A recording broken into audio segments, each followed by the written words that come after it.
Alright, doing some work here. Oof, trying to put a link on the website. I did it. I believe I did it. I believe I did.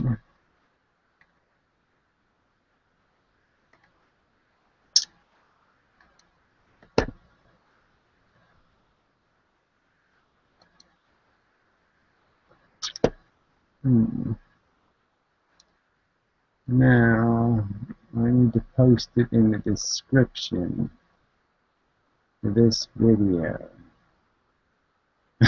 Yeah. How do I do that again? I don't remember. Well, now on Google, let's see if that link works.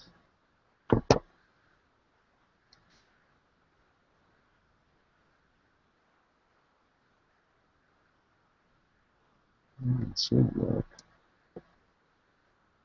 It looks like it works. I need to go to my events. I need to edit the Hangout or click on it. Somebody's Skyping me. It's probably old fan. Fuck, I'm sorry. There's no way I can make it. I'm sorry. It plays again on the 17th. Let's try again then. Fuck. I wouldn't worry about it. Yeah. We already saw the show. I don't need to see it again. Yeah, cool. There's me. I'm talking now. I should be able to add a comment, right? There's no comments on here. Oh, fuck. What else can I do? Started. Share. Add a comment. Try it in there. Alright. Add a moderator. I don't do that.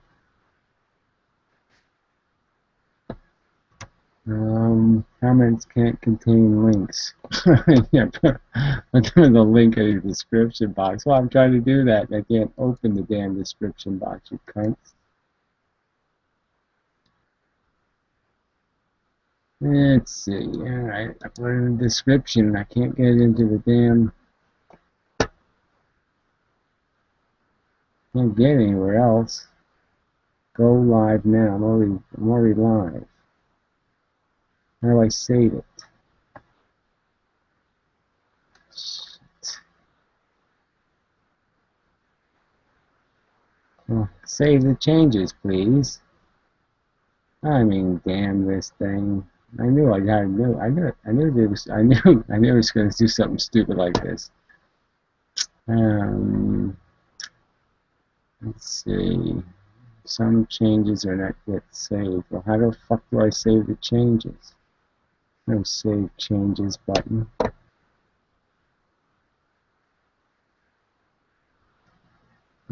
Fuck it. I'm not ready to go. I'm already got a live window open, you fucking bastards. Yeah, I can see it right there, live. Now, why would I want to be live twice? That would be stupid.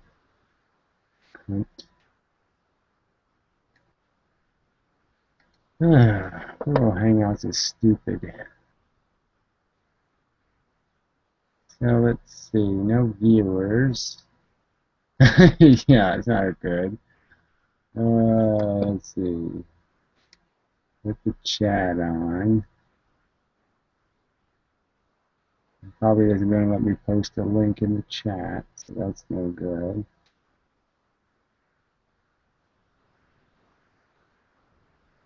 What is this? New control room. I don't want to learn more.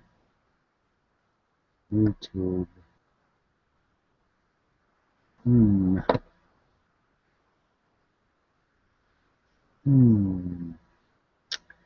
Interesting.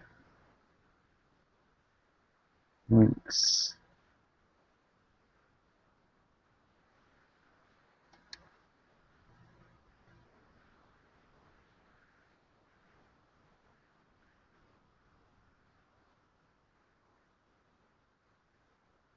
Oh, cool. You can embed the video.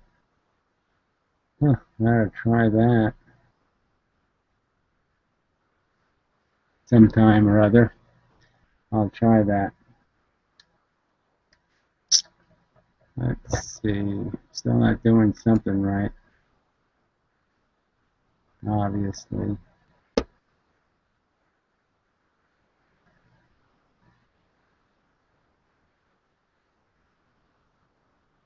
Hmm.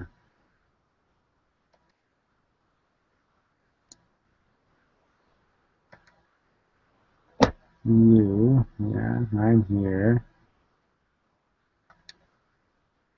Let's see. What else can I does? I can go to this TV show link. Click on the YouTube channel.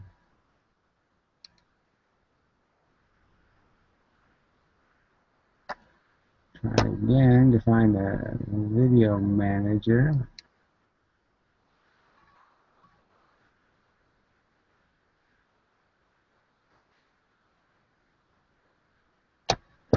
Video manager.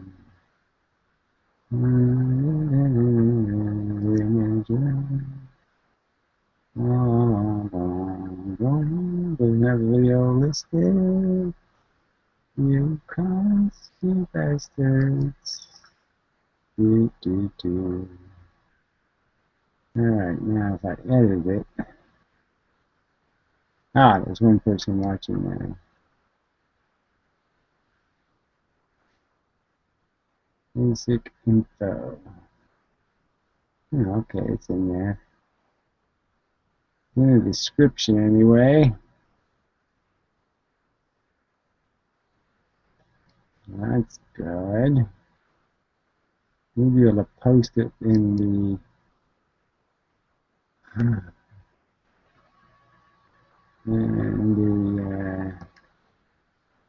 text thing, but there's no comment section.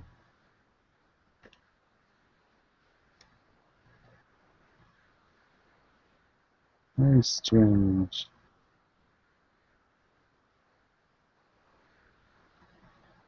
Whatever.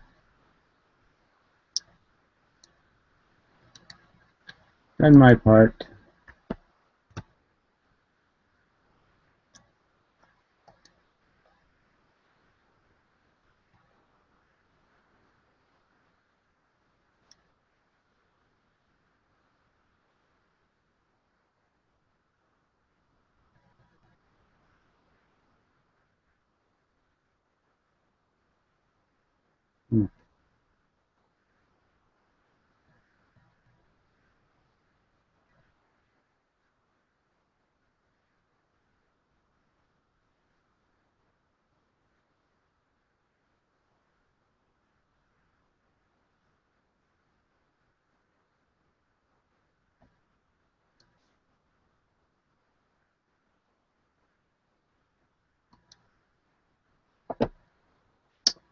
Add a message to my video and it won't let me add no messages. Fuckers. No, no message.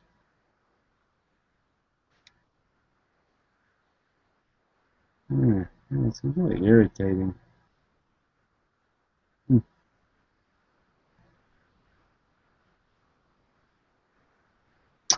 Well, I give up. I believe I do. Fuck it.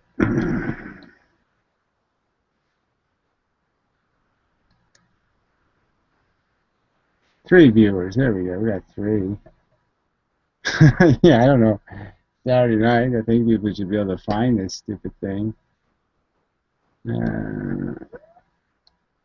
But who knows? What's this up here? Google blah blah blah blah blah blah blah blah. I don't know what that is. What's that doing up there?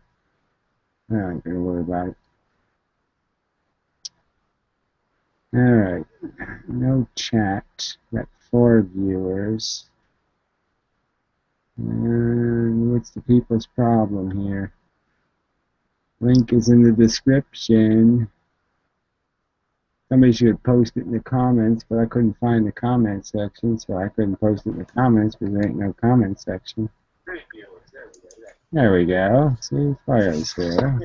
Hi, I just posted a link in Tiny Chat, but I had to close Tiny Chat because then I get two sounds. Because Old Fan's in there with Hazy talking, and yeah, she said you started the hangout here on Vlogadome. Yeah, well, that was the plan. People should know that. Well, hang on, I gotta close the YouTube thing. Yeah, well, I don't know, like, we thought you were gonna do it on your channel, I think. Yeah, no. I said it in the video, so people are not paying attention, apparently. So what else is news?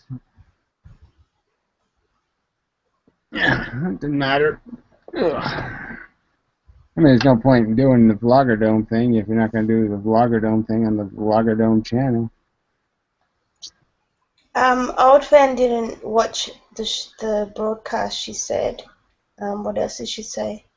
I think she was going to stream it on Tiny Chat, but she didn't get to do that either. Yeah, well, it wouldn't matter much. I don't think there's any point in, we've all seen it, so, if there was some audience that hadn't seen it, well, then maybe that would matter, but I don't see any point in streaming stuff live. You have disabled your comment section for this stream on YouTube. I couldn't post a comment. I couldn't find the comment section either. Well, how do I fix that? I didn't block it or anything. I think it's disabled. I'll go back into Tiny Chat and post the link again so people can, because I think they're watching the stream rather than joining the room. Yeah, well, I got the link in the description, but I don't know how the comment section could be off. I didn't turn it off. Or maybe it's the new YouTube layout that I couldn't figure out. Because YouTube's got a new layout. Yeah. You know what I mean? I don't see anything that says still comments or anything.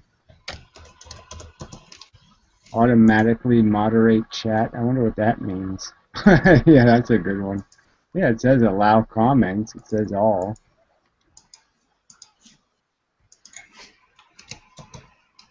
So it looks like there shouldn't be any problem with the comment section.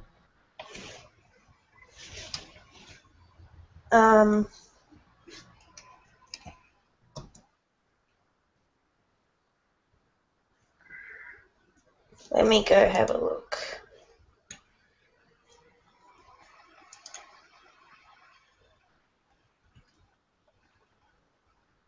Just a sec. Yeah. We do have an embed code now.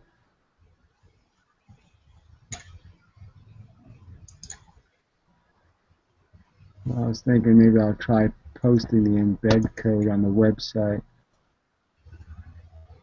Oh, somebody posted a comment, I think. It looks like there shouldn't be any problem with the comment. Yeah, maybe somebody can. You just post the link in the comments section. If somebody. Oh, I see the comment section. It's on the side. I see it now. Yeah, well, the one on the side is the chat thing. I don't think you can post links in there. Sid just posted a link. Good. Oh, it looks like Old Fan can't get into the Hangout because of the plugin issue. She said it keeps asking me to install the plugin. I can't do that on this computer because I don't know the admin pass. She's at school. Yeah, she's wow. at a, and that's her fault then. I mean, shit. She's gonna go home. She's gonna go home and join from there, I guess. Yeah, well, she's always got issues with Tiny Chat, and then she got issues with the YouTube. It's funny. One works at school and one works at home. Well, yeah, but I don't think it's too funny when you're in that position. When you too many. You got to keep changing. Too many issues.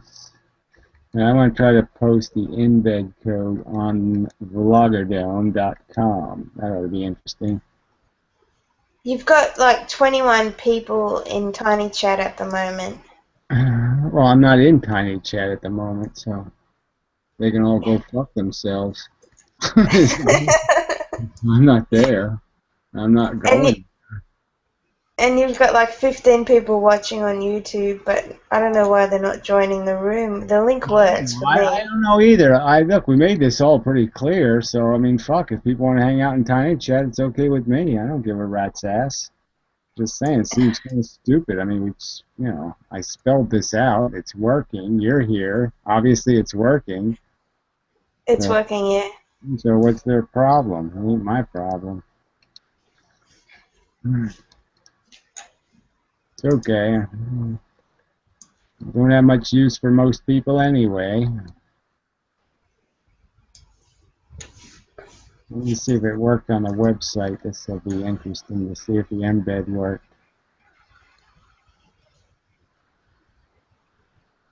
Why does it keep jumping? That's a silly thing to do. So it looks like the embed is working. Hey, Chad, it's okay with me. I don't give a rat's ass. Yeah, I'm rat's assing. Stupid. I mean, I spelled this out. Alright, yay! Obviously. Alright, it's working. That's pretty cool. Okay, so it's on the That's website, interesting. vloggerdome.com. You can watch Well, it. Hazy just joined, so you've got someone to talk to. You can watch it on vloggerdome.com and such. Oh yeah, there's Hazy's little whatever icon. Hey, man. Make a real video someday. Adder Yeah. Yes. I don't know who they are. I was monitoring the live stream of this room, and I was in your Tiny Chat trying to direct people over here. Well, very good of you. Looks like there's a few people that... Yeah. How you doing? I don't know. I don't have an opinion on that subject. I'll talk about Did you anything get to enjoy some warm weather and some swimming this week? Well, I've been doing that all summer, but yes. That's cool. I had to work a lot, though, so. Yeah. And I've been tired. I have, like, iron poor blood or something. I don't know. Hey, did you ever hear anything from Mr. Natural about what might be going on with your Tiny Chat room? Well, no, 'cause I don't talk to anybody during the week, so. Oh, okay. Well, I thought maybe he'd shoot you an email or something, but no biggie. I don't do any of that shit. Not for me.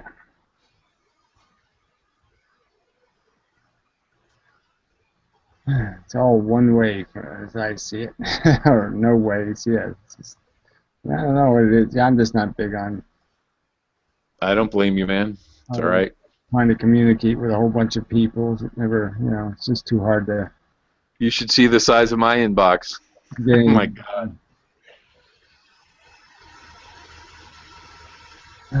Yeah, that's right. I said it last week in the room, and I said in the video that this is where it's going to be. So it's in the what the fuck, right, or something. So. Yeah. Well, and I mentioned it to a few people, including Mr. Natural, because he couldn't get into your room last week. That to monitor your live stream from Vlogger Dome, and people will get here. I don't know. I'm not monitoring your live stream, so I don't know how many people are there. But I know last time you did this, it seemed like there were a lot of people who tried to get into the room, but there wasn't. There just weren't enough slots open for them. Yeah, well, I had an announcement video actually that I was uploading, but it was taking too long to upload, and so I can't open both Vlogger Dome and my Amendum channel at the same. You can't. If you switch channels, it'll stop the upload. So, unfortunately, that video will show up tomorrow, and it'll be too late. But tough shit, they say. Hey, Matt, good to see you, man. Yeah, How are you doing? Melancholy, I bet. He's always a little melancholy. You've muted your mic. Or maybe you did it on purpose. Yeah, maybe he did that on purpose. Style thing. Too many words. It's waiting for the right words. Yeah. It's okay. I always answer for him anyway, right? I'm always answering for you. Every time somebody says something to you, it's always stupid and simple, and I say, oh, I got the answer to that. So I always answer for him.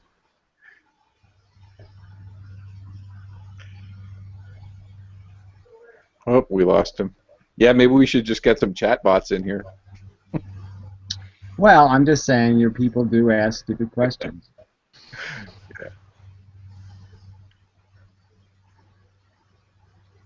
Okay, I think that's better.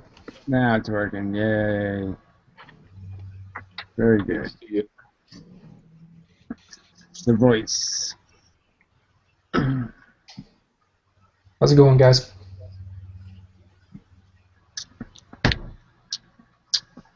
I don't know. I'm not answering that question tonight. Good. Yeah, yeah. You don't have to. It was rhetorical, like asking about the weather. Exactly. It's just, how's the sewage smelling today? Oh, well, kind of shit, sewagey. Yeah. Oh, you're right. I'll step on that one for you. Yeah. BRD.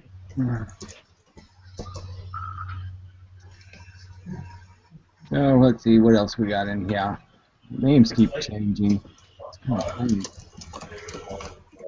Florida's name keeps changing.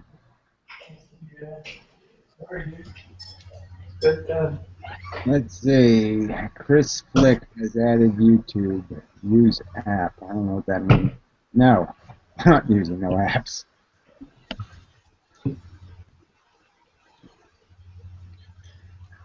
Oh, anyway, I guess we should say something. Vloggerdome is now live in Chicago, so playing on the TV. Awesome. Congratulations. And I guess I misunderstood Old Fan, or I didn't completely understand her. She said her next Vloggerdome episode is due by Wednesday. Is that for school, or is that for the airing in Chicago, the next episode in Chicago? Yeah, you have to give it to them in advance, which is sort of silly, way in advance. So, yeah, it's like October's edition has to be submitted now. I see. But it's finished, or is she still working on it? Well, she's supposed to be finished. Yeah.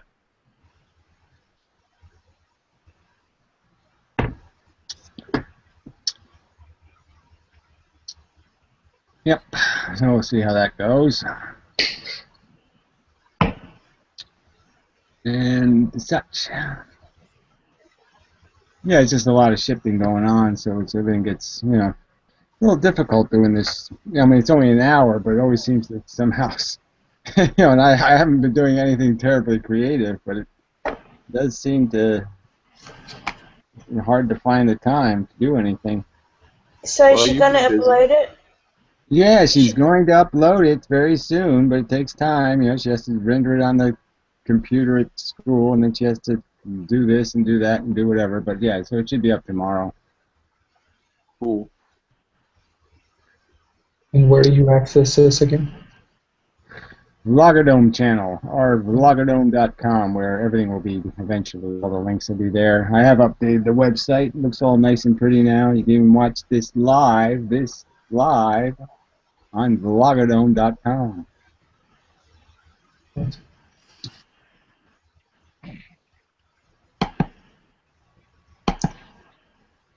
We should be able to anyway.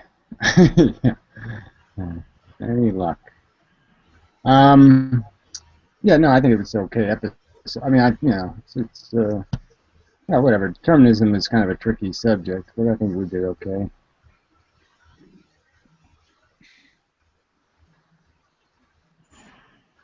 So I think I got into the room just in time. You were ready to close the hangout, weren't you, Gary? Or something, I think. I was? No, I was just getting pissed off because I couldn't find the comment section to post the link in.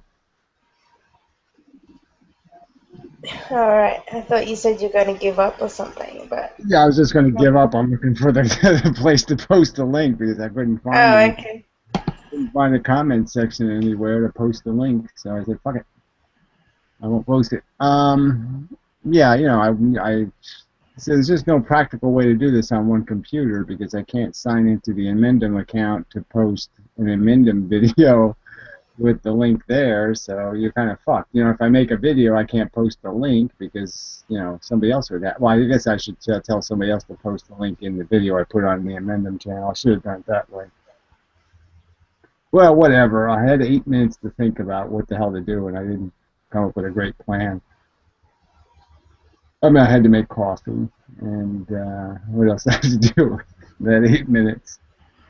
Is this gonna be a regular venue on Sunday? No, no. I'll probably go back to Tiny Chat. You know this. You know, I mean, I do the regular thing, like 1 out of the 1 week, 3 weeks at Tiny Chat, 1 week on Google, something like that. I just can't. I can't. The idea of doing Google irritates me too much. And, you know, I mean, in principle, I still don't want to be a Googler. So I have to protest, even though this technology is kind of good. Yeah, you got. I mean, you got to get the voice out there. Yeah, I mean, Google's just, it plainly is evil. It's an evil company, and I really don't want to do. Well, think of it as you're infecting it with you. Yeah, well, you can think about things in a lot of ways, and I'm just saying, no, I'm going to do it the other way. I'm going to think about there's a principle, and somebody's got to stand up and say, no, I'm not going to take it anymore. Yeah. I'm going to stick my head out the window and say, fuck you, Google, wherever I can. Yeah, it's definitely part of it. So, that's all. I mean, I'll give in you know, a few weeks or whatever. Tiny Chat will piss me off, and I'll just say that's it for that, but whatever.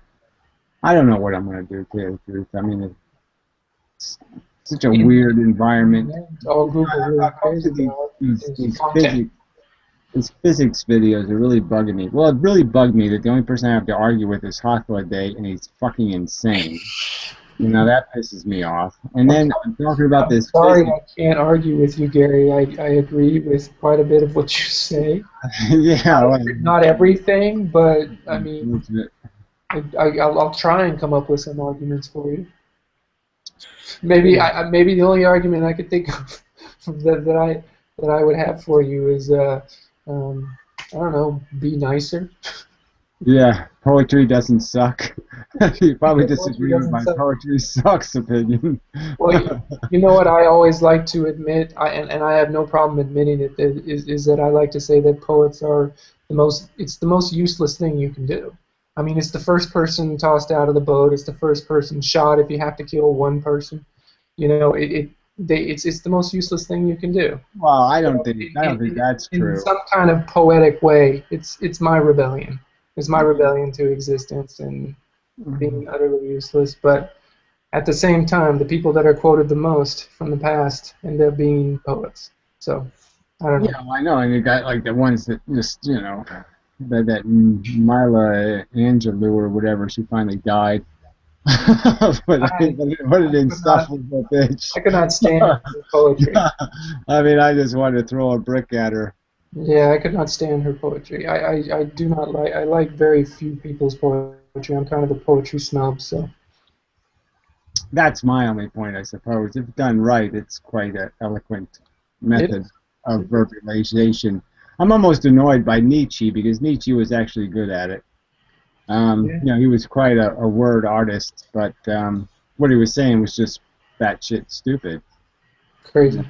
Yeah. I mean, he was just a tear downer. You know how that is, right? Tearing down shit is easy as fuck. You know, you can criticize even the most beautiful woman in the world that has a crooked toe. You know what I mean? I will say though, he served an important place in my development. Though I had my Nietzsche little moment, and I learned a lot about myself there. But no, you're right. It doesn't hold forever. Well, that's the problem is people have to grow out of it, I guess. But I'm just saying that, yeah, people who take it too seriously, it does turn into some kind of Nazi-esque, self-centered, egocentric, you know, mega individualism, Randian shit pile of Hitler nonsense. You know what I mean? It does. That's all it turns into. Because his conclusion is there's no other game to play, so play this stupid game hard. Play it as hard as you can. Yeah, let's play Idiocracy to win. Oh, that makes sense. No, you're not gonna play it to win. Well, I think Nietzsche, if he was alive today, he'd be a transhumanist. So he'd have moved on to let's do the whole technological thing and make ourselves these infinite beings with technology. Yeah, I don't know. I think he was. I think he was almost like a just Jesus defeatist in the sense that I'd still think he'd say that our roots are the place to go back to. The almost like it's almost like Antikantavad is like a true Nietzscheism, and you can almost see it in his last video. It's like his love affair with human nature, right? His last video, he basically said, "Oh yeah, we can't overcome our nature. We love to kill each other more. We love the," he was talking like Patton or something. Yeah. And it's like, the irony of his video is so funny because he's basically insulting people for passing judgment, but not insulting, but because they insult people who murder other people. So if you insult a murderer, you've committed the bigger crime because you insulted somebody doing what they're good at. You know what I mean? It was almost that ludicrous, and you're like, you really are batshit insane. I mean, you're just listening to this guy, and I'm just saying, you really are out of your fucking mind, right?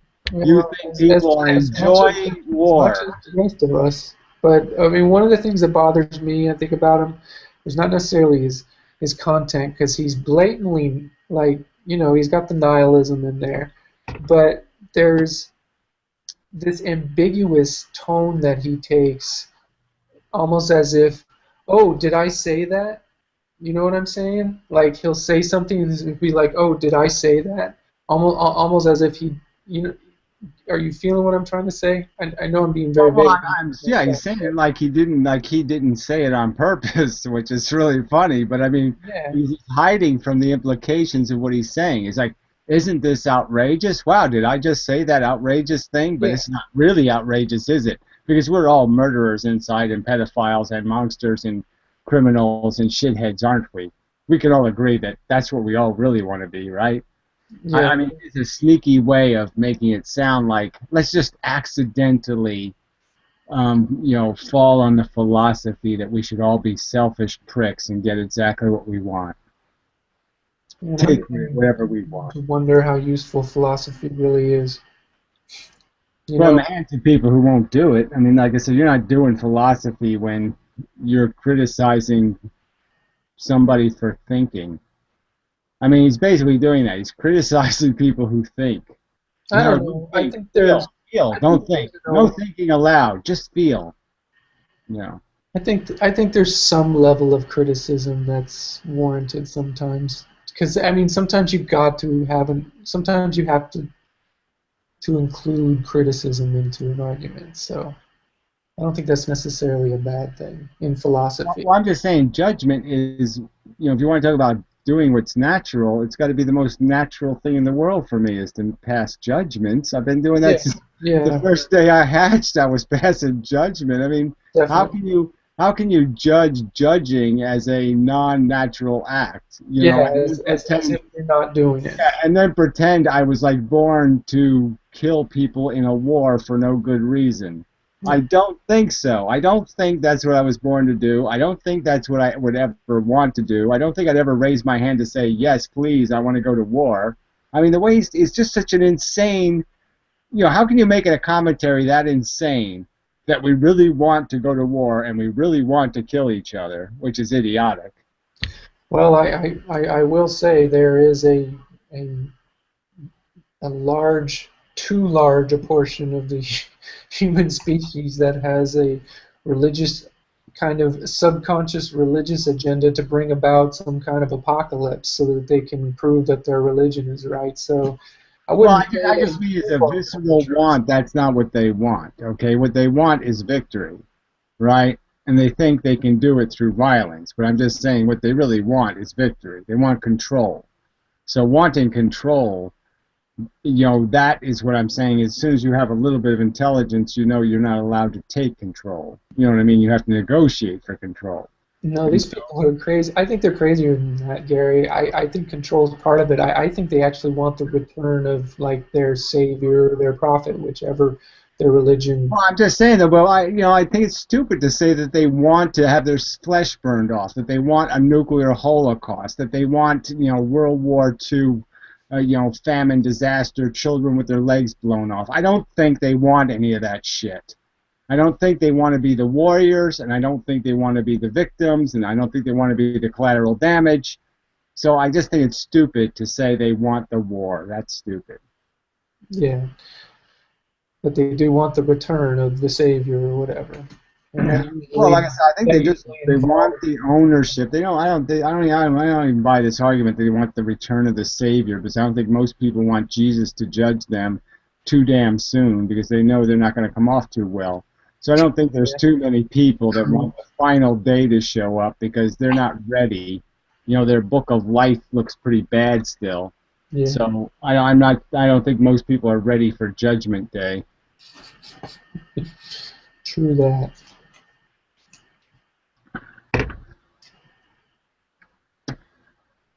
They just want all the unpleasantness to go away, and they think they can just hit the go away button. Let's make the Muslims go away. Yeah, just hit the go away cruise missile button. Mm-hmm.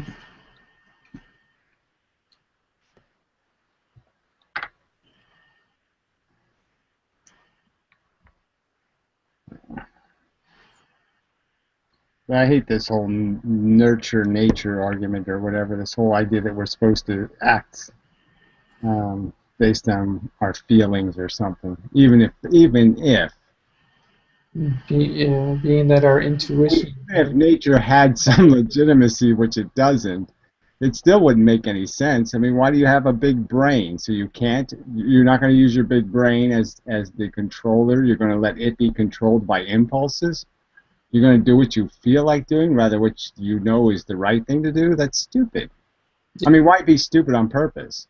I mean, as a philosophy. Don't think. Self-indulgences. Yeah, I just don't. That would be the only reason. Self-indulgence. How could you be somebody who's read a few books and have so little respect for knowledge? I mean, the guy's obviously read some books, and yet he has absolutely no respect for knowledge, or its use, or its application. I think philosophy is more of a comedy to him. I guess that's the Nietzsche nihilism. Yeah, you kind of give up on everything, turn everything into a ludicrous joke, and then you just end up saying, well, I'm going to play the ludicrous joke better than everybody else. Ha, ha, ha. I'll be the best clown in Clown War. Yeah. Yeah, it is pitiful. Ugh. But I mean, this is what's on, it really is dismal that there's so little to have a conversation with on this medium. I mean, a rational conversation where you could actually have some premises that are just basic, like, oh yeah, people feel, and then they feel like they have two kinds of feelings, feelings that are visceral, like their body imposes on them, and then feelings they create because of how they think, with their philosophy. So there's, like, they project value, like, winning the World Series, and then they see value, which is, somebody's hungry and doesn't have any money. So in one case they see something that's valuable or meaningful, and in the other case they create something that's valuable or meaningful. Oh yeah, so that makes sense. Yeah, we have something like sort of real value and sort of projected value. So we can understand that. And then you just do the animal thing and say, yeah, well, the animals are just looking for comfort. They don't have a master plan. They don't have the vision thing. They're just out for, like, I'm hungry, I'm cold, I'm wet, I'm afraid, just simple emotions. Yeah, and so that's the game we're playing. I mean, is it more complicated than that? Is there some other value somewhere I'm missing? Well, I think people just get confused and they want to believe that their emotions deserve more, some kind of more sophistication, that there's more complexity to them, that they're connected to some transcendent experience, and they get caught up in. Yeah, it's just kind of funny because, I still do it to some extent, so I guess I understand why people fall into the trap, this projected value thing. I mean, no one's going to tell me a beautiful woman isn't a beautiful woman, you know what I'm saying? Even though it's subjective, I'm going to say, yeah, okay, I see it. I can't deny the seeing it thing. I like to say I'm not immune to my human experience. Yeah, and I'm not immune to being a projectionist. You know what I mean? To seeing things being more valuable than they really are. They're only valuable because of my physiological reaction. But it's just that idea that a philosopher really should be able to see that, and say, wait a minute, but that's not philosophy, right? We're not going to talk about how much we like red bricks versus white bricks, are we? We're really not going to do that in philosophy, are we? I mean, are we going to concede that red and white bricks are not significant? I don't know. Somebody sometimes has. Yeah. I don't know. No, it is, but that is all people are fighting for. They're just fighting for this idea that I can't live in a world without cement sidewalks. You can't make sidewalks out of asphalt. That's not the way it's done. And they're going to have a war over cement sidewalks. They're so glued to this notion of progress and future, and this is the way you live because everybody's lived this way. There's traditional notions of, oh yeah, I get to go to the nursing home. Yeah, it's my turn. It's just like, that's not winning, asshole. You're not winning. When you get to wear your adult diapers, that's not a victory. Yeah, so as well as I do, though, sometimes just what we're saying it's like, it's like they say, it's just a bunch of sound and fury, because in the end, I mean, human beings, they're just going to fucking eat up all their resources and, shit on themselves, and basically they're their own end game. So yeah, no, I mean, it does seem that way, but I still would argue that it seems like it's such a simple thing that I should be able to convey it. But I'm sort of seeing it with this physics thing, right? Like I said, this draft science really got me interested. Like, nobody's watching the videos, first off, which is, that sucks, but I guess that's just the way it is. But I haven't gotten one, like, really coherent counter-argument. All I'm getting is insulted, because I'm challenging these authorities of Einstein and, the whole physics hierarchy and quantum mechanics and their god of the magic photon. Mm-hmm. Yeah, you're just saying, what's these people's problem? I mean, can't you make a rational? What's the threat? I mean, if I'm full of shit, you should be able to prove it, right? It shouldn't take you very long to find some catastrophic flaw in what I'm saying and drive a truck through it. And it's like, Then what? And you're just getting insults right now? Yeah, I mean, it's just wall to wall, loony bin insults, Yeah, well. And how many videos have you made so far of the physics fans? Well, I did about 7, I guess. I'm up to 7. Oh, the first video spells it out. The rest of the videos are just yelling at all the people insulting me. You got to give yourself a break, man. Keep making the videos. You know how it is. Once you get the content out there, people will eventually hook in, and the right people will start listening. Well, I mean, that's the thing. I just got to find some good people to get into I got to get a credible physicist to look at it and see if he can find a hole in it, and that'll be telling, But it's just I just mean as a lament of just how distant the rest of the world is from, number one, giving a shit about. Because just doing some of this stuff, I was looking around at different educational videos, videos where people are doing physics videos or something. And there's some really good stuff out there, where professors go through this whole thing, not even from a college, but stuff they did on their own time. And, it's no, there's like no viewership, no interest, and you're just saying, I mean, this quality educational shit, and it's got like no support whatsoever. But a frog sitting on a park bench, 3 million views. Sorry. And I yeah. I hear you. Just Oh keep. yeah. All I can say is keep making the content. It will find its viewer. There's a viewer for every content out there. Yeah, well, that sounds like silver lining bullshit. I mean, It's not silver lining bullshit. It's there's fucking do true. and do not do. You know, there's no It's true. try. People will start to fucking watch your shit. It's Well, I'm just inevitable. saying, yeah, well, they either will or they won't. But I'm just saying, there's no contract. You know what I'm saying? So No. yeah, I'll keep fighting, but yeah, it could be that I'm just going to get buried a loser. So It's okay. yeah, so I mean, I know that's the game. Just don't expect too much. Well, you sort of have to expect something, or you wouldn't do it. Oh yeah, you gotta expect something. No, I'm not saying expect nothing. Yeah, no, I know. Anyway, I don't have, I guess I really don't have expectations. I just have If some you sort of. think about it, in some aspect, this is the first time in human civilization that this conversation has been able to be had at this level. So this is a grassroots thing. This is infancy for antinatalism, and but it'll gain traction. I mean, it's inevitable. Well, I think it's infancy for the whole idea of these conversations, period, about almost any subject in any kind of real way. You know, the talking heads have owned the world, and this is the first time where, the grassroots thing can actually mean something. I mean, it's not grass local roots. You know what I mean? The roots can go everywhere, anywhere. Yeah, you got to think of it like a cathedral, The person who usually starts building it doesn't ever get to see it finished. So you just got to just put your brick in and just know that there's other people putting bricks down.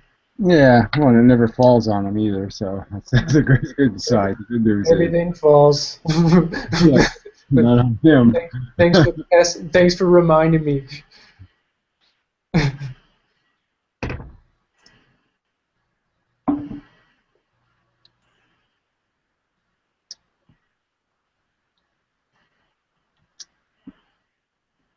Oh yes, 30 viewers now.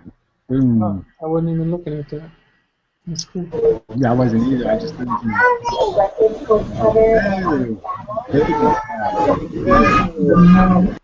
Ew. That was disgusting. Come on, Dottie. Baby chat. That was uncalled for. Yeah, I saw there was kids today when I was walking to, where I do my chores and such. And there was people, with their kids at the stream, and they're making all kinds of racket. It's just it was just so annoying. You're just like, oh God, how do people live with that shit all day? Ugh. No, thank you. Yeah. Daycare. Yeah, I guess. Daycare and school. Yeah, school. Yeah. At least they're not Send them home. off for institutionalization so you can breathe. Yeah, it is nonstop.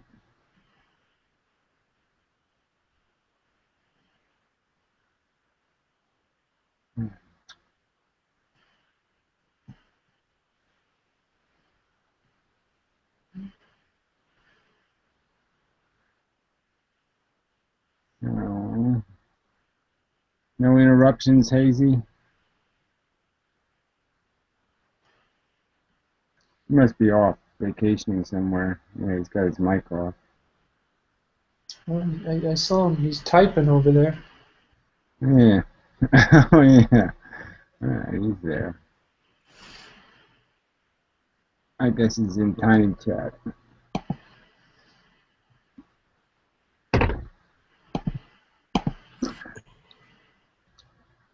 Or something.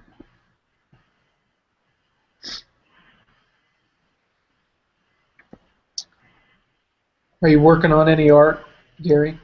Well, I'm thinking about it, but I can't. I want to, but I'm just buried under too many projects. So I have a few unfinished paintings. Yeah. Cool. Maybe in the winter. It's always more time in the winter. I always try and keep something going. Just some pencil drawing or something, always moving forward. Yeah, well, like I said, I've just had all these distractions. I really got caught up in this physics thing, so I've been doing a lot of, a lot of thinking. Just as where it's kind of fatiguing thinking. People kind of underrate it, but when you're really trying to solve a problem, it really does. Your brain has to work.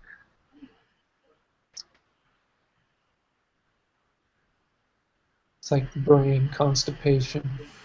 Yeah, well, it's something. I mean, it isn't for free, so I guess none of it's for free. So No. It's all taxing. Gary's doing a Google Hangout. I'll give you the link.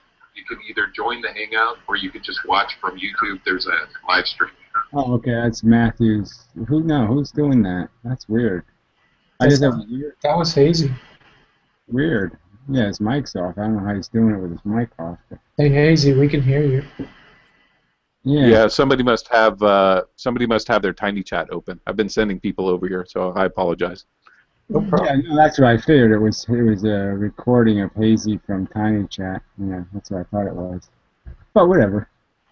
Because so it doesn't matter.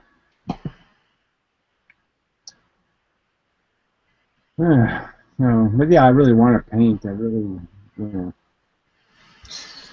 I was gonna say, if you got some frustration, art.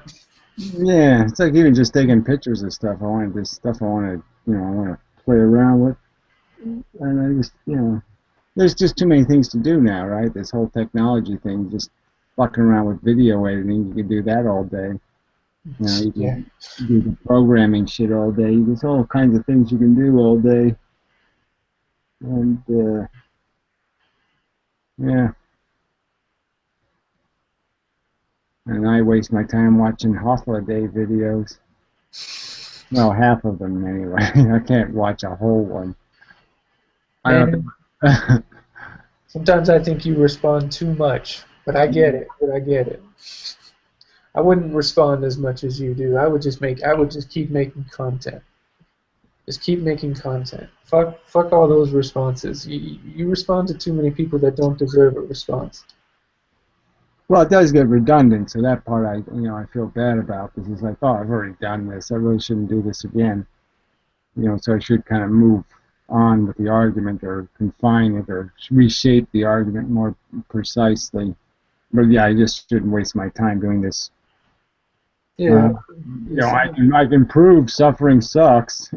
Yeah, fuck it. Well, I shouldn't have to prove that one. Hey, you got your arguments down to a T. They're pretty fucking tight. That's the only good thing about it, I guess, is that you do get, your brain starts coming up with very quick and easy analogies, and it just automatically responds pretty well. You're getting so used to it. It helps your thinking, I suppose, too. I like this.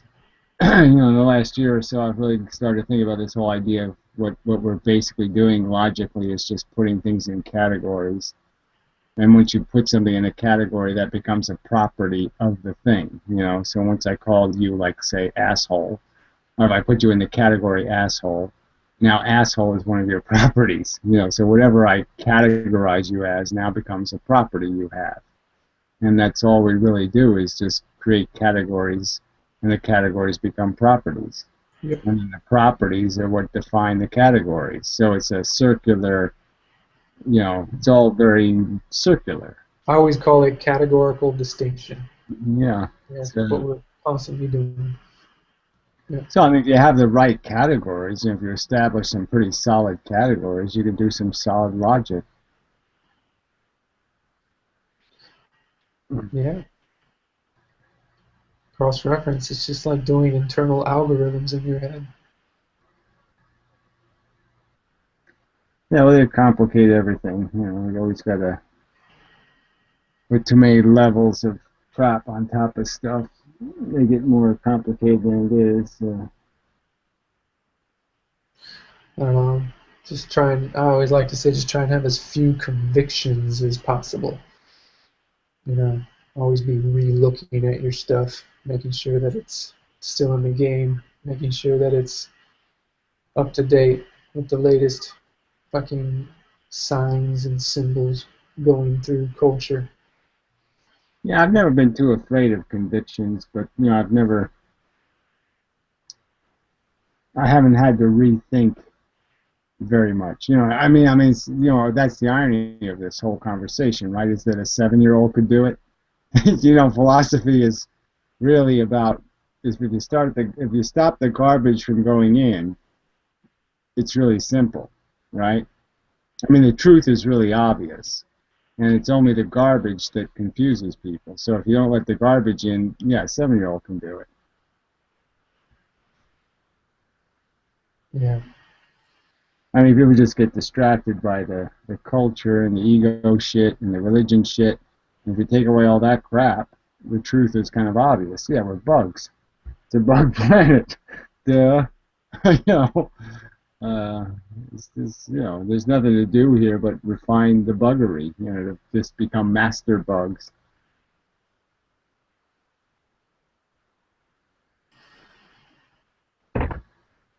And eat ourselves up. Yeah, fuck ourselves up. Eat and fuck and eat and fuck and fuck. That's all there is.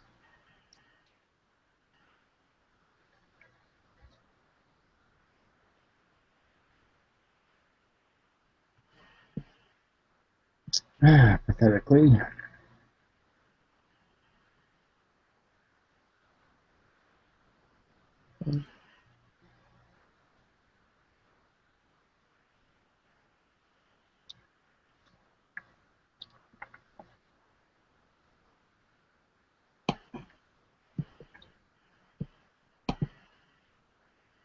Is that James? Cunt. Yeah. No, it's in Emmanuel. Emmanuel cunt. Anyways. Cunt.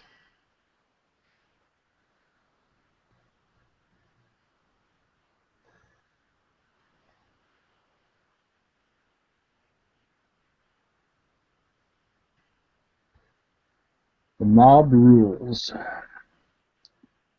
Intersubjective agreement. That's one of my favorite, right? Intersubjective agreement. Yes, we all got together as a group of bigots, yeah, and decided what the truth is.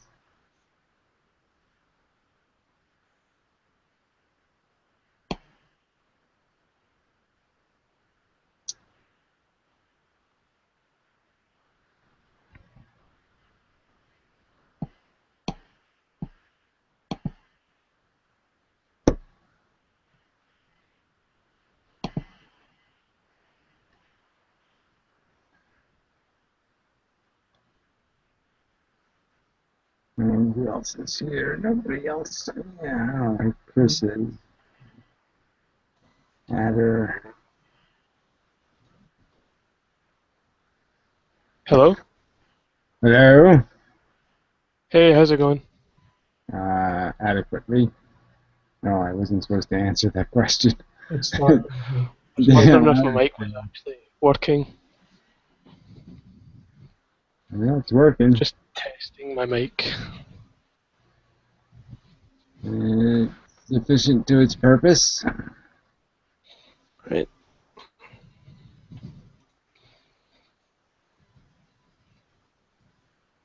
I don't know why mine's still working. It's hanging out of this thing over here. Just surprised. I really should do a little upgrading my technology. In case you're wondering who this is, it's Logic Rolls the Dice, but for some reason it's not showing up on my original profile picture. I would have guessed you were Scottish or something. Yeah, you're annoying. Yeah. Except I'm nothing like Greytex. I'm like philosophically the opposite of Greytex. In all the wrong ways, right? No, in all the good ways. Okay, yeah, well, I don't know. Good ways as in like I don't have his bad side, so.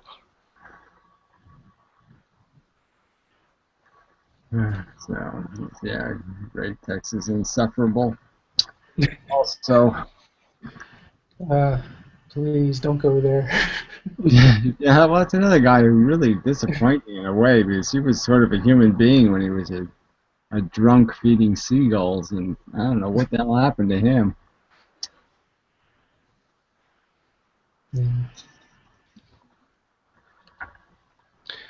I think ethics is finished. I don't think there's anything else to be added to it. I mean, once you understand the asymmetry, everything else just kind of follows. Like all these special cases about sadomasochists, they just wash away. Well, they're kind of silly anyway. Like I said, but sadomasochists aren't really sadomasochists, right? Yeah. It's not like they're Exactly. It's a stupid objection. They're not euphoric all the time, so obviously they know what pain is. You know, it's just, and also the sadomasochist is not being deprived of his desire if he doesn't even exist, right? I mean, well, I can see why it makes sense. But yeah, I mean, there's a lot of arguments that are just too rock solid. I mean, if you get into the social contract kind of arguments, you know, it's all blown up by the consent argument alone, right? Because that's just the truth of it. We don't have the consent thing, so it's like not having consent to build or not having a permit to build a nuclear plant in your backyard. You know that would be a violation, and you know that we can't get consent, and if you can't get consent, you have to be perfect, and you can't be perfect. So you're done, right? There's no game to play here. You're gambling with somebody else's welfare. You can't do it rationally or under your control. So if you're going to build something that you can't control, that's like building a Titanic or something. That's like, you can't do that. You can't build a Titanic, you fucker. Yeah. Well, I find that often whenever I bring up the imposition thing, people often say, "Oh, you can't impose on nothing," and they abuse the sides of the asymmetry and all that kind of stuff. Well, I think that's invalid. That's such a desperate evasion of reality. Yeah. Almost say that Carla does it quite often. No, he's already convinced. He just doesn't want to say the words because he doesn't want to. It's not like he doesn't understand the philosophy. He's just going to cheat the fuck out of it because he just doesn't want to. He doesn't want to play fair. I mean, when you start saying, I don't know that when I procreate I'm going to have a child. I mean, fuck you. You don't know. I mean, it just doesn't make any sense. How can you possibly say that you don't know what's going to happen? You know what's going to happen. The statistics are there. It's just, you don't have special powers. You're not Aquaman. So what the fuck? You can't, you can't pretend you don't know what you're doing. Yeah.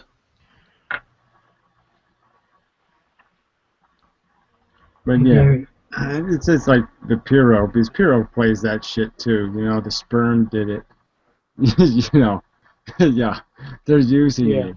Yeah, they're controlling. I can't believe the amount of appeals to nature you see on the pro-natalist side of the argument. Like my favorite metaphor of yours is that the DNA says so. That's not a justification. I mean, the fact that DNA can evolve intelligence to.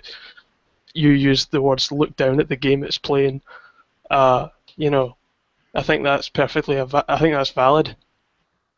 Yeah, I mean, why have a brain? I mean, that's the irony again too. It's like the religious nuts, right? The one faculty that separates us from the bugs is our brain. It's the one God says we're not supposed to use it. Don't eat from the fruit of knowledge, right? Don't be smart. Why give me a brain then? Why the fuck do it? Why bother braining me then? Yeah. Sure. I find it self-refuting when people say that our intelligence is unreliable because it evolved, and yet they would need to have reliable intelligence to even reach the conclusion of evolution. So I don't know why people bring that up. It's like such a stupid argument, the fact that we evolved intelligence, therefore intelligence is somehow unreliable or something. I mean, it's just... It doesn't make sense to me at all. I think Professor Anton did it in one of your videos as well. So yeah, it's like logic isn't, our brain isn't perfectly capable of very good logic. Of course it is. I mean, that's what saved us from falling off of cliffs or, burning our hair, or what I'm saying. I mean, we were very good at learning how to navigate the world. That's how we became such feeble organisms and yet still succeed. I mean, I was thinking that we're so fragile. Just because I have these little snapping turtles that I raise now and then, and I was thinking about one the other day, and they're just so durable. They can eat anything. You could probably drop a tree on one, and it would just say, whatever, fuck you. You might be able to nuke them, and they would be like, yeah, that singed a little, but fuck you. They're just hard as rocks. Toughest little animals, and you're just saying, yeah, we're so distant from that kind of a life form. We're just so fragile. Mm.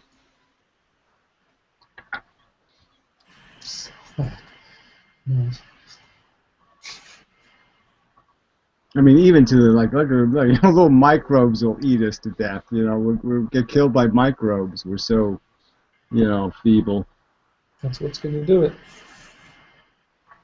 Some kind of bacteria or virus. Yeah, probably made it in a microwave oven, right? In some kind of home kit. Make your own cure for cancer or something. Betty Crocker cancer cure. It'd be like triple AIDS. There's some idiot's gonna dig up smallpox. Yeah, well, it's not as big a threat, I guess. I guess they can. I'm not sure, but I think they can treat smallpox with like penicillin or something. I'm just saying some mutated shit of it. Yeah, well, I agree with you, but yeah, smallpox is, it's a scary word, but I guess it's not really a scary bug per se.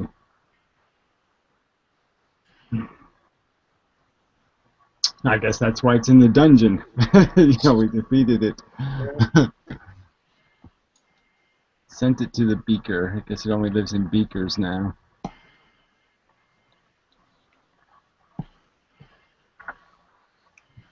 I was watching this Anna Cantavad video, and he asked, ought we value our ethics? And I was like, well, I mean, I just posted how it's self-refuting, and I don't even think he's come up with a valid response to it yet.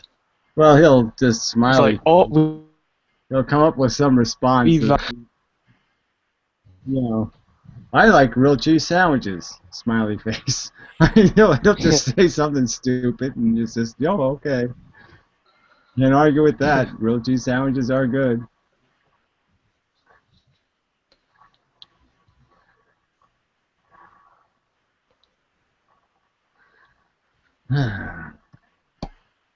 But, yeah, man, he is so evasive.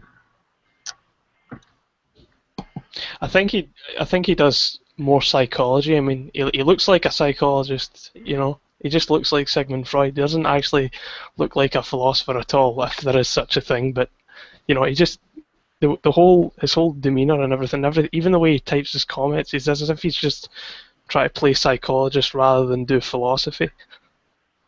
Yeah, I don't know. I see him as much deeper a problem than that. I think he's a sick motherfucker. I mean, I think there might be some. He might be living up in Canada because there's lots of places to bury the bodies up there.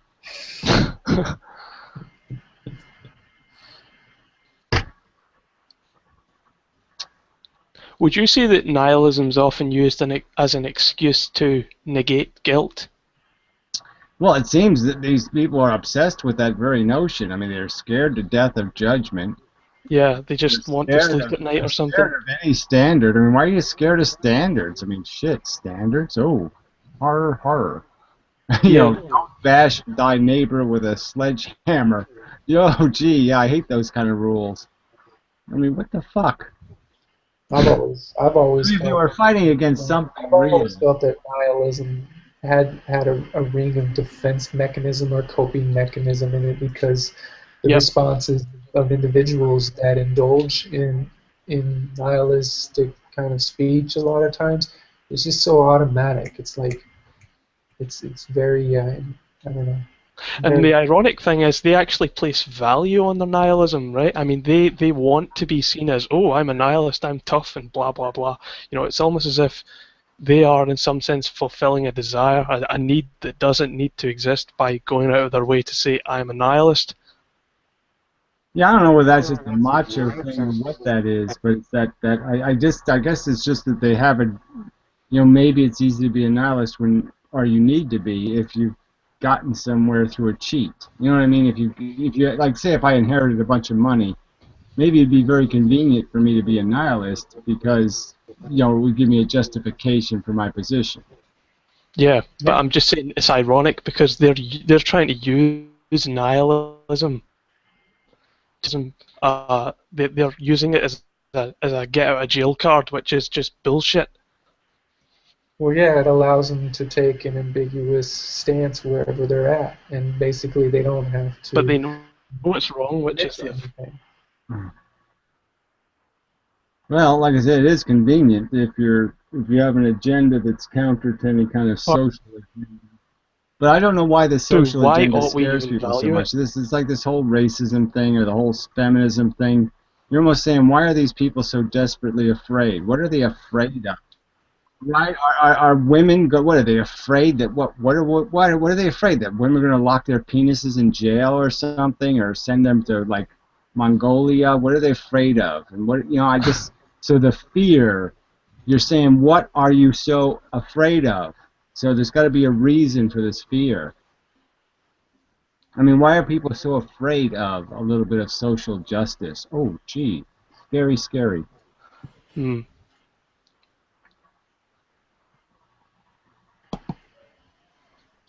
I mean, I think ethics is pretty straightforward. You know, it's intuitive. You know, pain is bad. We can just extend our subjectivity in an objective sense, and we're done. I mean,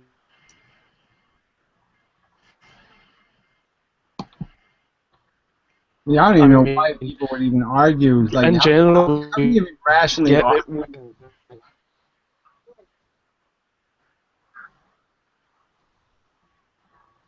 I'm sorry, a little bit of lag. But I mean, why would you even argue from a subjective position? I mean, you know, it's so illogical to even say, like, if I really thought my ethics were not an attempt to describe the truth, why the fuck would I waste my time even arguing with them? You know, why would I waste time trying to convince people that no, the Mets are the best team? You know, because I think so. You know what I mean? I wouldn't waste my time trying to convince somebody else. Yeah, it just reduces to, you know, what your favorite color is. I mean, it's that ridiculous. I mean, how can you compare, you know, real oughts like torture, one ought not to torture, and then just compare that to your favorite color? Exactly. Whatever. About your favorite color, why would you invest any energy in worrying about, you know, whether, oh, blue is getting dissed. You know, blue's getting dissed. I gotta go save blue from being dissed, man. That's bullshit. Total ripoff. Blue's being ripped off, man. Yellow's cheating. I mean, it's just, what the fuck? Why would I do that? Yeah. You know, I've read a bit of Benatar's book, but you get the whole picture just going through the first few pages, and that's pretty much it. But I mean, the diagram's really, really useful. I really like, you know, the grid. It's like the asymmetry grid. That pretty much summarized it for me. Yeah, it is a funny book because the more you read, the more it confuses you. You know what I'm saying? It's like, yeah, you get it. As soon as he says the asymmetry thing, you're saying, okay, yeah, not bad is good. Yeah, I get that. Okay, not bad is good. Yeah, okay, that wins with me. Yeah, but you know, and then he just spends the rest of the book just, you know, twisting your brain in 4 million knots. Exactly. Yeah, but he's only doing that for the academic philosophers who are going to be reading the thing he's published. Well, no, I'm just saying that, yeah, it really wasn't a fun read. It really was an obnoxious book to read. Definitely, it does get a bit dry, but I mean, the first few pages, that's why I put it for, you know, less technical readers.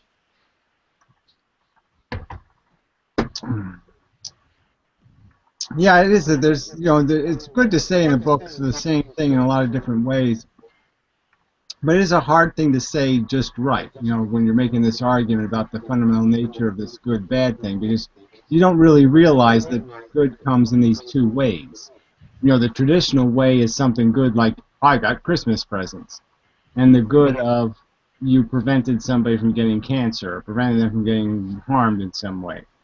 So you have this weird thing where good is made out of two different things, you know, the prevention of a bad, and then this thing we call good traditionally, but really the traditional good is the same thing. It's really just getting rid of a bad. Yeah. So if you're fulfilling a desire, which is negating a negative, I mean, you get two minuses, you get a positive, but I mean, is all positive just negating negative, or what would you say about that? Yeah, well, I guess I would, in the sense that it's really hard to come up with some kind of true positive, right? Because everything is basically because somebody needs something. That's how I Yeah. always felt. Whether their need is legitimate need or illegitimate need is the question, you know? And so you can always turn into a bad in the sense that their need doesn't need to exist. Right.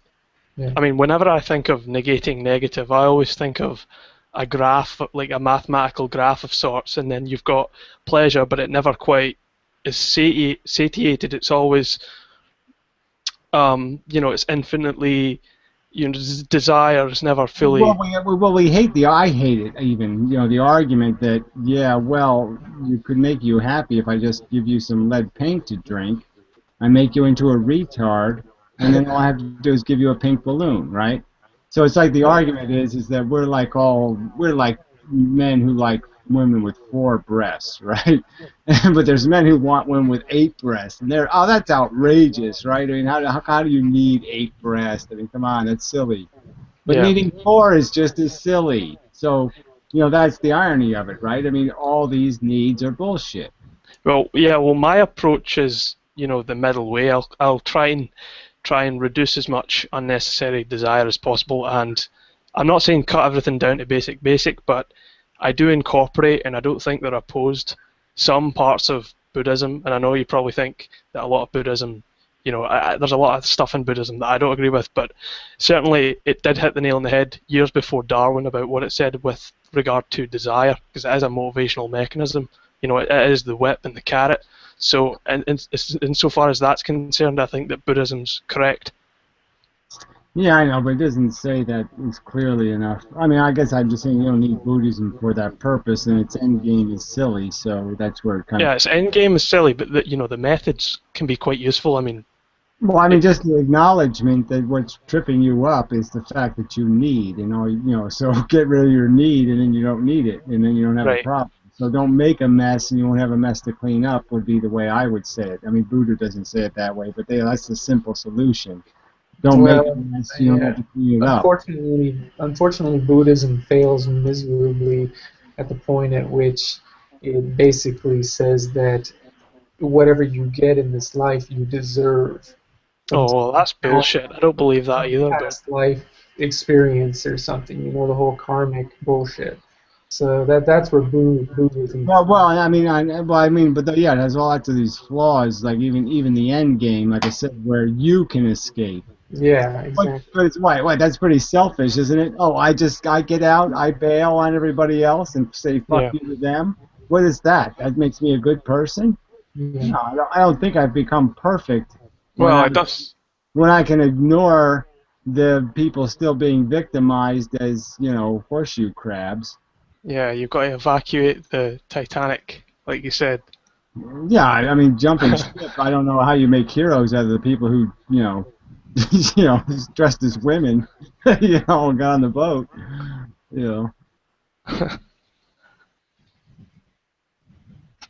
So, but I think the nature of the idea, so I agree with you though that there's this idea of, you can think your way out of some of your extravagance, and out of some of the nonsense that is traditional of human beings getting caught up in. So, I mean, I obviously do that with a lot of my life, where I just reduce it to the simplest wank straight line. What's the simplest way? Yeah. The straightest line between me and the, and to uncomplicate my ambitions and my ego and all that kind of stuff, and just try to get it to its, its most basic. Give it its minimums, you know what I mean? Give it just enough food to keep me alive, so to speak. Keep me in the game, but don't feed it anything necessary. Yeah. I mean, obviously.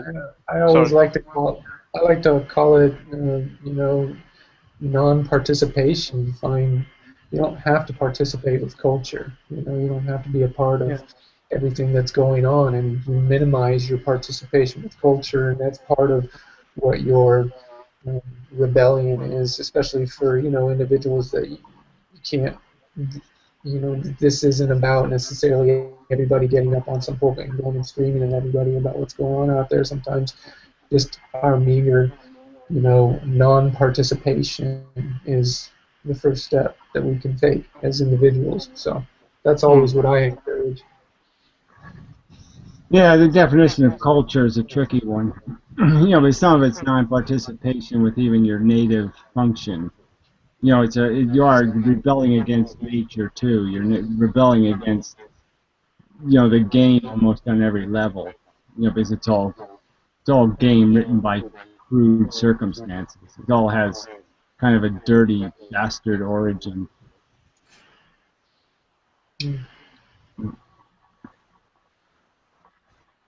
Culture is not our friend. Yeah, but like I say, nature's not our friend either, because nature's what makes us competitive. My dick's bigger than your dick, kind of. You know what I'm saying? That's not so much culture. That's actually what. That's actually what I would say Buddhism becomes useful, though. I mean, it's good that insofar as its method teaches detachment and stuff. Yeah, well, I'm just saying that you can break down those kind of those silly but very visceral, features of just being a man in some respects, or just being, a competitive person, or just being, these are not necessarily just cultural things. These are things that are basically built into the animal nature, and you can, once you recognize those things as being animal, and, you recognize that you would hope to be better than that, it gives you a strategy for tempering how much control that exercises on you. Would you agree that the way to bridge the is-ought gap is to say that the ought is that which is sought in a desiring sentient subject? No, I would say fuck you. I mean, the is-ought gap is just a contrived bibble-babble of words, right? It doesn't mean anything. Yeah, I mean, if you say something, once you've established the existence of a word like good and bad, then you have ought all over the place, right? So all I can do is say, put is in front of the word bad, and then put any word in front of, this is bad. Well, then I've oughted already. So it is a matter of convenience then to the individual oughting away. Yeah, well, I mean, how else can you look at a word like even inefficient? If I say something is inefficient, I'm oughting on it, right? I mean, it obviously ought not to be inefficient. That's based on what you desire, essentially, right? There is going to be some self-convenience involved, I would imagine. Well, I'm just saying you can have lots of explicit and I think uniform and objective standards for efficiency or function. I mean, there's certain things we do that are mutual, like your green footprint, your carbon footprint, or so there's lots of standards where we could judge each other and say one person's better than another person. Right. That creates this is thing, where you're just stuck with the fact that you're not performing as well as you should, or something like that. And it's just a fact. I mean, there's ought written all over that. I would say that the ought is that which is sought. That is to say, whenever you have a desire in a subject, the motivational mechanism to get from A to B is automatic, and you can just extend that to other subjects, regardless of their specific desire. We're just talking about desire at a meta level of the object of desire. Well, I know, but that doesn't make any sense to me because that's too subjective. I mean, then you're opening the door to a bunch of subjective oughts. But you're taking into account. What is a subjective ought? A subjective ought is nonsense. But you're taking into account every desire of every subject. It doesn't matter. I don't know how you're taking it into account if you're saying you're validating every notion of value or notion of function. And if you value all these different notions of function, they're not. That's like saying all gods are God. Well, just minimization of suffering for each subject is in a way avoiding that desire deprivation for everyone. Well, I know, So- but you can't do that. It's a practical matter. Oh, of course, There's right. huge trade-offs, so you have to devote resources to where you can win. So, again, to say we ought to stop malaria, well, there's a huge difference between, spending the money on screens to stop the mosquitoes or stopping the actual disease by getting a cure for it. You know what I mean? So this is the problem with the ought, Right. in the sense that the two purposes might both be good purposes, but one is going to be, it's like the decision to have nuclear power plants or something. It's not something you can put in an is-ought Right, but circumstance. You have to evaluate the two circumstances next to each other and say one is going to be better than the other. well, I would say it was just because of our ignorance of all the variables, though. I don't think that's a real problem as such. Well, I'm just saying, I guess I don't know. I don't see how your verbiage, as soon as you use the word desire, I'm going to have a problem. I'm not saying that you don't have to turn action, has to be converted into a desire for us to act, but I'm just saying it's a dangerous word to play with in any kind of ethical context. So I guess that's saying that you're the way you're saying it, it sounds too much like it's giving license to any kind of desire. Right. Yeah, and also just to add to what Gary was saying, you open up. I'd have to agree with Gary on this, because then you open up like the doorway to intention and desire, because desire and intention, and then you can't assume that an individual's intention is a truly conscious intention also, and then you get into that kind of murky water, and it kind of gets diluted, I think. Well, my whole point is Sure, I that can they will notice. do Yes. what we have sought to do. I speak Spanish. I can do this. But this gives away your Like real me. name.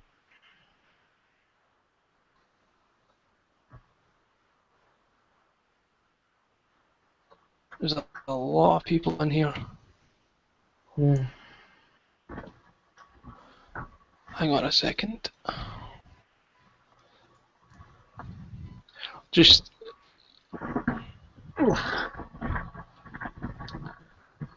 Okay, I'm back. Yeah, well, like I said, words are always a little bit tricky. I'm just saying the is-ought gap, I just don't think, I think it's a philosopher's game. I just think the way to deal I with think that as well. is break it and say, look, is-ought doesn't have any meaning in a world that has real value. So you want to play this game, go ahead and play it, but, we can observe the world and we can figure out how this thing works, and just like we know how a car should work, and then we can just define when it's not working. It's obvious, right? If the engine doesn't turn over, we know it's broken. We can say it ought to be fixed. It's not complicated. Yeah, no, definitely, I agree. But what I'm saying is that suffering is caused by desire deprivation, and to minimize suffering in everyone is to find a way to work around that. That's my point. I mean, when you have a state which is sought because it is desired, it is sought, therefore ought to be the case. But you can just extend your own subjectivity by taking into account each subject and recognize the asymmetry, and therefore every nihilist sadomasochist is better never to have been. And then, But isn't that part of the trick of the asymmetry again, though? Is that it really is this, whether you're risk averse or whether you're adventure horny. You know what I mean? So this is like this subtle line between optimism and pessimism, but and it almost comes down to this fact of what, when are people appreciating, and are they appreciating the value exchange that really exists? Like, they're really going to have to pay for the desires that seem free. You know what I mean? Like, just breathing air costs the biosphere. I mean, I make these arguments, but just the bare maintenance of your existence means every minute, 50,000 rats are dying horribly. I don't know, like, per person. All right, there's like 10 zillion rats on planet Earth, and they're dying. They only live 3 years. I mean, it's a horrible life, and they die horribly. And so this is what the price for our existence. This is what pays for it. And so I'm just saying that's you have to make a connection between what seem like harmless desires, like I want to enjoy a cupcake, and it's no big deal. But everything we enjoy is a big deal in the sense that the real price is that's everything that is being paid is paid for those good things. Right. Well, I would agree. I just mean desire itself. You know, we don't need to worry about, you know, this guy likes to get off by hurting himself. I just mean the best possible world for everyone, which is negating negative, is good. That's basically my argument. And without desire, there's no motivational mechanism, there's no driving force to get from A to B, therefore there's no oughts, because the ought is derived from that which is sought. I mean, you can choose to be good, or you can choose to be bad, but you will do, inevitably, you will do what you have sought to do.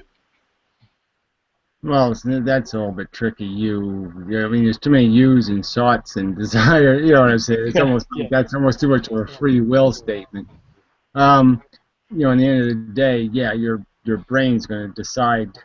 You know, it's going to make some priorities. But I'm just saying that what is getting prioritized is what I'm really trying to get to here. Is there's a difference between desiring some projected thing, like it's even like the silly notion people have, like they need the human race to exist. They don't, though. Why do they need it? You know, they don't even analyze the need. So I'm saying there's some desires that are they're built on nothing, and then but the desire for you not to watch your brother die of cancer, you know, that desire is so much more weighty and real. Yeah.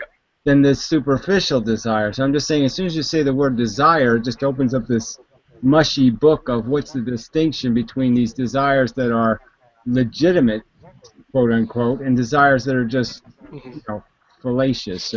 But what I'm saying is that because I'm on your side with the whole Ephesus thing, what I'm saying is that the whole, you know, Annie Cantavad and Carla Della Stella, all their stoic desires and whatnot, they will reduce to a pain-pleasure motivational mechanism. So that's why I'm saying that it doesn't really, I mean, this is the thing, we don't need to worry about your higher level desires, because they can all be reduced to attraction and repulsion, which is my point. And if you don't exist, then we've solved the problem yet again. So, well, I know, but we're still saying that what's the logic that's going to defeat them? And I'm just saying, I don't know if the way you're wording it with these desire words is giving them too much room. So I mean, I'd rather put it in their face and say, well, look, here's the scenario.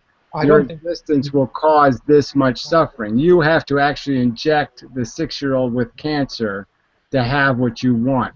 Will you do it? Here's the syringe. Yeah. Do you have the balls to do it in person? Yeah, your method's a bit more explosive than mine, but, you know, I mean, I don't even know if Carla Della Stella is for real or not. I don't even know. Is it a he or a she or? That's what I was about to say. I think you're dealing with more than just a logician here. You're also dealing with an individual that is using their philosophy as a coping mechanism. Especially since it's ethics as well. Yeah, and a lot of this coping mechanism, like you guys had discussed before, I mean, we could go on what this coping mechanism is for in that person, but that doesn't really fucking matter. It's really none of my business what they're coping about, what trauma they experienced in life. But their philosophy is definitely reminiscent of more of a coping mechanism. So I don't know how you're going to, quote-unquote, defeat their philosophy. Yeah, I mean, it's like a Randian for Jesus, you know, which is so funny. It's like this weird mixture of Ayn Rand and Jesus Christ. You're just like, how the fuck did you smash those two together? I mean, what a are you talking about Carlo? Well, yeah, what a horrid couple that would be, right? Ayn Rand and Jesus Christ. I mean, come on. Well, this is what I was saying. It gets ironic because even if nihilism were true, right? Even if it were, I don't think for a second. Why should we even give a fuck about it? You know, I mean, well, this is the thing. That's why they can't even make that argument. I mean, as soon as you tell me the conversation isn't about reality, I'm going to say, then fuck it. I don't want to bother. Why do I want to talk?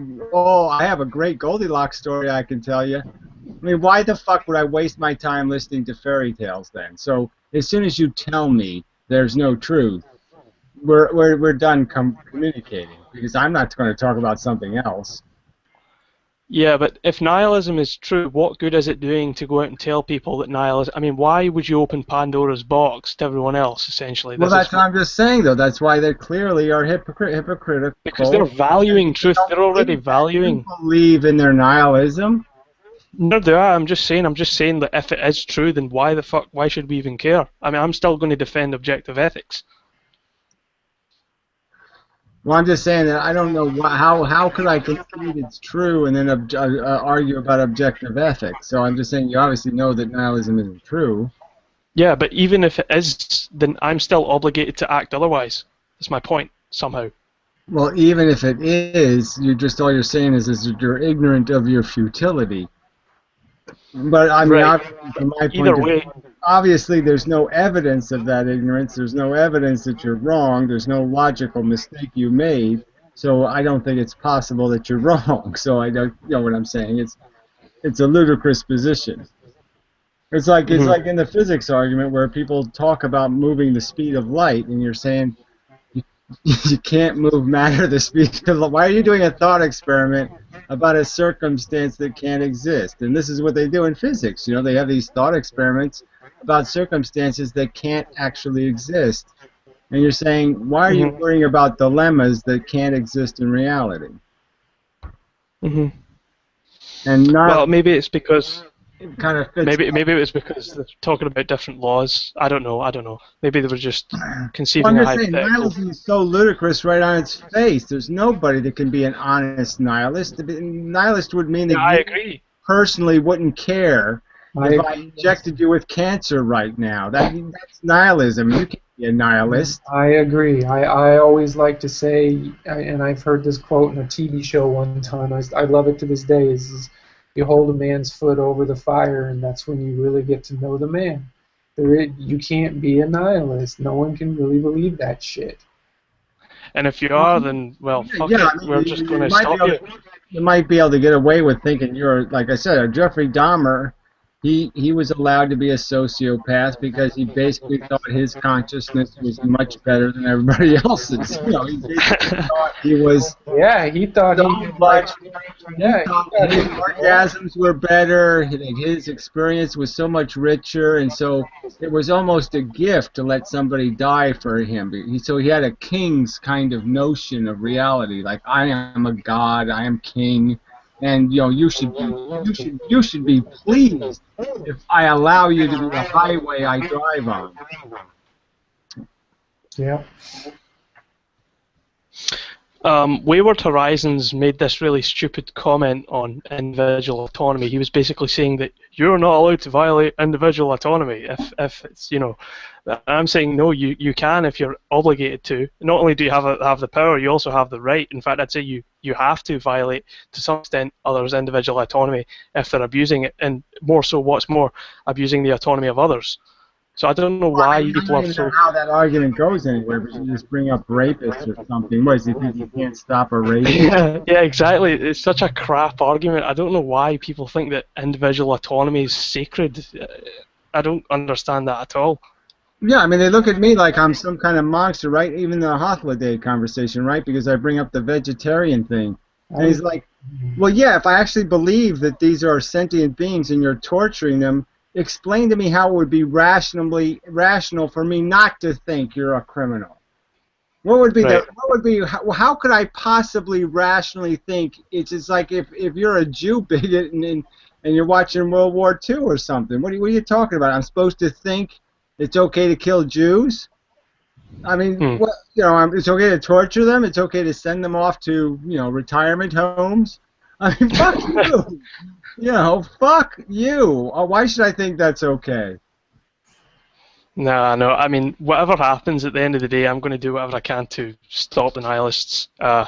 Because, for one thing, I think they're wrong, and I'm obligated to do so ethically. So I don't see what value it would be to tell people that nihilism is true. Even if it was, why would that? What do you think you're accomplishing? Why do you even value calling yourself a nihilist? Why would you even go out of your way to say that? Well, like I said, that's because they're hypocrites. They're not nihilists. Because it's stupid, that's why. There's just selfish people looking for an excuse to be selfish, so let's not call them what they aren't, okay? They're not nihilists, they're just selfish fucks. Yeah. Period. Well, I think ethics is finished. I think it's pretty simple once you acknowledge, you know, positive and negative states of sentience. You know, I think ethics is it's fairly easy, just disregarding all the little trivial special cases, but on the whole we pretty much get ethics, or at least I'm going to argue. The rest is just cleaning up the details, but consciousness. Ethics, but these are important words, though. You're kind of just flying over a little bit, I think. Because there's an important distinction between the right solution and an ethical solution, right? I mean, I could make the argument that yes, you could torture one person to save 500 people from torture, but isn't the ethical argument that you don't have the right, ethically to impose on that person the torture? Like they have to be the hero. So you can make an argument for this ethical thing where, yeah, this is an unplayable game either way. I mean, ethically it loses both. There is no right answer ethically. So, but right, I mean, but Benatar saves us all, right? Well, I'm not saying that. I'm just saying that there's. I can't look. I would press the red button, but I wouldn't. Yeah, so would I. I wouldn't think that I did the ethically correct thing. I did the necessary thing, right? The logically rational thing. But I mean, as an ethic, it still kind of sucked because I did have to violate all these other people's intelligence, is so-called, right? I mean, I'm violating their democratic rights. I'm violating a kind of social contract. I'm violating a natural contract, even you want to call it. But isn't that how it gets kind of fuzzy, right? Because these contracts are kind of fuzzy. It's like two wild animals meet each other in the woods, like the moose and the bear, and do they decide to fight or not? It's a weird ethical contract about when but you want to be careful that you're not making the fallacious appeal to nature argument because, like you said, the DNA says so doesn't make it right. I know. I'm not saying I am. What I'm saying is the word ethics. You're kind of saying there's no room for this conversation. I'm saying I think this is an incredibly deep conversation to have about the different levels of this dilemma that we're in, and the fact that there is no perfect solution. There is no perfect solution. There's just less bad solutions. Right. Well, I can agree with that, but everything that we've said so far on ethics is pretty much everything else is just cleaning the details. But the main issues that I find really interesting are consciousness. Free will, I'm not so sure about. Free will is a bit of a gray area. Some days free will interests me, some days I really couldn't give a fuck. But consciousness and qualia really does seem to I've proposed theories to solve the hard problem, physicalist theories, and I'd really love to see more effort being put into discussions about consciousness because a lot of people just fluff it off like, oh, it's just information processing. I think it is, but I think people really need to acknowledge the harder problems. Well, I know, but I've done so many videos on the hard problem, and I think my latest argument of where you basically break it down to two brains, we're of two minds, the mind that creates the agenda, the desire machine, and then the intelligence that traditionally, by nature, is a servant to those needs, where we create, one part of our brain creates feelings to give us a problem to solve, and then our mind, our intelligence, is used to solve the problem. And now we have our intelligence has grown, and now we have the capacity intellectually to define the agenda, to establish better goals than our nature, and to try to get our monkey, the subjective brain, to conform to those higher goals, to see victory in, in a different form. Instead of us being in the ticker tape parade, we just want the parade, that kind of thing. Instead of, this idea of modifying through intelligence these visceral, crude, selfish ambitions into these higher visionary ambitions of this is the real victory, is a reduction in suffering. Not a reduction in my suffering, a reduction in suffering. Because the subjectivity is all subjects are equally valuable from the third objective eye of the universe, so to speak. Suffering is suffering. You know what I'm saying? I mean, maybe you can put it on a scale and say somebody's only 70% is suffering is the other. But I'm just saying, regardless of what you do, you just say it's all sewage to be cleaned up, and doesn't matter whose sewage you're cleaning up. It doesn't matter whether it's that square foot or that square foot or this square foot. It's all Yeah. square feet. And Well, that's the real agenda. So I'm just saying, but that's the trick with our brain. That's the consciousness game, is this idea that we can actually think beyond this natural construct of just being a scheming brain, and now we can be a thinking brain. Right, we're aware of our own awareness. It's like a feedback loop. We reference ourselves. It's like putting two mirrors together. You look at yourself and you're like, wow, this is who I really am. And you Well, so really. you said it before. It's the walking out of the maze thing. I use that analogy a ton of times. But I mean, that's the real awakening. Is this idea that you crawl out of the maze of your own psychology. You crawl out of the maze of culture. You crawl out of the maze of the bullshit, and you see the game you're caught up in, and you see what it's. Bird's eye view. Instead of it being about your looking out, it's about you seeing what's in the world. So instead of you just seeing walls, it's, the world is now open and the walls are looking at you. Mm. Yeah.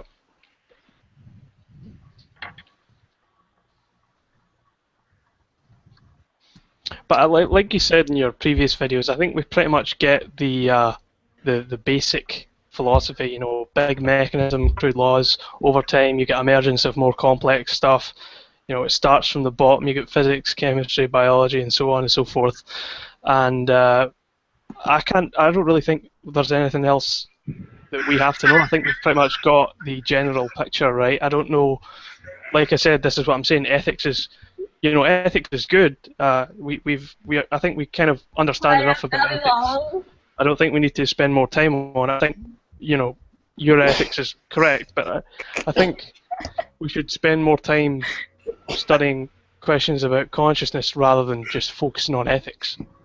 And Allie Long, yeah. Turn out. You're kind of retarded, huh? Well, I guess somebody took care of it, I guess. I didn't have to do any work. But anyway, yeah, I guess I'm just still going to try to. I'm not trying to save the word ethics, but I just think it's a useful word to describe the value exchanges. So we're really just talking about exchanges of value, what trade-offs you're making for, what good is worth what, compromise to some concession to bad, what price you'll pay for the good. And so that's what basic ethics is, a word you use for the economy of value exchange, right? So we're just saying that you're saying you're saying value is still a rich conversation and ethics is not. And I'm just saying that ethics is really just how you negotiate the value. Exactly. Yeah, it's the extension thereof. But what I'm saying is, I think we get ethics. I think you've actually proved objective ethics in Mentum. I really believe that. When you said in one of your videos the ought is automatic, that just, I think it was in your ontologistics video, that just hit me like a ton of bricks, and it was like the final, jigsaw piece, and it all just everything just fitted together at that moment, because I realized that when you have a sentient subject with desires, the ought is going to be automatic to get from A to B, and everyone is better off not having to get from A to B. So, well, yeah, you're trying to shorten the line. The B is this thing, you know what I'm saying? And then, yeah, you just start realizing the way you short the line is to get rid of the thing that's keeping you making the line. Right, and that was the final lines, fuckhead. When you said that in your video to ontologistics, that was like the nail in the coffin. By then, I was like, yep, I get it. Objective morality is true, and I don't really think, this is the thing, I don't think we need to waste more time on ethics. I think we understand it. What I'm saying is that I think these questions about consciousness are much more interesting, because there's a lot of stuff there that we still don't really understand. Well, I don't know about the not understanding part. Like I said, I think the more you analyze this, the more you see the monkey, the more you see the crude animal that we're functioning as. So I guess what I'm saying is I don't think there's any intellectual context needed. I mean, we have all the evidence. All right, the evidence is in. The problem isn't our knowledge. The problem is that people don't like the truth, and they're running like hell from it. Yeah, consciousness is a physical product of the brain. You know, it was selected, it evolved, and we can trace back our cruder origins to apes. But my point is that what it's like to see red and all these other really, you know, technical issues, these are the things that I don't know. This is where it gets tricky, because while I don't deny that it certainly seems to be the result of computation inside our skull, the question is not. The question is, why would there be subjective experience associated with that? I'm not denying that there is. I'm just saying. Well, I know, but that why question is almost silly, because you'd have to say, how could it do it otherwise? How could it create enough Zombies. of motivating? Well, I know, but you know, zombies aren't a real thing, are they? So not naturally, but that's the thing. If they're not real, well, I'm if we saying, can conceive. how if you were going to build a machine that was capable of doing this thing with evolution as your guide, I'm just saying, just think of from an evolutionary point of view, how do you incrementally build the programming? And I'm just saying, an ouch would do it. If you make an ouch, if you can create an ouch, a real harm, then you can do it. But if you don't do it that way, if you don't really make the computer feel it, you have to do it with programming, right? So you have to have the whole, you have to write the whole program, and nature can't write the whole program. It has to do it one step at a time. So I think biology could only make a brain, an intelligence, by creating an ouch. It has to create an ouch. Yeah, and you ask why would it create the subjective experiences? Because evolution also it gets a big bang for its buck when you have a subjective experience, because I know, but creates. I think you can't have learning intelligence without it. So I think that's the key thing here, is you can't have learning intelligence without a sentient whip reward mechanism. You have to reward logic. And so that's why biology fell on creating real value. Like I said, I think nature would love. Well, nature would love. That's a stupid thing to say. I think it would be perfectly satisfied with a synthetic value mechanism, but there's no way to make a synthetic value mechanism. Well, robots for one thing, but secondly, from the outside, from the third-person point of view, there would be absolutely no difference in the function and the behavior of an organism who reacts and responds as if he is conscious, you know, but in the inside there's just pure darkness. I think that's conceivable, but I do, you know, I end up saying that it's naturally important. In fact, it's logically possible when you start analysing the concepts of the physical, because, you know, information is a free lunch once you have matter, or so I think that. Well, I'm just saying, though, you're still talking as if our mechanical function could have evolved without the mechanism. I'm saying it can't. You can't create a learning machine, okay, without. So you can't create a zombie that way. A zombie is still programmed. A zombie wants brains. How did it acquire the need for brains? Okay, I'm saying biology can't do that without creating a visceral personal interest. It has to make it personally interested, and it can't, like I said, if it could write the whole program, then yes, you're right. It could just write another program that says you are programmed prime directive to do this thing, period. But it can't do that. It has to develop the program, and the only way you can develop it is with this little kernel called an ouch. Hey guys, real quick, I'd love to stay, but I got to take off. It was good chatting. Yeah, all right. Always good to see you and such, and you so too. forth. It was nice talking. Does my brain good and whatnot? It sounds like a Cheerios commercial. Does the brain good? I'll see you again soon. Yeah, you're as good as Cheerios. See you. Yay.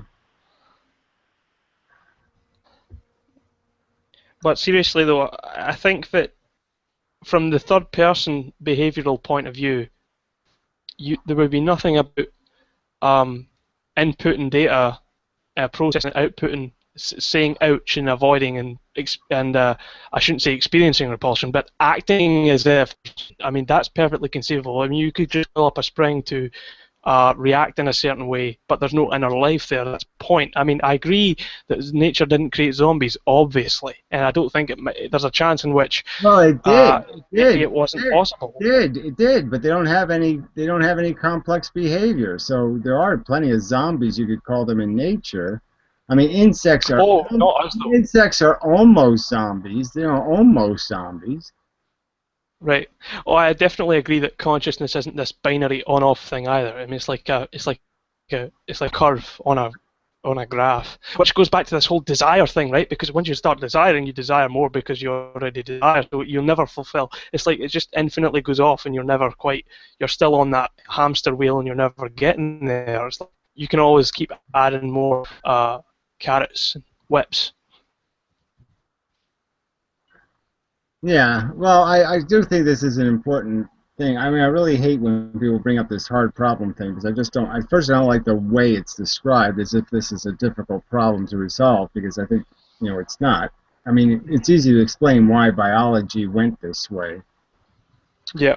And because it's very hard to like I said, why haven't we been able to make a synthetic intelligence? Well, that's because we really can't make a good agenda program. It's hard to create a good agenda. It's hard to create. It's like, look what Star Trek did, right? When it came up with a prime directive, what was it? It was stupid, right? Oh, we have a non-interference policy. Like, even if something is horrifically plain out stupid motherfucking dumb, like a guy's got like a bird stuck in his exhaust pipe, we won't even interfere and say, maybe you should take the bird out of your exhaust pipe. I mean, it's stupid, fucking idiotic. Like, this is our ultimate principle. Like, we're not going to interfere. I mean, it was stupid. And you're saying that's the best they could do. Yeah, I'm totally for violation of individual autonomy if it means that it's going to prevent violation of autonomy, if it's going to reduce suffering. But I don't understand why people would say that, oh, no, you're not allowed to decide for them. Well, no, fuck that. They're deciding for me. So. Look, just break it down to, right? It's the difference between people talking about rights without talking about responsibility first, right? So autonomy means nothing if you're not acting within a responsible framework. So the key, again, it's the white space where the value is. It's like the freedom word and all these other words. The real value of the word is the opposite word. So it's the opposite of your rights, the responsibility element, that is the one you have to meet first.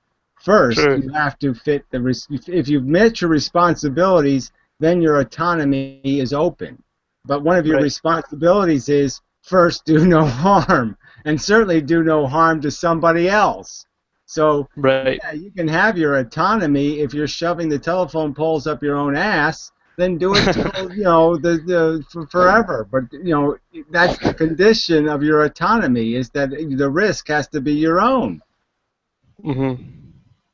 Well, I've got no objections to that. Yeah, I mean, you're free to rape as long as you rape yourself. Yeah, well, it's not really rape, is it? Because consent. Well, anyway. I'm just saying, it is, and you can. Yeah, I know. I was just possible, joking. Right? It's somebody has probably figured out how to do it. I'm sure somebody's figured out how to do it.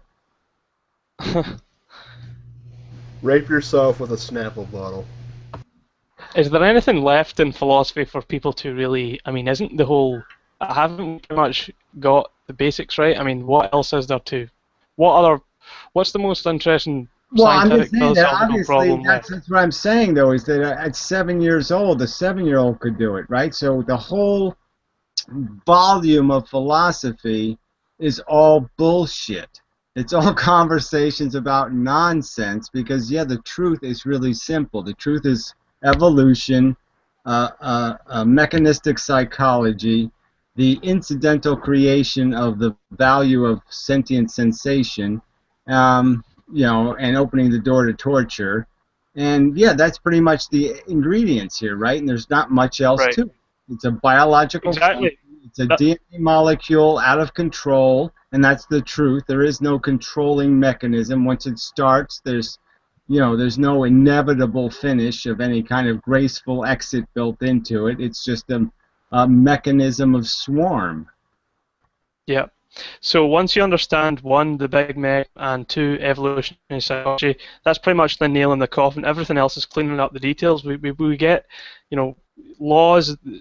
I actually think that, this is another view of mine, but I'm not going to go into it here. I support the mathematical universe hypothesis, which is the idea that the physical world is itself a mathematical structure, not merely described or produced by such. And the reason for that is because it allows me to bridge the mind-body gap with this idea of information. And but yeah, I mean, well, that's been overvalued in my opinion. That's a word that's just another. That's like the New Agers' new word is this information shit. So I'm not too big a fan of this whole idea that there's any information value in a lot of this shit, and I certainly don't believe in this notion of that it isn't easily destroyed. But you know, it's the mathematical part. I'll go with you in the sense that it's mechanism. Well, I'll go with in the sense that it's all mechanism, and it has a there's parameters with which it functions. You know, I mean, there's this. You know, you see the repeating patterns in nature, even of predator and prey, attraction, repulsion. These are repeated over and over and over. And but once you understand that, so there's mechanisms that have a conformity almost to a fractal or something. So you could break them down into a mathematical, even though they're an artistic expression. You know what I mean? They can have an appearance of symmetry and beauty. That's elegant. The thing itself is just a mechanism playing out. Yeah, I'd say the only beauty and value that might be objective, without getting into our, something that's so detached and so above our lower, crude ape desires, might be mathematics. But that's just my personal view. I mean, that has nothing to do with my ethylism at all. Yeah, I don't have any use for the, I don't think there's anything that's objectively beautiful. I think it's a, silly word. Yeah. I mean, beyond the fact that, yes, if you stopped all the harm, the elimination of harm you could call beautiful just because it's a good value, it's such a high positive value. But I like the idea of logic, and almost, it's like intelligence is almost inevitable, right? I mean, it's like airplanes are inevitable. Certain inventions are inevitable, and that there's a certain mathematical, logical road that you're going to travel to get from here to there. We're sort of doing that by these permutations. Yeah, but what I meant was the beauty of it is that it doesn't really give a fuck about any of us, and it would be true even if we weren't around to think about it. That's what I'm saying. Well, I'm just saying the word beauty just isn't going to work for me as a word to express. Maybe metaphorically, I shouldn't have. Well, I'm just saying you're entitled to use it. I'm just saying that I use metaphorical language often. I'm just saying that I'm not going to give the word any use as a logical, functional, valuable word in describing reality, because it's a word that describes nothing but subjective expressions. Right.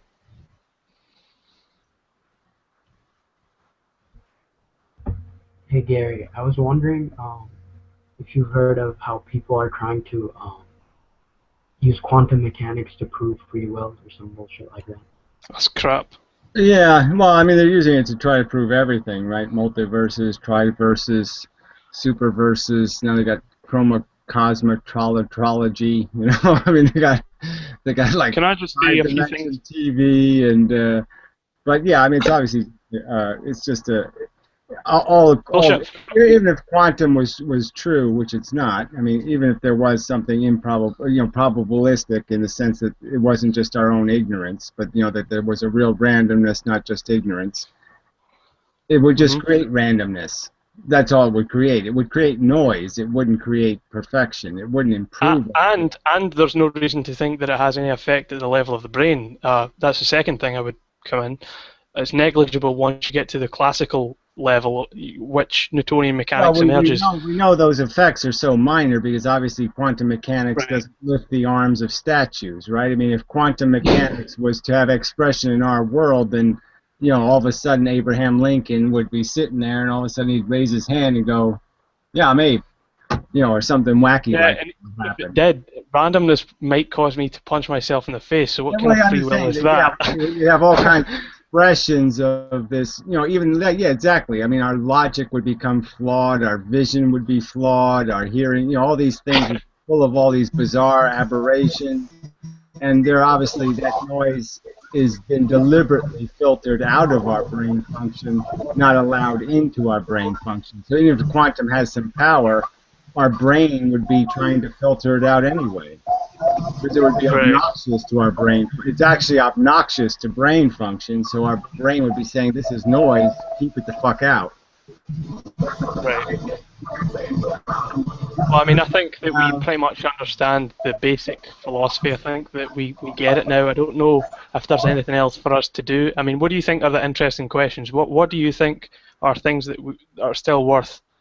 What is it? What really interests you in philosophy? It's not about asking questions or even collecting data. It's just about making a better argument. You know, a more deliberate, refined, perfect argument. So we're just talking about verbiage now, and you know, the semantics. What's the better word for good rhetoric?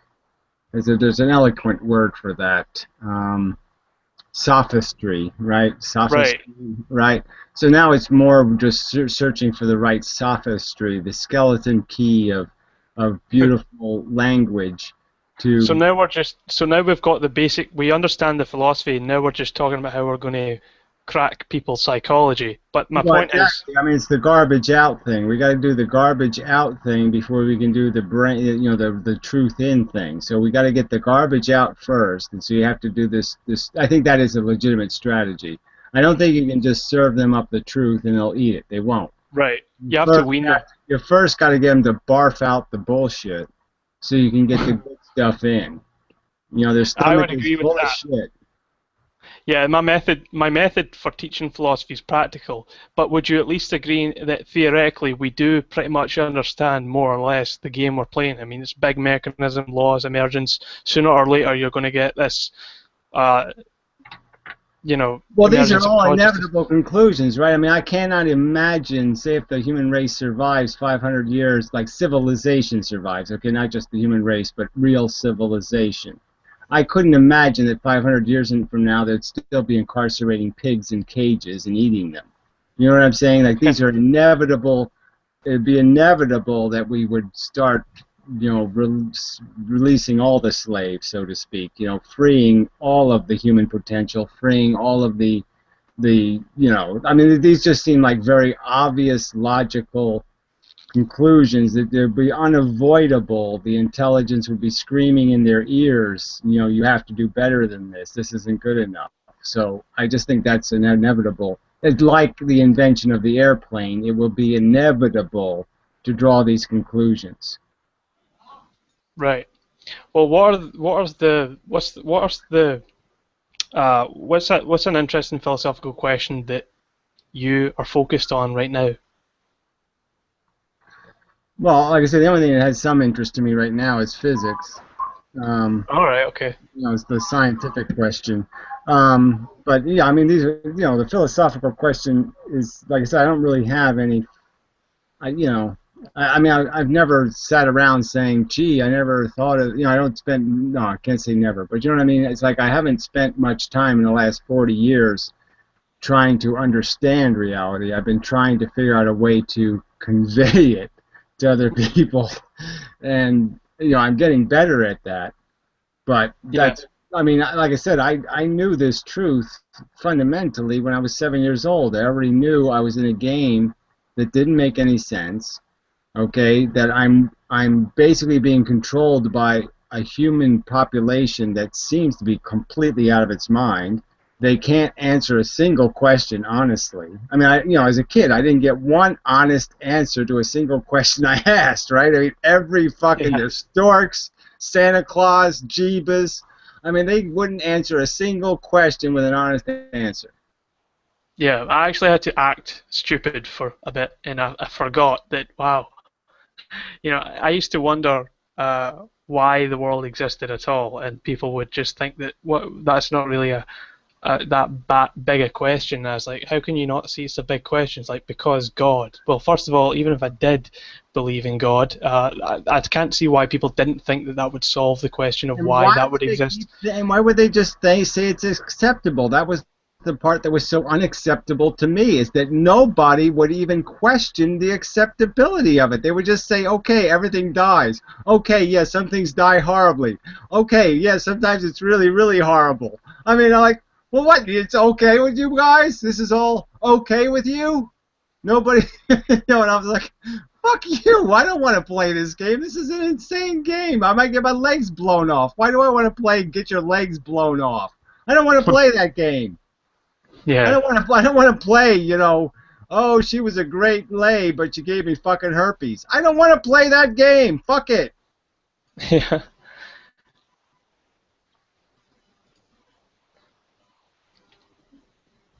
Well, I had an exposure to video games at a very young age, and I think that actually made me more aware of fiction and death and all these other things more than any kid my age. While everyone else was outside skipping and laughing, I was trying to imagine nothing, and I would always arrive at this black screen. And I was fascinated. This is why I'm interested in philosophy today, and I cannot understand why people didn't think questions about why does the world exist. I don't know why people didn't find that interesting. I still find it interesting, you know, even though I'm in agreement with your philosophy on the most part, I still think it's an interesting question. I still think it's fun to think about, and I don't know why people would be so dismissive of it. But yeah, well, I am disappointed, to tell you the truth, that the young people do seem so superficial. Because you would think that, yeah, all this information, all this exposure to so much stuff would make them more than not less. You know what I mean? I can't even imagine if I would have had all these alternative resources. Because, yeah, I was suffocated by culture. You know, I couldn't nobody to talk to. There was nobody to have this conversation with. There was not, you know, I'm telling you, it was a desert I lived in compared to what people live in now. And, you know, it just amazes me that, you know, young people are just, I mean, they're eating the fucking, you know, they're drinking the Kool-Aid by the gallon. And it's it's blue Kool-Aid, you know? It's not even a flavor, it's fucking blue. Yeah. Well, what you're hearing right now is years of repressed curiosity, because I think that they try to stamp out of you these really interesting metaphysical questions. You know, some days I'll think about why am I me and not someone else, and some days that question strikes me as deeply mysterious. Other days it strikes me as no more mysterious than the fact that, you know, today's Sunday. But I mean, these questions are still meaningful. I don't think they should be brushed aside. But these questions, I used to ask them all the time when I was young, but no one, I'd never met anyone who'd ask them the way I did. And I felt quite isolated, so this is what you're seeing after all those years, is this. So yeah, I'm just saying that it does surprise me, that's all I'm saying, is that I would think there would have been more, because I can't imagine, you know, how dismal, you know, maybe I would have just died in my dismality if I would have, you know, maybe it's too frustrating to fight anything. I don't know what the catch is, but I'm just saying it does surprise me, just because I find this, you know, it's so much bigger a world now than the world I lived in. You know, I grew up in. It's such a small, tiny maze that I was running. You know, compared to the maze people get to run in now. You know, there's, you know, the interactivity. Like you're just saying, video games, even in themselves, are very thought-provoking. Like you said, there's lots you learn about your own psychology playing a video game, right? I mean. Exactly. There's these ethical dilemmas. You know, your role playing and your you know, it really does bring, you know, movies can do that for you too, but I'm just saying that, you know, it really does raise an awful lot of your own psychology is revealed in how you play the game.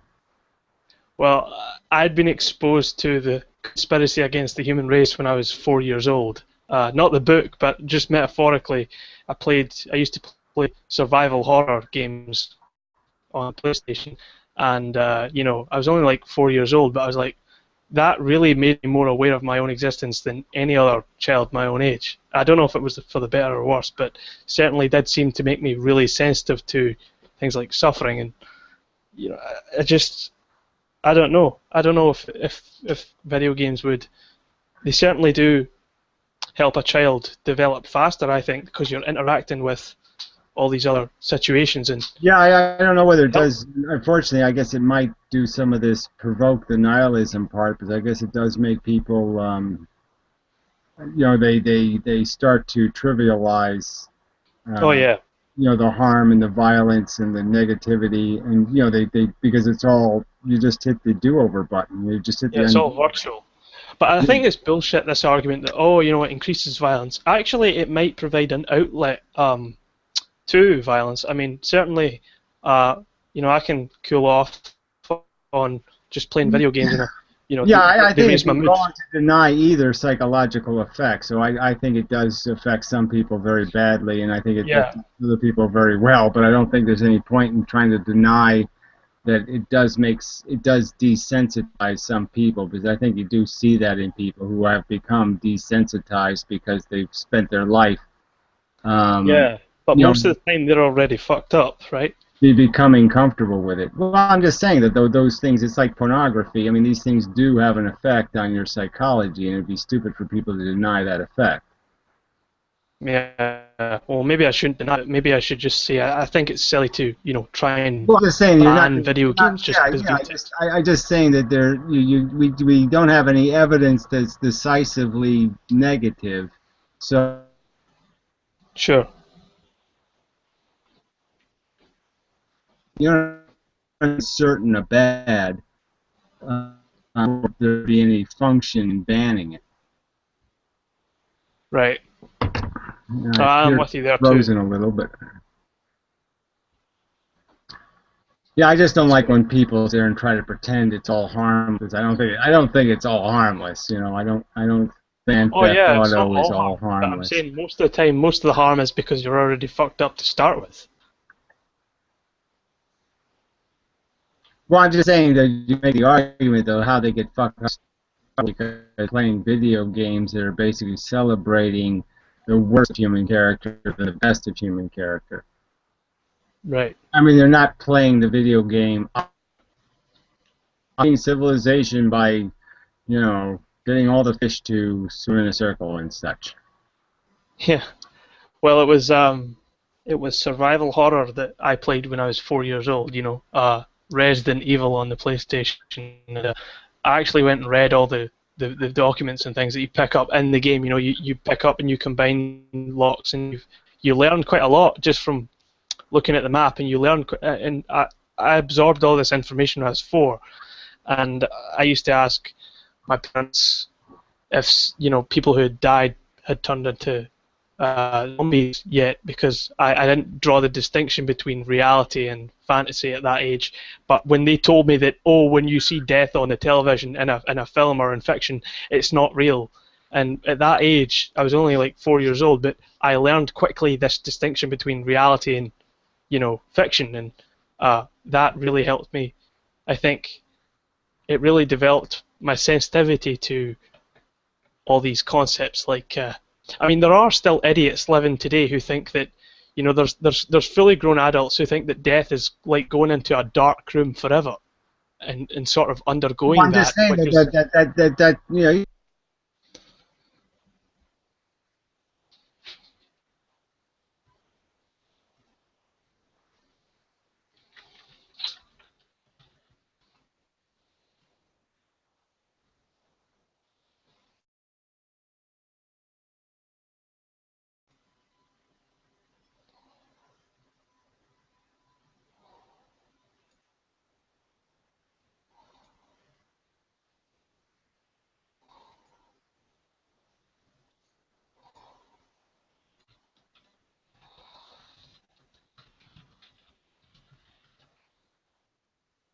Hello? I think that Robert guy is just muted. How do you unmute? Because you've just been muted in that. I think that Robert guy has just muted you. Sorry, I should have said that. I missed that last part there. How does somebody mute me? I don't know. That Robert guy just muted you, and then I think he just left. I blocked his ass, But But That's sorry, weird. I never got what you said there after I said some idiots who are 30 years old still think that death is like going into a dark room forever. When I was 4 years old, I understood that nothingness was the absence of any awareness, including my ability to even think about nothing. So by not being able to imagine nothing, I am, ironically, paradoxically, Yeah, in well, I'm some just way. saying, I'll just remake the porn argument, but I'm just saying that it's basically you get sort of addicted and you get attached to these kind of negative things you're doing. So, like I said, I was playing a war game where you're blowing up soldiers, and it was actually a game where you were Germans and you're killing Americans, and so I really enjoyed it in a way.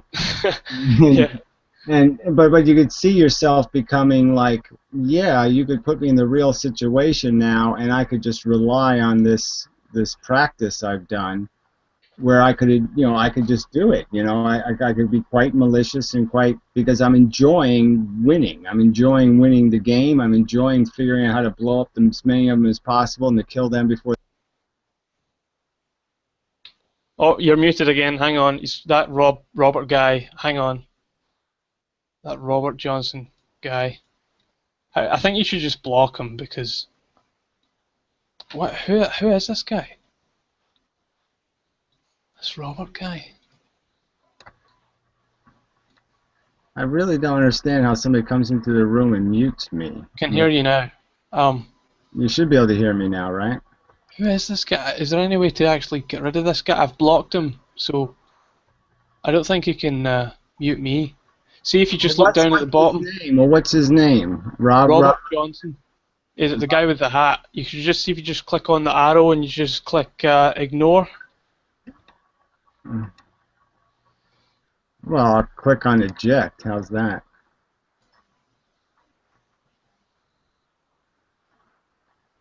See if eject works. Robert. Well, if he joins again, just block him and then eject him. Oh, okay. Something like that, anyway. But what was I saying? Yeah, I think exposure to video games and this information age really enlightened me at a young age, because I used to sit there fascinated by death and thinking about, try to imagine nothing, but I could never do it because my eyes, I would always imagine blackness, and that was not nothingness. When I even knew that when I was a fucking 4-year-old, and some people just can't get the fact that if they don't exist. I guess my argument is that for every one of you, there's two of them, and so that's still the problem. Exactly, and I was always introverted growing up, though, and I think that really. I'm just saying that some people are turning these vicarious virtual experiences into practice in being a pretty heartless murderer in real life. You know what I mean? I don't mean murderer and killer. I just mean that they're finding that they have practiced through video games how to not care, and they've become very good at it. Yeah, well, I would say, okay, you might be able to make a point there, but I would say most of the time these psychos are normally doing that as a form of getting rid of their anger through virtual means rather than. Well, I don't think we're talking about just psychos. What I'm saying is I'm saying that average teenagers are becoming desensitized, self-absorbed, and have virtualized, almost like the Amazing Atheist. The Amazing Atheist always had a kind of philosophy where, he looked at the world as if they were ants and they existed to entertain him. So he almost had a perfect gamer's mentality in that, he had converted the world into an entertainment device. That's probably a true psychoanalysis because, the Amazing Atheist, he seems to be one of these ex-Christian pissed off, I'm just going to be a Darwinian asshole. He's one of these guys who never quite went the whole way. Yes, you acknowledged evolution, but you didn't acknowledge that your ego is itself, you're very wanting to call yourself the Amazing Atheist, is just a product of a DNA molecule yet again. So, I mean, he's still got the mind of a Christian. The fact that he understands evolution intellectually, he doesn't feel it intuitively. He doesn't realize that everything he's doing is just a projection of value. And in order to fully understand evolution, you have to understand it in the context of our psychology. Well, like I said, I don't think he understands evolution at all. I don't think he cares to understand it, and that's part of it. Nor does he even understand ethics. Obviously, well, everything, like I said, even evolution is part of the entertainment devices. So I'm just saying that that's the nature of the psychology. Is the psychology is so nihilistic, and so what's the there's a better word for it? Egocentric. Yeah.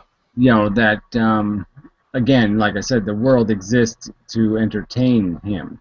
Not for any other purpose. Yeah. I mean, there's so much diversity within the atheist community itself. I mean, you get ones that are just atheists because they're pissed off, rebellious teenagers. You get atheists for purely intellectual reasons. There's tons of different ways why someone might be an atheist, and some of them still have the whole ego thing, and they don't realize that it's just a product of evolution. I mean, yeah, well, that's like the key word would be evolutionist versus atheist, even. So it's almost like the concept of atheism has been thoroughly tainted for me, just because there's way too many atheists who have no appreciation for evolution. I mean, they don't want to take any responsibility for what evolution means. It means we are the product of bastard parentage. Yeah, and some people who do acknowledge evolution, and they want to take no responsibility for it. None. Right, but some people who even do acknowledge evolution still don't understand that, they are awe at the stars. DeGrasse Tyson, he's such a dismissive prick about philosophy, and Dawkins with his whole, I'm justified in appreciating what DNA gave me and all this crap. I mean, when scientists try to do ethics, it just makes me puke. But well, I know, but they're exactly what I'm talking about. Is they haven't taken logical conclusion, evolution to its logical conclusion, exactly, to understand that it has controlled their entire visceral experience. Right, which is why we need more people like you and Tween2 and I think all those other atheist YouTubers. Yes, well, it's true that that was another thing I concluded when I was 7 years old, that the world would be a much better place if it just had me on it. Right.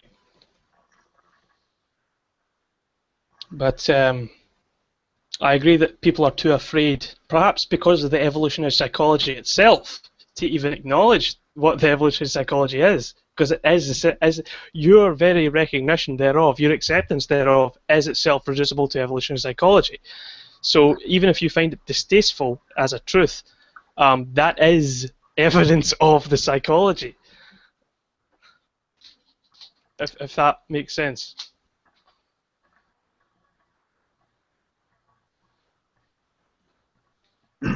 Yeah, I was just looking at the chat to see if there's anything interesting, but not really. I wonder where everybody is. This is kind of weird. Should be more people than this, I think. But whatever. I was reading this comment by this guy, Zoin Ipari, says, we come into the world. Actually, I would say that we come out of the world. I don't like the expression come into the world because we don't come from somewhere else. We are inseparable expressions from it.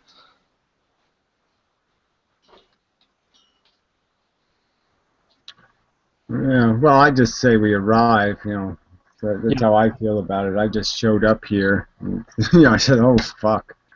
Where the hell am I? What's all this about?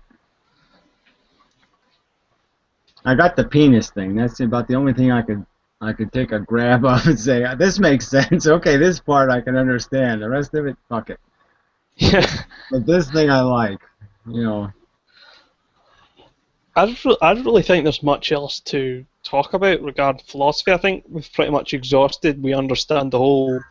There are a few trivial details, but we get the picture, But I think you're right-minded. I think you're making a very wise decision to study physics, and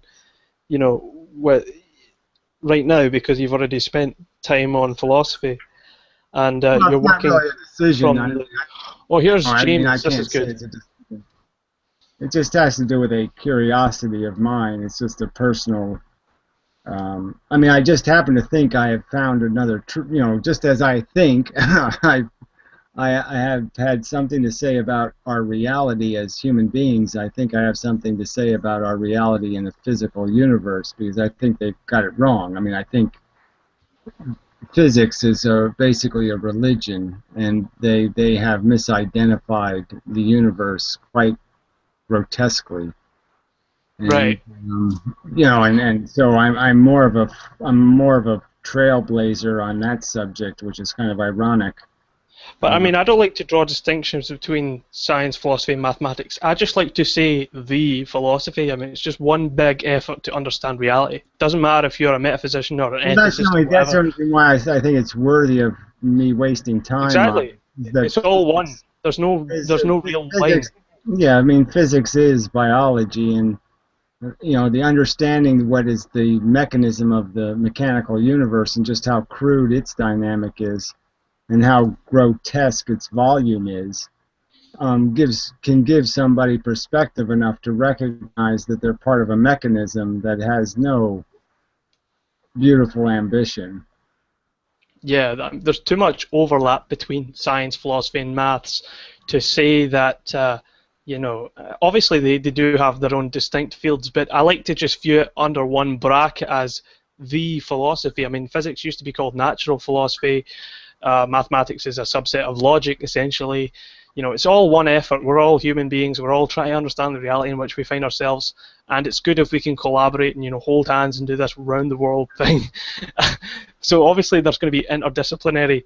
It's good. I'm saying it's a great thing that you finally, you know, you understand ethics and now you're moving on to physics, because then you can finally add your final puzzle piece to the jigsaw. And I'm saying that when I recommended that if you understood the math and the physics, and understand that you don't need to understand the math, you're just coming up with a new model. I'm just saying that I mean, your presumption first is that I don't know math, and I do know a lot of math. So I didn't mean that. I'm just saying that is kind of a presumption on your part that was a little bit excessive in itself. But I mean, there's a lot of math in, especially quantum mechanics, that really isn't math. I mean, it's called math, but it's not really math, because it's a study of probabilities, and probabilities aren't even, they're not reality, right? I mean, probabilities are just a description of what we don't know. They're not descriptions of what we do know, so they're not even true formulas. You know what I mean? So I could say that true formulas, like the side angle side of a triangle, or you know what I mean, some other mechanism that gets you a result that's always consistent. Those formulas are a revelation in the sense that we are revealing the truth, right? We're revealing a true relationship that exists between, like, the radius and the circumference of a circle. There's a true relationship, and it exists. We can understand it, we can describe it. What they're describing in quantum mechanics is not a true relationship. They are creating a synthetic relationship and then describing it in a formula. So it's a synthesized relationship. And that's where it's flawed, in that it's not a description of reality, it's a description of a synthesized reality. Right, what's likely to happen? So would you side with the hidden variable theory? We're just it's not even what's likely to happen, so that's even the trick, right? It's just, again, it's just a probabilistic study based on a given uncertainty. And but the uncertainty isn't... You can't do anything called... You can't define a true relationship to an uncertainty, can you? Not really. Well, you can't pin it down. I mean, it's fuzzy and there's grey area, but what I'm saying is... It breaks the idea of having a formula. I'm just saying a formula based on probability, I think, is going to be questionable whether I would fit that into the category of math. Right. Well, I mean, probability theory certainly is a...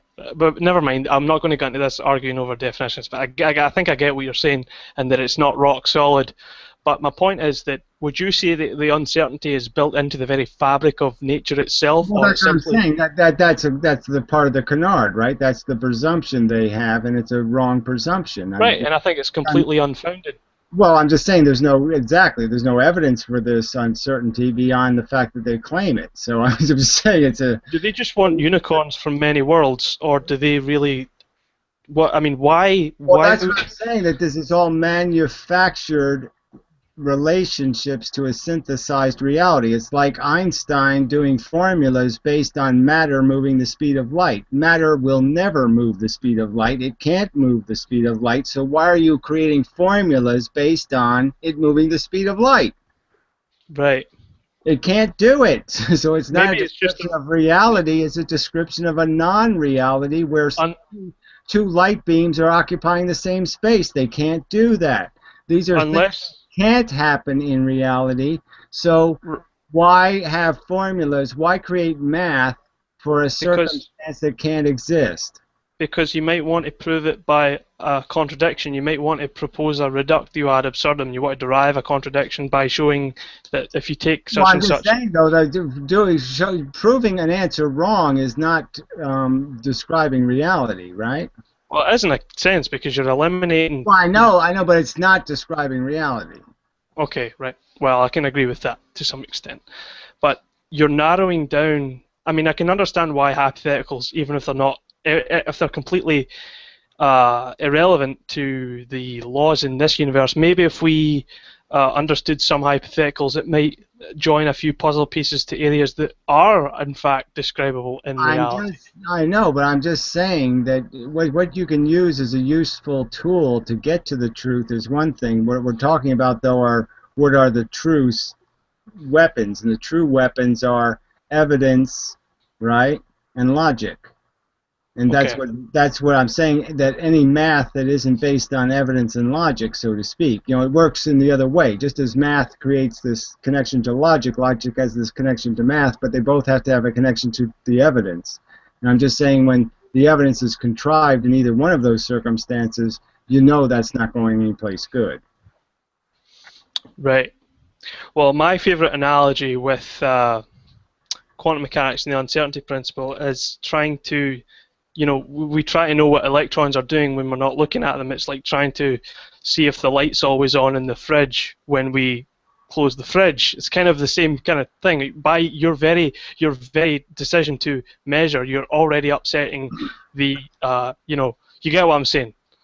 Well, I know. Well, obviously that's the true circumstances. The only reason why the only reason why we can't know is because we can't interact with a photon, especially, in any way that's going to create the information we want without totally disrupting its existence. So yes, it's like you can't understand a Volkswagen by crashing a Volkswagen into a Volkswagen. That's not going to tell you what a Volkswagen is. It's going to tell you what a mess is, but it's not going to tell you what a Volkswagen is.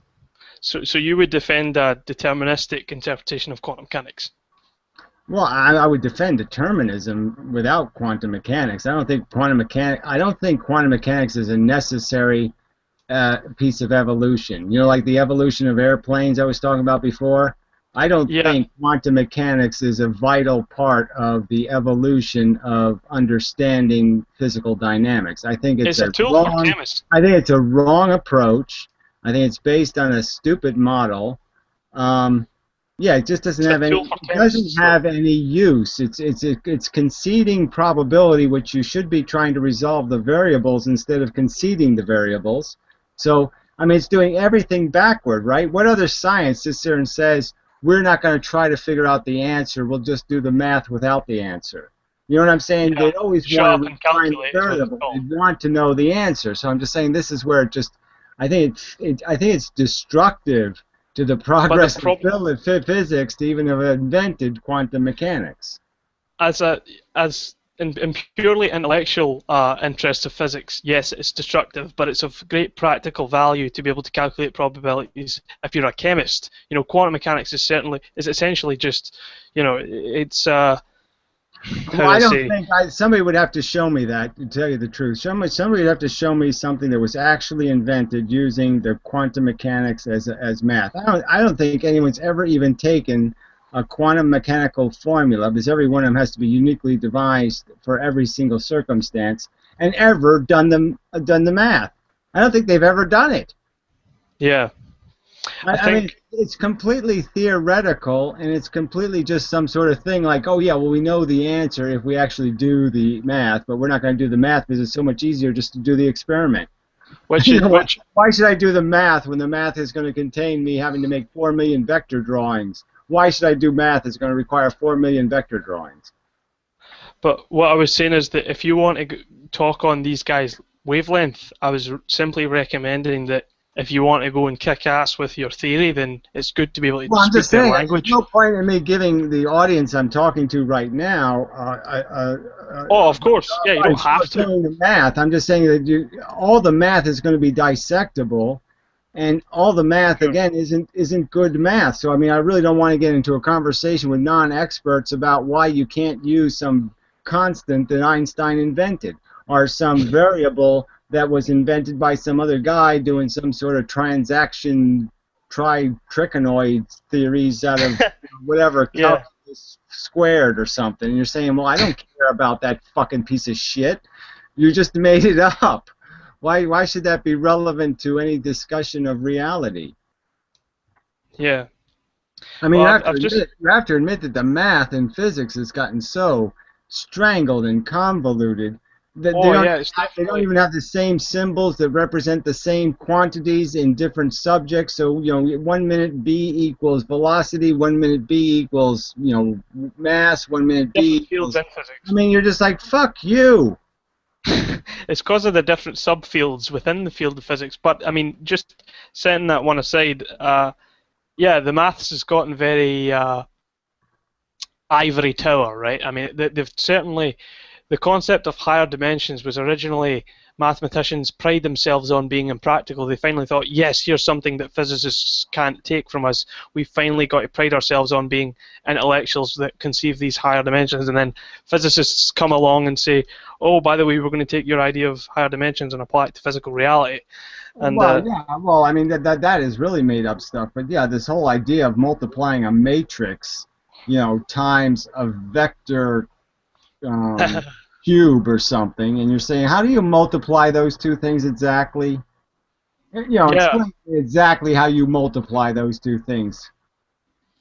I mean, the math's important, but I'm saying that I think your armchair theorizations essentially the math that matters is the E equals MC squared kind of simple math. You know what I'm saying? Time equals distance. These are formulas that you can do something with. The inverse square law in gravity, that's a sensible little piece of math. I'm just saying they have made the math obtuse and indecipherable, and I don't think that's to physics' credit. I don't think physics is doing itself any kind of favor by turning the language of its relationships it's describing into a language nobody could understand. Especially when you've got these fucking, quantum doctor quantum shit. I mean, you've got all that stuff. Then you've got all this complicated math. I mean, it couldn't be any worse. I mean, fine if you had Dr. Quantum applying it to Newtonian physics, because then people could understand, that's many words stuff. Dr. Quantum is okay for its purposes, but yeah, it's full of lies, and you're just saying, well, why are physicists... Dumb it down for the public. Why are they physicists allowing lies to stay in this, description of the reality? Because they never did this recorded result thing. That experiment, with the two-slit thing where they recorded and they turned the recorder off, that never happened. Yeah. The complete lie, this observer problem is, they wanted to emphasize the observer idea. They put a giant eyeball, and make it look like they're observing. I mean, it's so disgustingly, What's even worse is that when people misunderstand observer for conscious observer, I mean, that's even worse. I mean, fuck. Well, I'm just saying, the idea of turning a tape machine off and then somehow if you don't record the results from the detectors, you get the same result again because you're not looking. I mean, that is a dangerous idea. And that allows them to go this extra step where they say now the photon is magical because now they've made it magical because now it can read your mind. And it's just, it's just such fucking nonsense. There's no evidence that photons can read our mind. Yeah, it's completely ludicrous. But what I was, what was I going to say? I was going to say something about. Fuck, I forgot. What were we talking about? Well, it doesn't matter because we can go about any little part of this whole description, right? Look, they use the word wave and particle, right? And they keep fucking with this. And I just watched a physicist, a professor, right? This guy teaches physics in this college. And he keeps talking about the electromagnetic waves, and you're just saying, and then one minute they're gamma rays, and then the next minute they're light waves. So they're gamma rays and they're light waves, you know, and they're radio wave, you know, and it's just like the jargon. You're saying, well, you gotta, you know, don't you understand the distinction here? I mean, either this stuff is clumps or this stuff isn't clumps, but don't, you know, maybe it can be a wave of clumps, but don't misidentify what you're talking about. What is the wave? The frequency of how often the clumps come? Or is the frequency in some other mechanism? But, you know, to say some electromagnetic wave, isn't that dangerous rhetoric? What the fuck does that mean? I think philosophers are the best when it comes to arguing over concepts, and you know, philosophers always bring their shit to the table with these formal definitions, and they're really good with that. But when physicists, they do this pink balloon dumb it down to the public, and you know, they're not philosophers. They sit and talk about how, we're justified in saying philosophy is dead, but I'm going to say that I'm justified in, you know, pointing at the stars and blah blah blah. You know, all this. I'm not going to go down that road. They're going there. You know, it used to be called particle physics, and they just keep trying to get away from the particle part, and it's just so funny because now they're trying to turn everything. You know, now light is a force.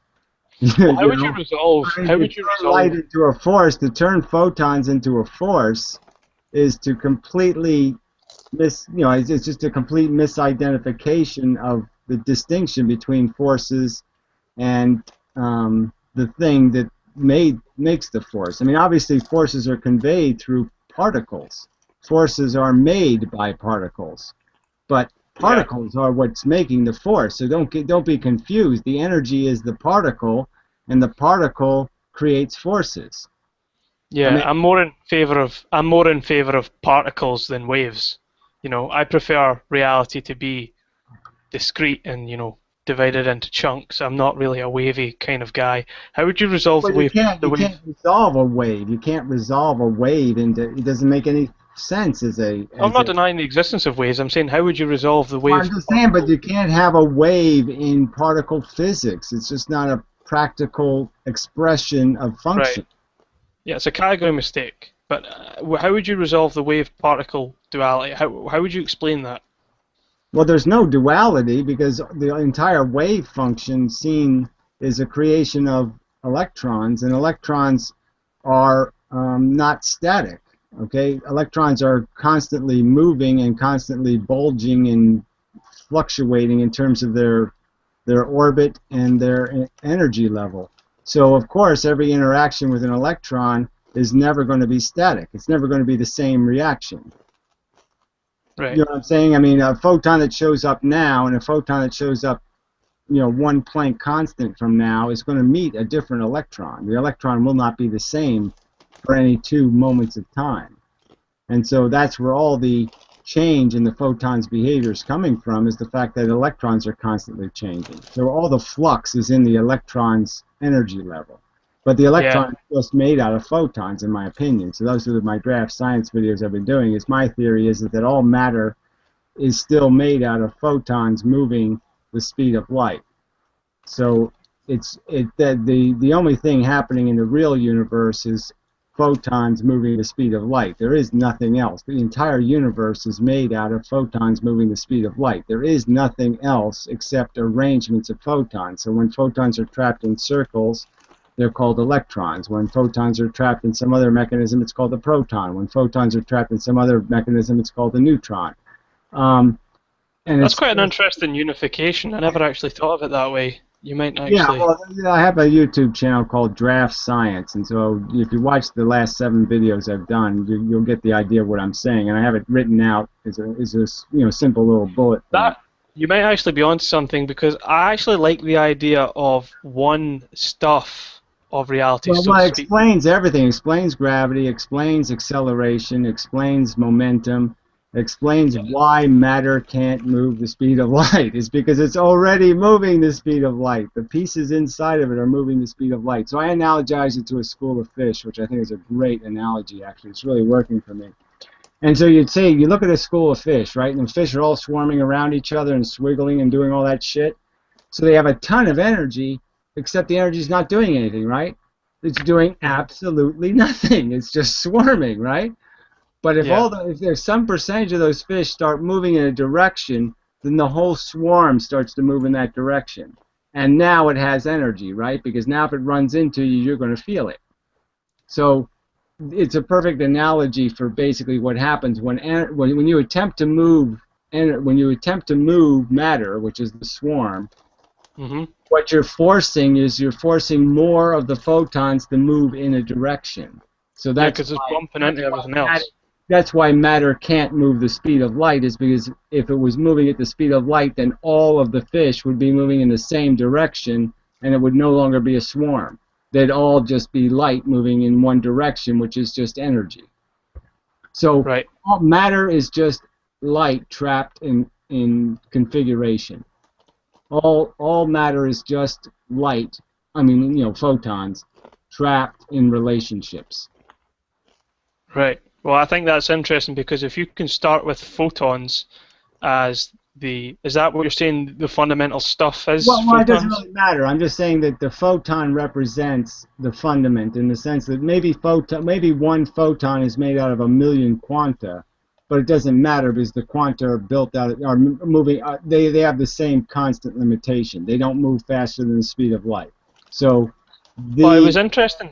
The standard is the speed of light. That's the constant. So that's where you start. So anything moving the speed of light, you might as well call that the atom, so to speak. That's the starting point.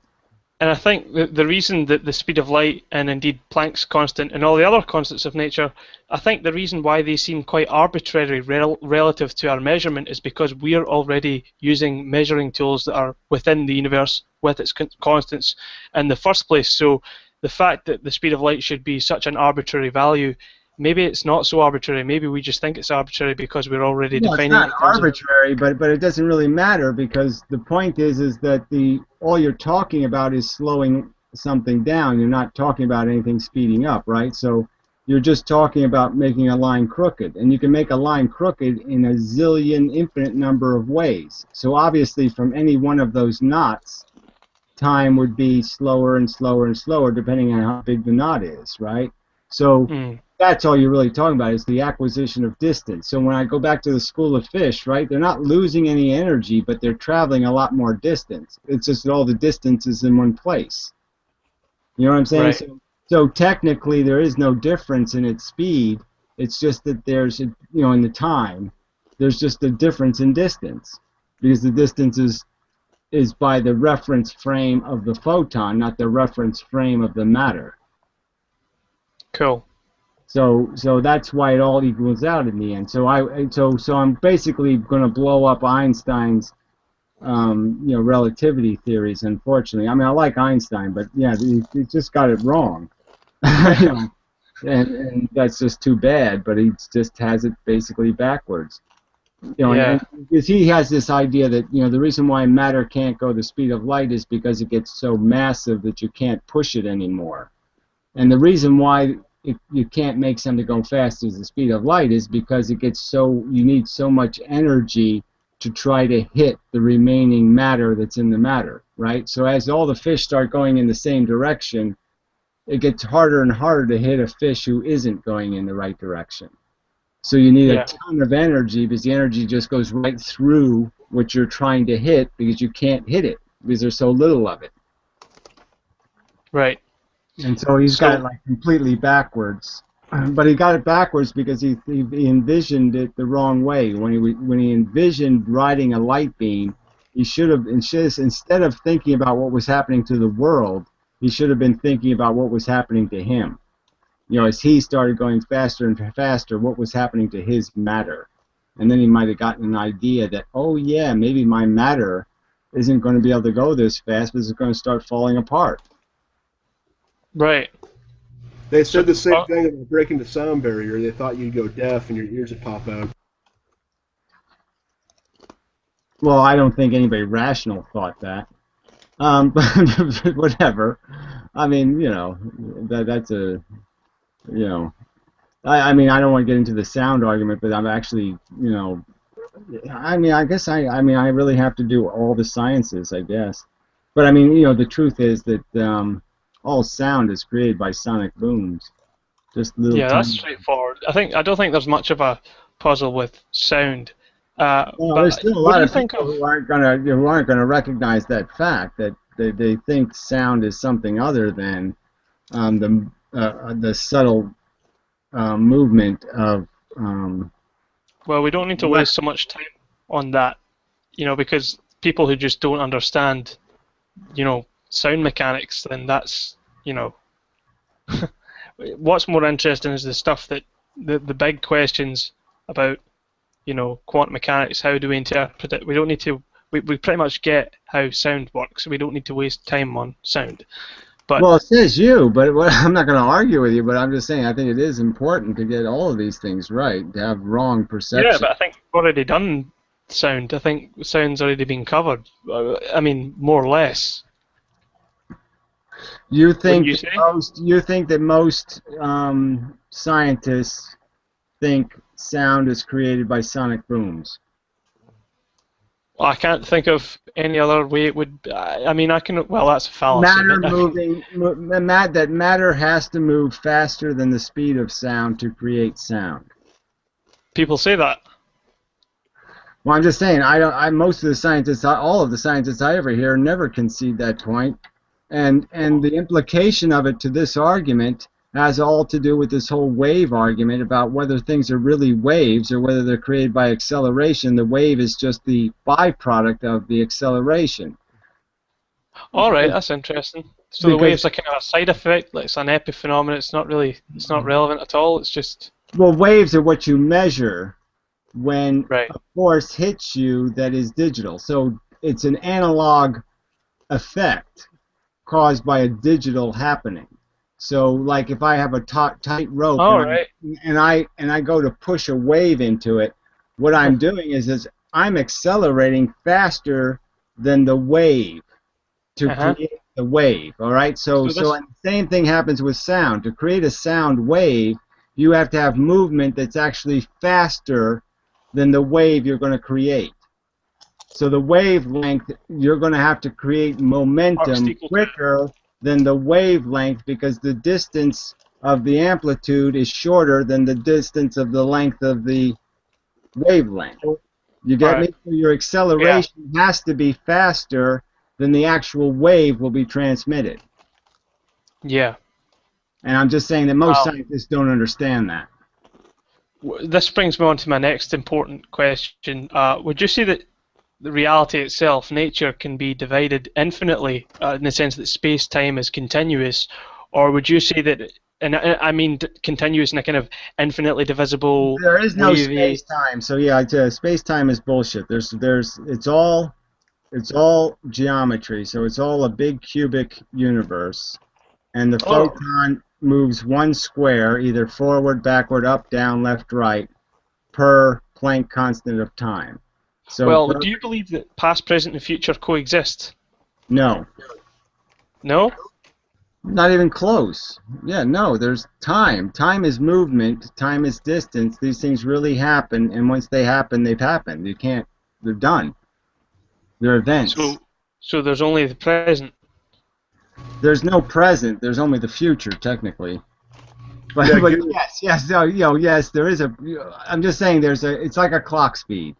So you're saying what is the real event? The event that was before the clock speed or the event after the clock speed? You know what I mean? When a computer runs, there's no real present for it either.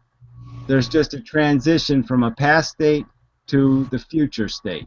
And it's constantly flowing, but is it divided into... It's not flowing. That's my whole point. There's no flow. A computer completely works with no present existing. All it does is change the memory locations on the clock tick. So the clock tick, it goes from being like a bit will be in memory location, 15 or whatever. It'll be on, and then after the clock tick, it's off. So there is no present. There's just a past where it was off, and a future where it's going to be on. But there's no different frames. Well, I'm just saying, but there's frames from past to future. There's no present doesn't exist. There is no movement. There's just on or off. You get me? Yeah. There's no So it's transition from on to off. There's just the on-off. got you. Yeah. So the word present gets kind of fudgy. I'm just saying, so in reality, I'm saying that, yes, in reality, present is so short a period of time, it's a Planck constant of time, right? I mean, nothing happens in a Planck, you know what I'm saying? It's But wouldn't so you? tiny amount of time that there's no point in us talking about the present because we don't exist in the present because it takes zillions of Planck constants for us to even have one thought. Right, but I mean, wouldn't you say? I guess, wouldn't you say that reality is composed of finitely divisible frames, or would you say it's just one big analog mess of Well, infinitely I'm saying divisible? of course, I just said it's geometry. So of course, it's a frame rate. As soon as I say there's a clock speed, I'm saying there's a frame rate. But if you're saying There's it's a frame geometry, rate. What? if you're saying it's geometry, wouldn't that mean that you've got different frames Well, of reality? it's three-dimensional, so let's just make it two-dimensional. Then it's just like the frames on a video or something. There's pixels, and everything moves by the pixels. But the whole timeline exists. The what? The whole timeline exists. You're denying. You seem to be denying that past and future coexist. What I'm saying is that we filter through How the it. fuck do they coexist? I'm sorry, you think that's a rational thing to say? Like everybody should believe that? Why Well, the I'm saying fuck? Why would the fuck? relativity- Why the fuck would it be intuitive, rational, sensible, anything for me to say the future and the past coexist? I mean, that is just the most.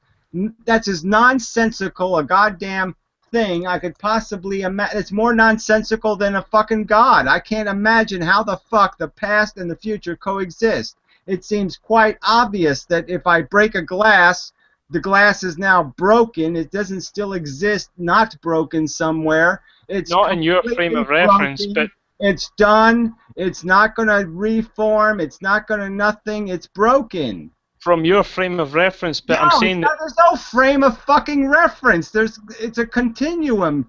Things move through the continuum. You don't go backward. You don't access the past. You don't access the future. There's no way. well, I didn't mean to assert that presentism was false. I'm just saying that people would say that relativity would refute presentism because there's different. Well, I just said relativity is a crock of shit, okay? I'm sorry, but it's a crock of shit. There's no time, there's no dial. Here, I'll explain to you what happens when you move something and it appears as if there's time dilation. There's no time dilation. So if you imagine that the school of fish gets shot into space, well, you have to imagine something more geometric. So imagine the electron circling an atom. And as you shoot it into space, it's now moving, which means it has to eat space in a direction, which means the photons that make up the electron have to actually go more distance in a direction.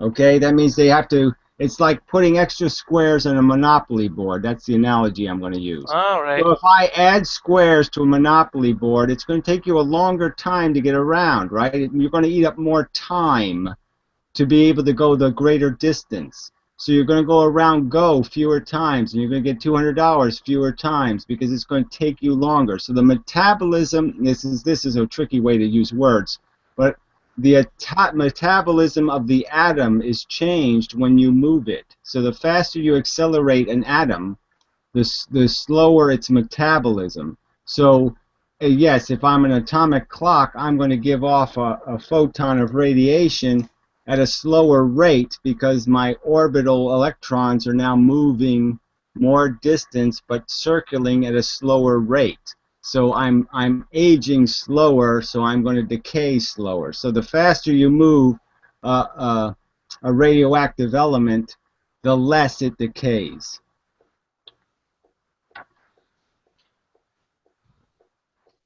And the same is true for all matter. All matter will decay at a slower rate, but the point is if you really try to move matter at very high speeds, you'll start to degrade its structure. So even if you age slower, you're going to probably lose neurons and you'll destroy your cellular structure and you'll die. So it'll kill you. You know, but your matter will age slower. Well, I'm not an expert on physics by any means. I just have a kind of a layman's understanding of it. But you know, I didn't mean to claim that presentism was true or false. I was just representing the, you know, the Well, I know. I'm contemporary. just saying, presentism. I don't even know what that means. I don't even know. I didn't even know. Present it was moment an is all ism. that exists. I'm just saying, I didn't even think it was an ism. But I'm just saying that obviously, I think present is a silly concept because there is no. Well, if you say that past and future don't coexist, and then yet you say that present doesn't exist, you're saying there's always a change. I'm saying there's only change. That's right. Well, how can I make it any simpler? Change. On the Planck constant of time, the universe changes. One click. That's why there's no momentum to light. You know, when light leaves an atom, there's no momentum from the rest of the atom because the whole thing is basically going from a frozen condition to a new frozen condition to a new frozen condition to a new frozen condition. So there is no momentum because when the photon left, there was no movement. All momentum is lost in a frame-by-frame transition. Only photons move. Nothing else moves. So there is momentum is an illusion. You'll have to excuse my ignorance because I'm finding it difficult. It's hard to try and imagine how you can get from moment to moment. And I know you're saying there's no present, but it's just very hard to try and wrap my head around how. It's a checkerboard. Just imagine a checkerboard, okay? And when I clap my hands, the checkers move to their next position. It's reminding me of Zeno's paradox. The present is where I'm clapping my hands, but the movement isn't something you get to see. They just go from one square to the next square. But in a Planck constant of time. Right. We can never pin down the present moment exactly. I'm not disagreeing with that. I'm just saying there's no point in talking about present because present is not in a practical part of the universe. It's in the part of the universe where a photon moves one Planck constant of time. That's kind of a silly thing to talk about. Right, okay, so even if I granted that, the Planck constants of each configuration of the universe are still metaphorically frames, though. The Planck constants? No, sorry. Constants. Each spatial configuration of the universe is like a snapshot. Spatial configuration of the universe. What the fuck is that? You keep using this stuff. What the hell is that? Each? There's one universe. Right, but it evolves through different configurations. No, there's one universe. It doesn't evolve shit. It changes. One universe. There's checkers and there's a checkerboard.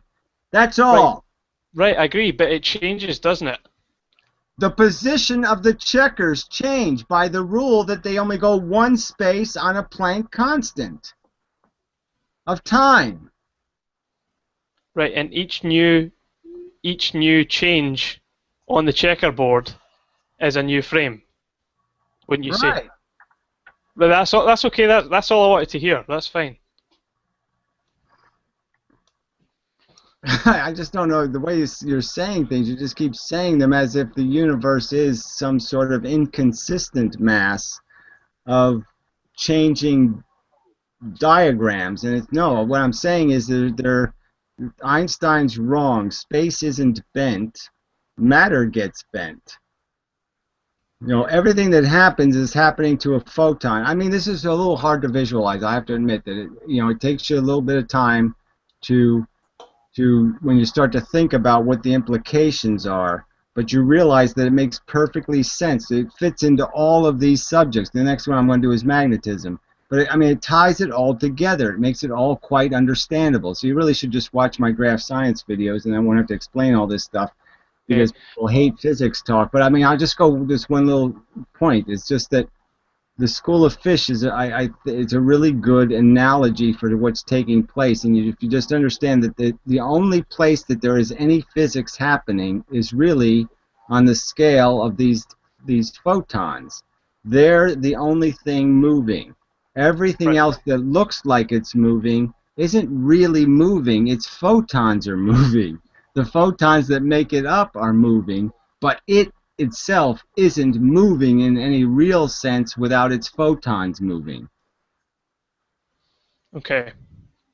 Well, I've taken a note of draft science. Is that where all of this is on? Have you got any other videos that you could point me to? I mean, if you made a video going through all your physics, I would definitely watch it. I don't care how long it is or how many videos there are. I would watch it. I mean, there's 7 videos, but I'm just saying the outline video is the one, you know, it's called whatever, Revolution in Physics 1 or something, Volume 1. So do you have any other physics videos on Inventum?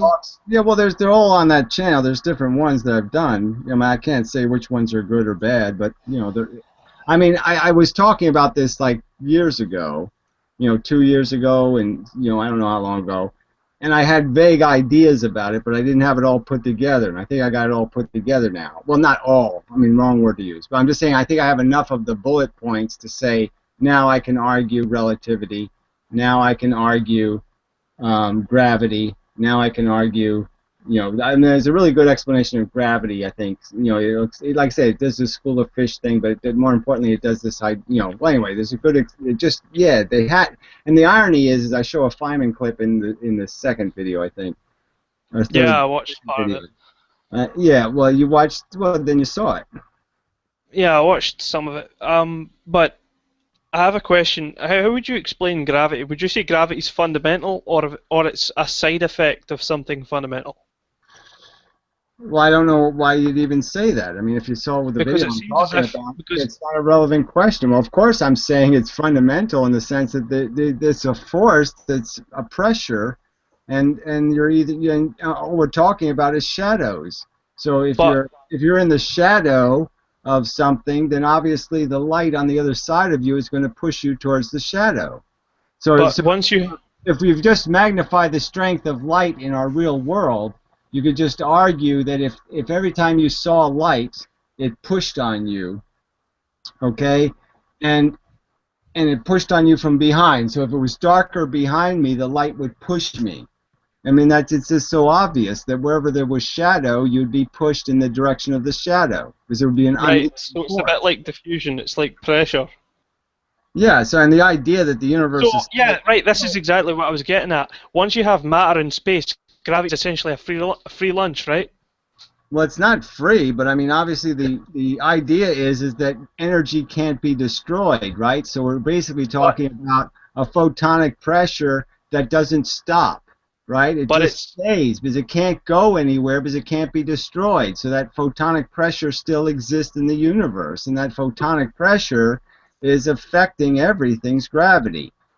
And once you have that photonic pressure and, you know, everything else that goes along with the space and the matter, I'm saying that the gravity is a necessary conclusion. It follows from it. You can't negate gravity without negating that photonic pressure, correct?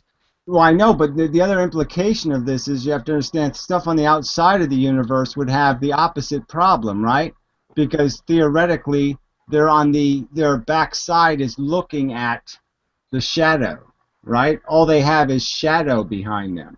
So the pressure is going to push them in only one direction, which is away or out. So that's why the universe is expanding, is because it's essentially gravity pushing it out.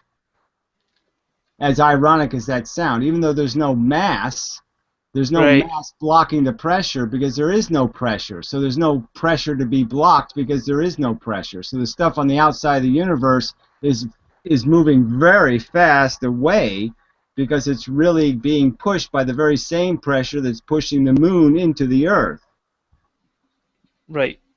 Well, what I meant by the word side effect was that once you have the pressure and the space and the matter, essentially, once you have all that stuff fixed, gravity is a kind of epiphenomenon. It's a free lunch. It's not free in the sense that, you know, oh, you have gravity is just automatic, but I mean, once you have, as you put it, photonic pressure, that is, in essence, what gravity is, or at least it's part of it. Well, I'm just saying, the way you're describing it, though, is as if it's a nothing, and it's an incredibly dense something. It's the dark matter, the dark energy. It's really a huge amount of substance that is still active in the universe, and we're just not accounting for it.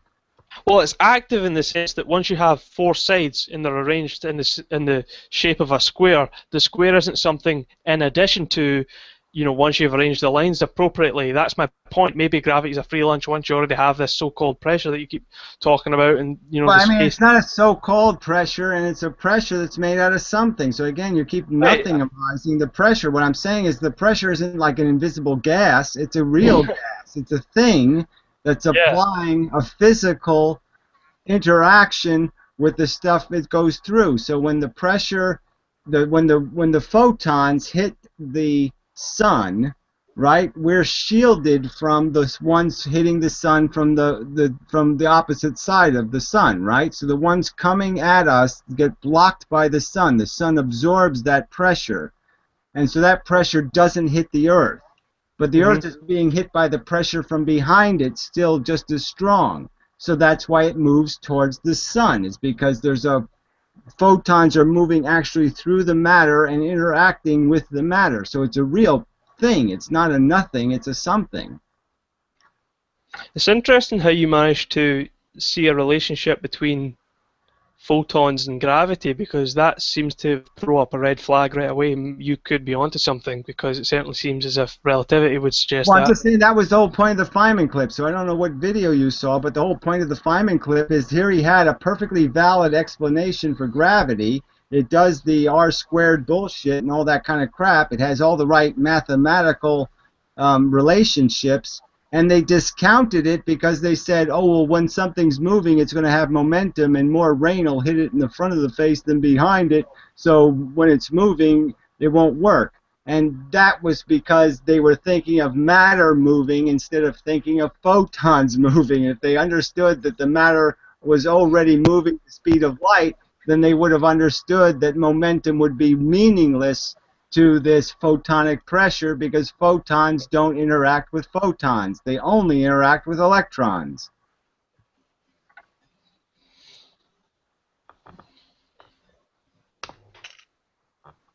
Well, I don't really have much else to say on that.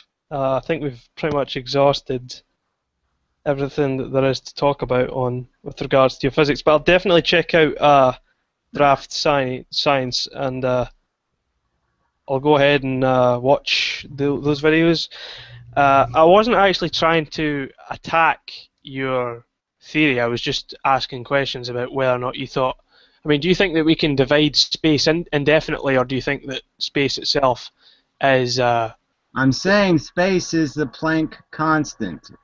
The Planck constant is the smallest bit of space. So what I'm saying is, so you can't get half a Planck constant. I'm just saying, right. So you have this thing that is the smallest bit, and it basically means that the photon in one moment before the Planck is here, the next moment it's there. It takes this much time to move that much distance.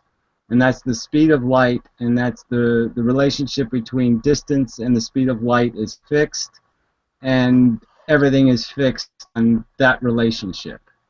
Right, and everything else just follows. Everything else is just relationship. Everything else is just things chasing each other, stuck in circles.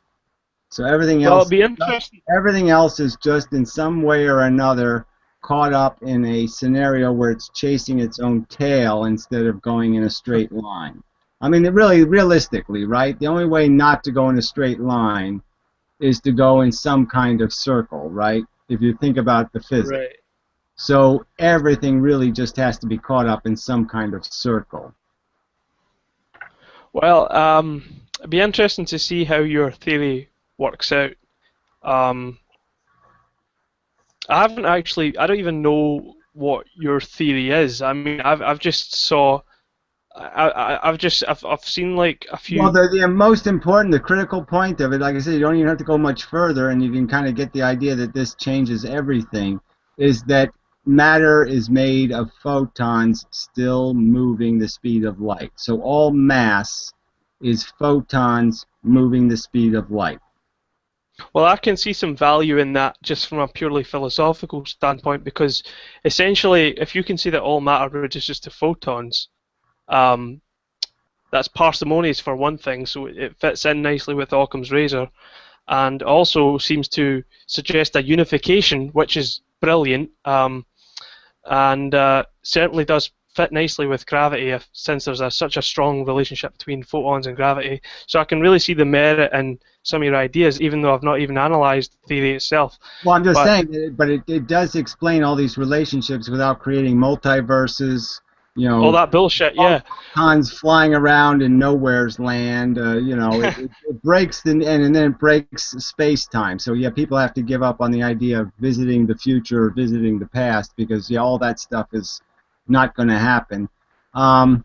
And there is no time dilation in any real sense of the word time dilation. There's matter dilation. Matter changes, not time. Space doesn't change, matter changes. Also, it has some interesting implications for time as well, because if you can essentially, if you've drew relationships between photons, time, and gravity, and then you've reduced all matter to photons, so that's a very, very simple and elegant theory. If I can only hope it does turn out to be true, because you know, intellectually I'm more in favour of a deterministic interpretation of quantum mechanics rather than all this many worlds crap. So I'm with you there, and I don't like the abuse of it by, you know, New Agers and all this crap. I was certainly in the mood to discredit quantum mechanics even before I realized this better explanation. But I mean, this better explanation really blows it up. I mean, it was already vulnerable in that they had depended on all these lies of the two-slit experiment and all these other false canards. Oh yeah, I remember watching one of those videos by you, and you were pointing out, I think it was Hythloday or something, I can't remember, but you made a video and you were basically pointing out all the crap and all the unfair methodologies that they'd used, and you know, why do you don't think they did that on purpose, did you? I mean, what? Well, I mean, it seems like some of it has to be on purpose in the sense that these scientists have to know that they've never done some of these experiments that they claim they've done. So, I mean, that you have to kind of know, right? That when they did an experiment that there's not a single paper I could find on the internet, all of the internet, demonstrating that the experiment had ever been actually done, then, yeah, that sounds kind of deliberate to me. But, I mean, obviously it seems like most physicists really want quantum mechanics. They want photons to be magical. They don't want to think about matter as matter. You know, and I think you know why. I mean, even the way they talk about the two-slit experiment, they're still not conceding the slits are not made out of slits. It's for money. They're made out of fucking matter, you know. It's just advertising. It's to make people think, oh, science documentary. You want to make physics more interesting, and it's just, so the government can give them money, and so the physicists. It seems like it does seem like they have a self-interest in glamorizing their science, and I think, you know, obviously that comes down to a kind of a malicious fraud. Yeah, I mean, philosophers are a bit more intellectually honest, and they've got a much. Their temperament is much. I certainly wouldn't go that far. So that's really I don't have much respect for philosophers either. So logicians. I mean, the philosophers who have studied academic philosophy and they've studied fallacies and all that stuff. You know, they're not. They'd understand people who have studied epistemology. You want to give me the name of somebody who actually has some kind of philosophical integrity? Bertrand Russell, for one. Well, yeah, I don't know if I'd go that far, but you know, I mean, certainly for his time, he did intellectual argument a lot of good. Yeah, well, I mean, the reason I like to argue more with philosophers rather than scientists is because philosophers are the ones who've actually studied, you know, logic academically. Doesn't need to be academically, but they understand the structure of arguments. They understand that, you know, you have to set your ego to one side and all this crap. And a lot of physicists can't do that. I mean, they can do math. But you know, there's lots of logicians making huge category errors, and they don't even understand categories and properties and how to identify. And they don't understand what evidence is either. So well, whatever. I don't want to. You know, I'm just making the distinction between the credibility. Is difficult just because most of the big name philosophers were talking out of their ass, in my opinion. Well, probably the best person at arguing, or one of the best I've seen, is Matt Dillahunty from the Atheist Experience. He's the host. You know, he's pretty top notch when it comes to technical ivory tower crap regarding logical absolutes and all this stuff. Epistemology. See, if you study epistemology, that's really good. I mean, I recommend if you're going to get into any science or philosophy or whatever, start with epistemology, because when you start with epistemology, you've got the methods for how we know things, and you can lay down formally, you know, all the concepts and blah, blah, blah. It just seems almost idiotic, though. I mean, you know, the truth is not that elusive. It's bricks and cement and wood, and, you know, these are real physical things, and you either accurately describe them or inaccurately describe them, and turning it into a science to figure out how to describe them seems almost idiotic. You describe them by accurately defining properties and accurately putting them in categories. So I'm just saying, as long as you, the only epistemology you need is to correctly identify, to use explicit language to describe properties and categories. Be explicit and accurate.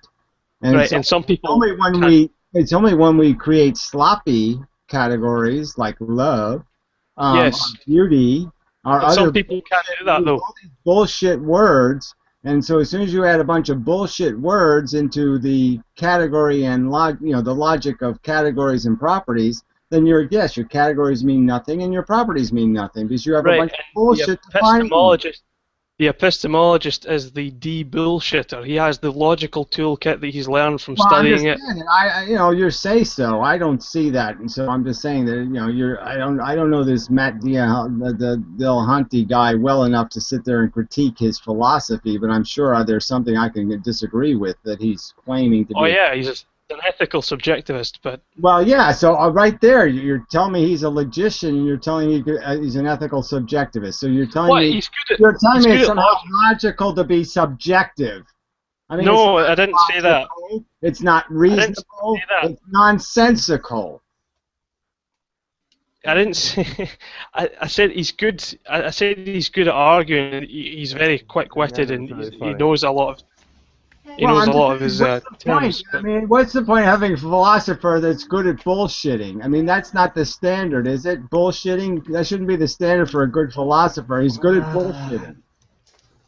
I love you. Well, I agree with your ethics, but obviously he doesn't agree with ours. But I'm just saying he doesn't do it through he doesn't disagree with us for good logical reasons. He disagrees with us because he's perverted logic, right? Yeah, but I would chill out and try and come at the epistemology and the concepts involved rather than just saying you're a logic. Well, I'm just saying why would I even play with a word like epistemology anyway? You have a rational definition for the stupid idiotic word, knowledge of knowledge. Study of knowledge. Yeah, it's the knowledge about knowledge. I mean, it's a stupid fucking word.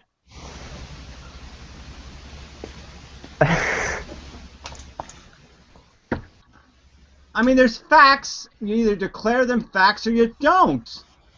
Period. You can't do logic without premises. That's all there is. There's premises. You start with something, some premises to outline what you're doing. Okay, we're going to describe the maze. We're going to assume we're not in a matrix. We're going to assume that aliens aren't creating fake notions in our head. We're going to blah, blah, blah, blah. And you get through all that crap. And then you just start saying, well, what is this way? What is that way? How big is that? How tall is that? How this is that? And then you start dissecting things. You start taking them apart and seeing how they work. And you start making, that's philosophy. Right, but I'm saying that you addressed the whole matrix thing. I think it's absurd to believe in solipsism, but it still doesn't change the fact it's an epistemological question. But setting that one aside, I don't want to waste time. I don't want to waste time arguing over definitions of words. I don't think it really matters. I think it's made up. Why should anybody waste any time trying to figure out whether Daffy Duck is God? Nobody should waste one goddamn millisecond wasting any goddamn time analyzing the question, is Daffy Duck God? Oh, it's a serious question. No, it's not a serious question. It's a bullshit question. Yes, I think that as well, but I'm saying that you can't just trivialize the whole field and reduce it to that. It's not really that simple. Come on, the whole field of what? Phantasmagorical silly talk about virtual fucking reality being imposed on us. Yeah, they made a virtual world of stupidity. Oh yeah, the smart, intelligent creatures made virtual stupidity. No, I don't think so. It's a waste of contemplation. Just write it off, forget about it. It's a false. Just say it's not part of the premise of rational conversation. You want to jerk off to it, but it's not something to have a serious conversation about. It's not really valuable insofar as we start off with our intuitions and, you know, we just move on. But as a matter of technical, you know, special cases and whatnot, it can be useful to study justification of beliefs. And well, I'm still going to argue there's just no point. They're justified by evidence, so that's it. There's nothing else. If you don't have evidence for a belief, then it's a stupid belief.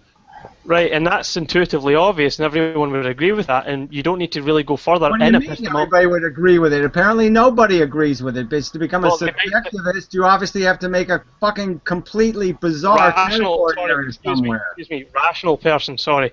But, you know, you don't need to go into any further epistemology once you recognize that as an epistemology itself. You know, once you acknowledge that evidence is part of justification, we can move on. We don't need to waste time about all this matrix crap. Which I'm agreeing with. I'm not saying we don't have to waste any time with the word epistemology. Not after that, no. No, after what? No, we don't need the word epistemology. Just fuck this whole idea of studying, the idea of studying. It's an idiotic notion. We already know the rules, as I've just pointed out. You either have evidence or you don't have evidence. Mm-hmm. Which is... So, yeah, you don't need to bother figuring out anything else, but what defines evidence? Yes, which is relative to the claim that's being put forth, and that's epistemology. But we don't need to worry about all the technical crap. Epistemology is just it's not the study of study, it's just attempting to get justification. So... Well, attempting to give justification doesn't mean anything either. I mean, what the hell does that mean? Getting justification. Justified by what? Desire? Justified by, oh, it was in my head? Justified by what? Evidence. Objective evidence.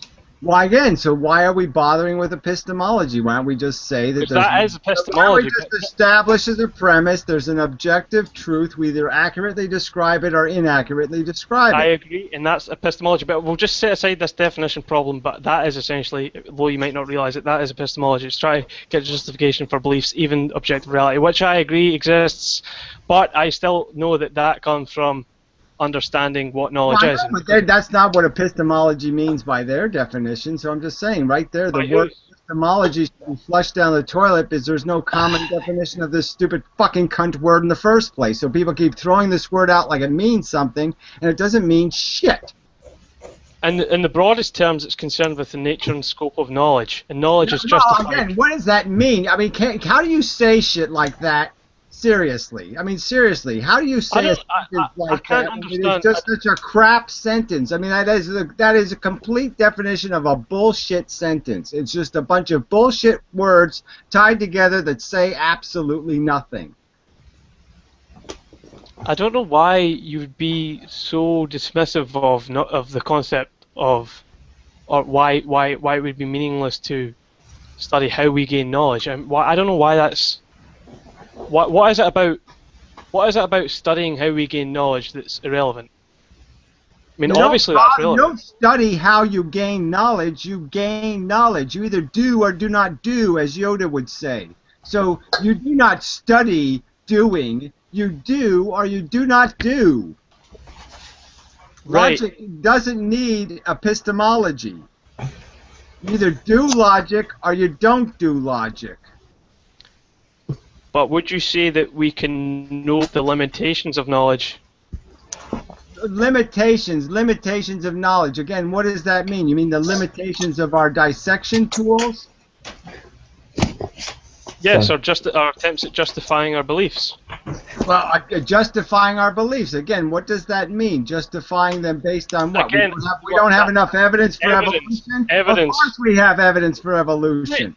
I'm not saying that. I'm just saying that. So what philosophically don't we have evidence of? We certainly have evidence of sentience. We have evidence of all this other stuff. So what the fuck is the conversation? There's no epistemology problem here. There isn't, but there's these fuckers who are going to try and say that, oh, we might be in a matrix, and I'm saying we have to say that's bullshit, and I'm agreeing with you in that, you know, who cares about the epistemology stuff? Bullshit. You just say there's no rational conversation if, you know, unicorns are going to be part of your conversation. Then take your conversation elsewhere. I'm not disagreeing with that. What I'm saying is that there's a lot of people who just don't understand. Seen it all. Reminds me of you when you're like, Philip, Sid. Seen it all. Seen it all. I'm trying muting it. But I think we're just arguing over the definitions of words, because our philosophy is more or less, you know, I don't know why, I don't think there's any big disagreement between us. I'm saying that those people who spout this matrix stuff are fucking lunatics as well, but I don't know why you would be so vehemently opposed to I don't know why you're so up the ass of this jargonistic mythology of philosophy. No, I'm not. By some bullshit numbers that some German fuckwits came up with. This isn't philosophy, it's crap. I'm just using it to defend against the people who are going to try and abuse that.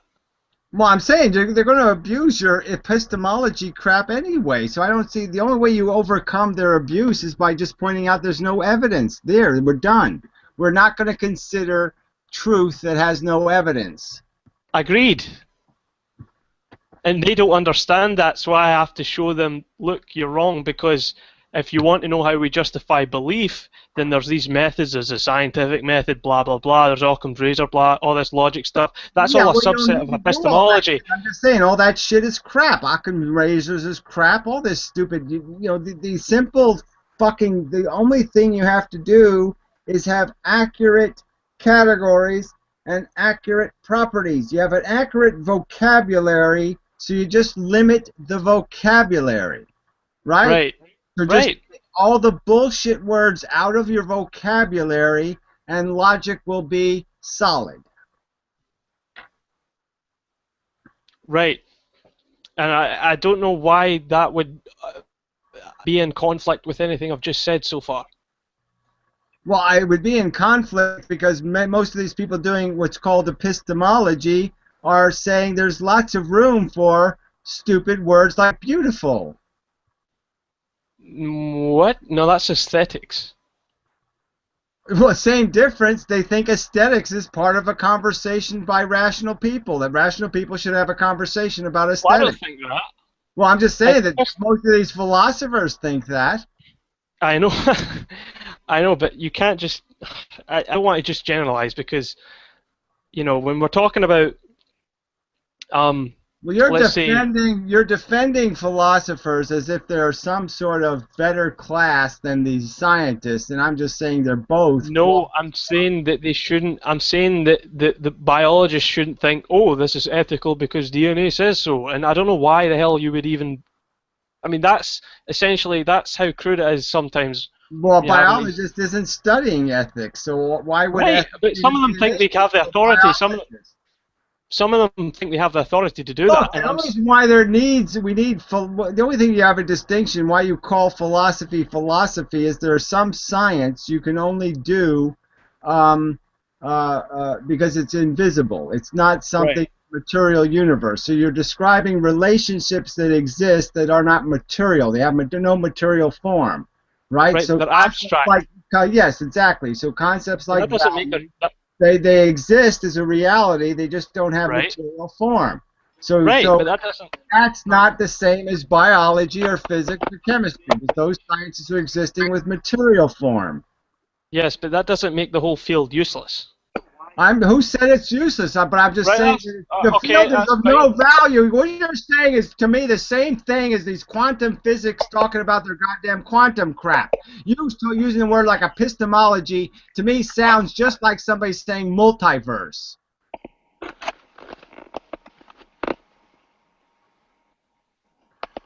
It's like a hierarchical pile of shit bullshit about how to have a conversation about logic. Logic is logic. It doesn't need epistemology. Well, I'd say that it's logic is a way of justifying proper inference. No, logic doesn't do justifications. Logic is an analysis, period. And the only good logic is accurate logic, and accurate logic requires accurate language. Correct. So, yeah, so let's just do away with this idea of studying that and do it instead of studying it. Let's not study how to do logic, let's do logic. Yes, but some people don't understand, and this is the thing. I'm not saying well, you're not going to make them understand epistemology. I'm just saying. Okay, all right. You think it's a good tactic to use words like epistemology to religious retards? Well, I think no, I don't. No, I don't at all. You've committed a category error. I don't do that. You got the wrong epistemology. No, I don't do that. That wouldn't. I would tailor it to the audience appropriately. But can we just move on from this point, because we're just arguing over definitions, and I don't really think that our philosophy is that different. All I'm saying is that if someone's going to claim something, they need to back it up with evidence. They need to provide justification for their belief. Knowledge is a subset of belief, and when you're talking about what knowledge is, you're doing epistemology. You might not like the word. You might think that... I think it's a shit word, and I think putting knowledge next to it is just a waste of goddamn time. Knowledge about knowledge is an idiotic concept. It's circular. It's not be meta-knowledge. It's a stupid way. Look, the only thing that matters is logic. Right. And good facts and logic. Okay, but can we we're done. That's the epistemology. Facts and logic. Okay, fine, right? Can we move on from this? I think this is a really trivial point, and I don't know why. Well, I don't know why. I don't know why. You say it's a trivial point. No, I say it's exactly that. It's the catastrophe of philosophy. Every one of these motherfucking philosophers using this fucking highbrow bullshit language of epistemology when it doesn't even mean anything. Yeah, you sound like a bunch of arrogant elitist pricks talking bibble-babble. That's what it sounds like to me, and I find it offensive and disgusting, and it irritates the motherfucking hell out of me anytime anybody says this fucking word epistemology. It's a bullshit word. It's just elitist crap language. It doesn't say anything. It's useless drivel.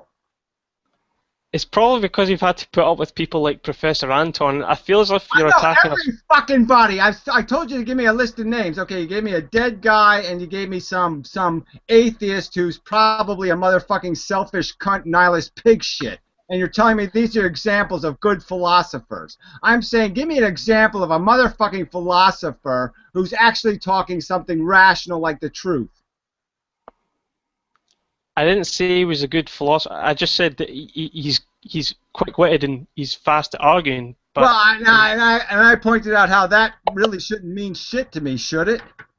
Well, it doesn't mean he's a good bullshitter. Yeah, well, we'll talk about who's a good liar for Christ. There's lots of good liars for Christ. Why should I give the fuck about bullshitters? Whether they're on my side or not. You shouldn't, because the bullshitter needs to provide justification for his claims.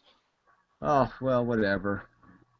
You just go around in circles. I see absolutely no reason to use a word like epistemology. You used it. That's you're bad, in my opinion. No, I wasn't. Just use words like facts and logic and justification. Then can we use the word justification? Well, justification is a word that's caught up in. I use the word. You guys got to be careful how you use it. So, right. Well, okay. Well, if I define justification, justification doesn't mean anything when justification is I want it or I think so or I believe it. Then the justification is bullshit, right? But you provide evidence, right? Well, I'm just saying that the word evidence is a good word, so why don't you try to migrate to using the word evidence instead of the word justification? Well, I'm just saying, wouldn't it be better if you could migrate to using the word evidence instead of the word justification? I'm just saying, Well, I think you'd be more accurate.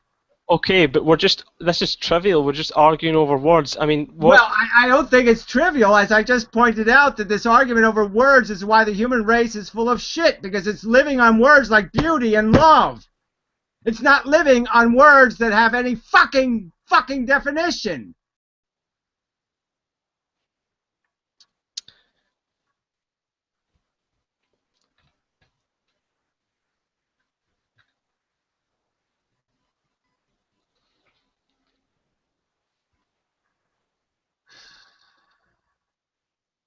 And philosophers that use words like epistemology. I'm just saying that, what good is philosophy if philosophers are going to talk bullshit? If they're going to use words that are inexplicit and subject to multiple definitions. Isn't that a violation of their own science? Haven't they just violated their own science when they use language that isn't explicit? Right, yeah, I agree, but what I think that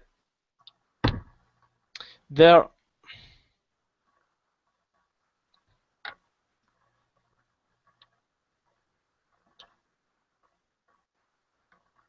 are a lot of philosophers who do abuse these academic terminology terms, and I can understand your frustration with that, especially when you have to put up with all these guys who abuse the more technical terms when they could just speak plain English. And I know how it feels, but I think it's pretty straightforward when you ask someone for justification for their beliefs. I think that's epistemology. Well, I think asking them for evidence would be more sensible. That's the same thing. Well, I'm just saying, I just don't see any point in using the less explicit language. It's just because we're in philosophical circles and it's more precise. That's all. I don't think it is more precise. I think as soon as you use a word like justification, okay, then you open the door to kinds of evidence, and so until you've kinds of evidence. Until you've defined what kind of evidence will be accepted as a justification, there's no point in saying the word justification. So my point is if you say evidence, if you say the word evidence, that already implies a narrowing that justification doesn't imply. Right, because the evidence is already specifically relative to the claim being made. Well, I'm just saying that evidence is already explicitly tied to things like a courtroom and things like scientific investigation. The word evidence has an integrity that's higher than the word justification. Yeah, well, I agree to disagree on that. Well, I don't know how you disagree. How exactly do you disagree?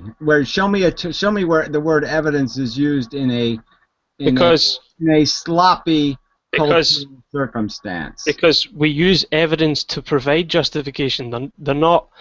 Evidence is a form of justification. No, evidence is the justification. Okay, then evidence is the form of justification. It is the justification. Okay. Evidence of a crime is the justification for the punishment. Right. Okay. So right, that's fine then. That's all I wanted to hear. But you're still justifying why you think someone is. Well, again, I'm just saying that the better word, the word of much higher integrity, is the word evidence. So I'm just saying I think it's better to tell somebody, show me your evidence, not show me your justification. Well, they're synonymous, but okay. No, I'm saying they're not synonymous, but whatever. Well, I just think this was I don't see how you can say they're synonymous when I'm saying that in every circumstance I can find nothing even comparable. I'm saying that evidence intrinsically has a higher order of quality. You can't use as evidence faith. You can't use as evidence I have a desire. You can't use as evidence I want. You can't, you know what I'm saying? None of that shit works as evidence. Oh yeah. None of that shit works as justification. Evidence is the justification. Well, I'm just saying that the word justification is a fucking open word, and the word evidence is a closed word. I mean, not to concede that just makes you so fucking goddamn nitpicky and insane. Why the fuck are you giving me an argument? I'm saying you can't give me an example of where evidence isn't the more explicit demand. You're demanding evidence. You're not demanding a justification. You're demanding the real deal, not a story, the real thing. Right, and evidence should be the justification. Well, again, you can't use it both ways. You can't have it both ways. I'm just saying it should be doesn't mean anything because it isn't in the real world. Lots of things are used as justification. So as soon as you say, give me a justification, you're just going to waste your time because people aren't going to give you evidence. They're going to give you justifications. So, I mean, if I asked for a justification of your belief, you would need to provide evidence. If you just asked me for evidence, wouldn't it be shorter? Wouldn't it be That's more the same thing. more rational, Yes, okay. more logical just to ask me for the fucking evidence? Well, that's what I would ask for then. I just don't understand. You're a fucking anal, insane motherfucker. The straight line is to say, give me the evidence. The straight line isn't give me the justification. That's a crooked line.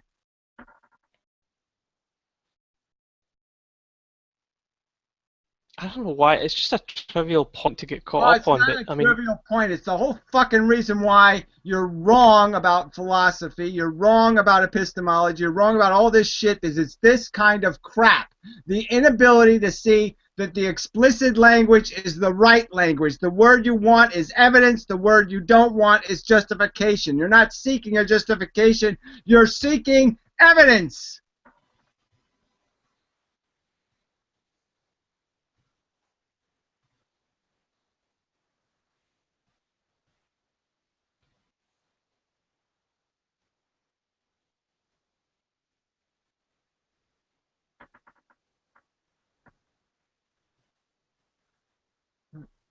Ugh.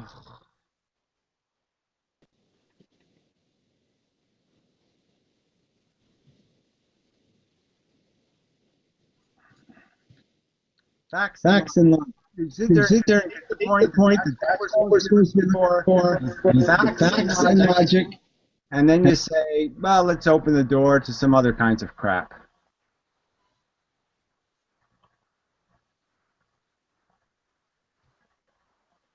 Ah, he left. Yeah, okay. No, there he is. Changed his icon. So, Mr. Natural's around, but yeah, I don't get people's icons never work when I'm in this stupid whatever Google Plus thing. Like half the icons don't work.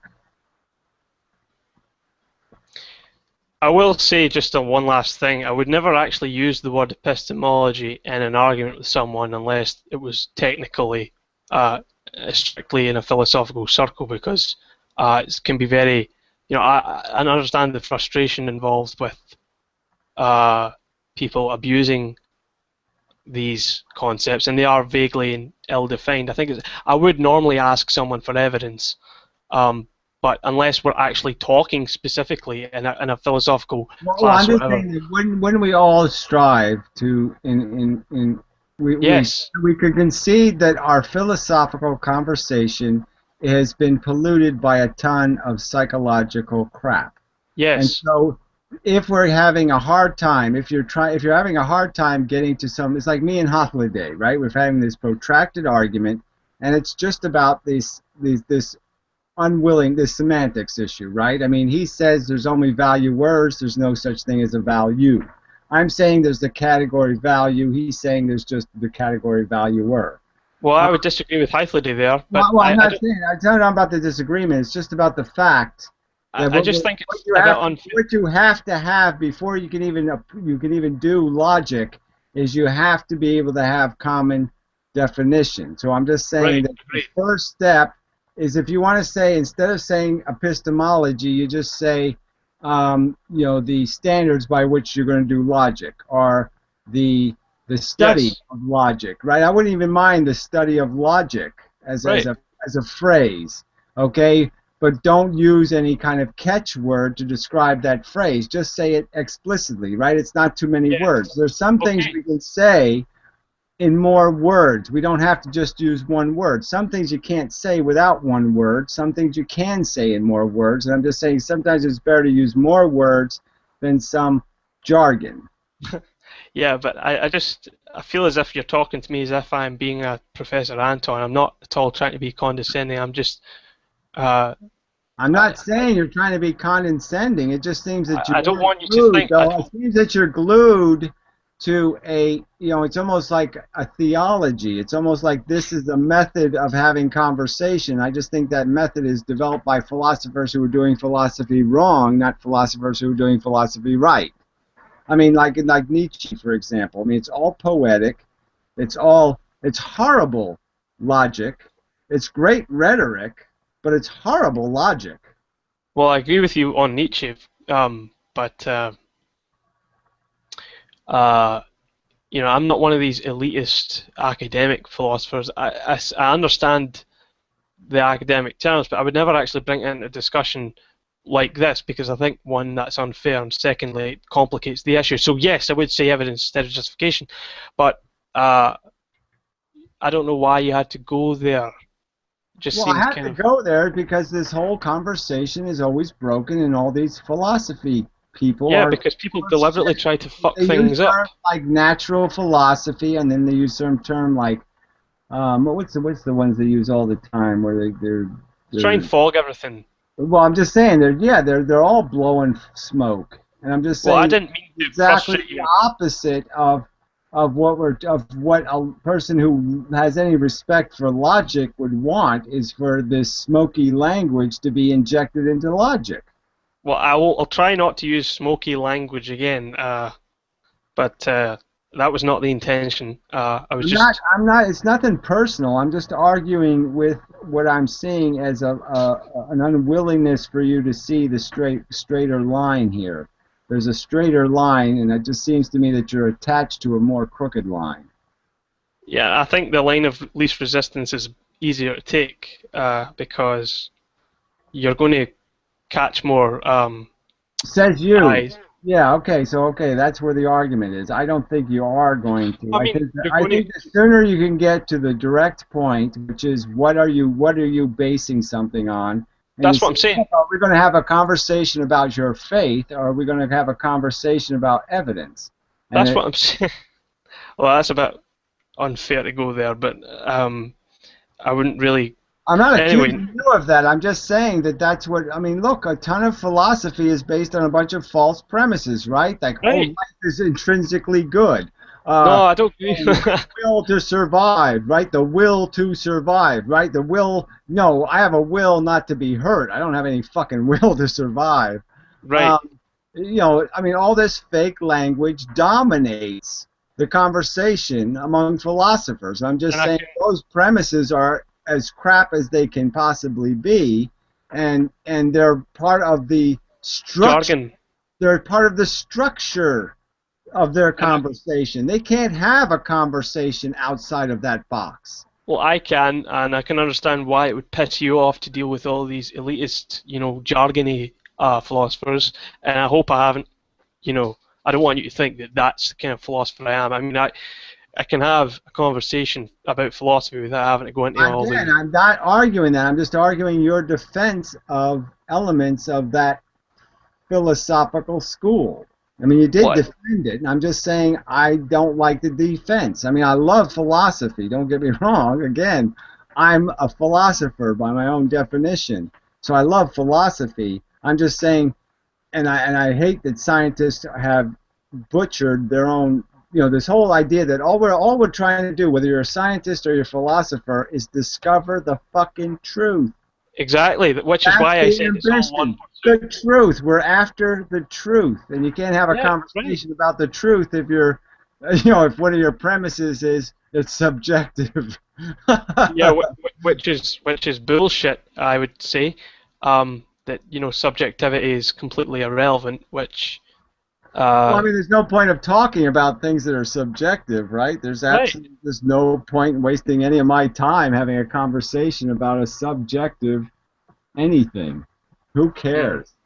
We were just arguing over the definitions of words, and I don't know why. I didn't want to get you so riled up, but all I was saying is, okay, I'll just start using the word evidence instead. We could have just solved all that That's all I was trying to say. Is that I'm just saying that this is the real ambition. Look, I'm doing it to myself right now, right? I say me brain, right? Instead of saying me or I sometimes. Well, I would say that is the brain, but okay. Okay, because it's more accurate. Okay, my brain does stuff. I don't do shit. Okay, and not only that, I wouldn't say that I possess a brain. Rather, I would say I'm a model by a brain, and I'm aware through a brain because I'm a model by a brain. Well, I'm just saying it is this brain. I could say right. You can point to it and say this brain in here. But I'm just Which saying, is me. Yes, I'm just saying that my point is that this should be the first ambition of philosophy to clean up the game they're playing. Is to get better language, to be more explicit and be more accurate about what's going on, because there is no I doing shit. There is there's no little man in my brain that's me. You know. Unless you define I as brain.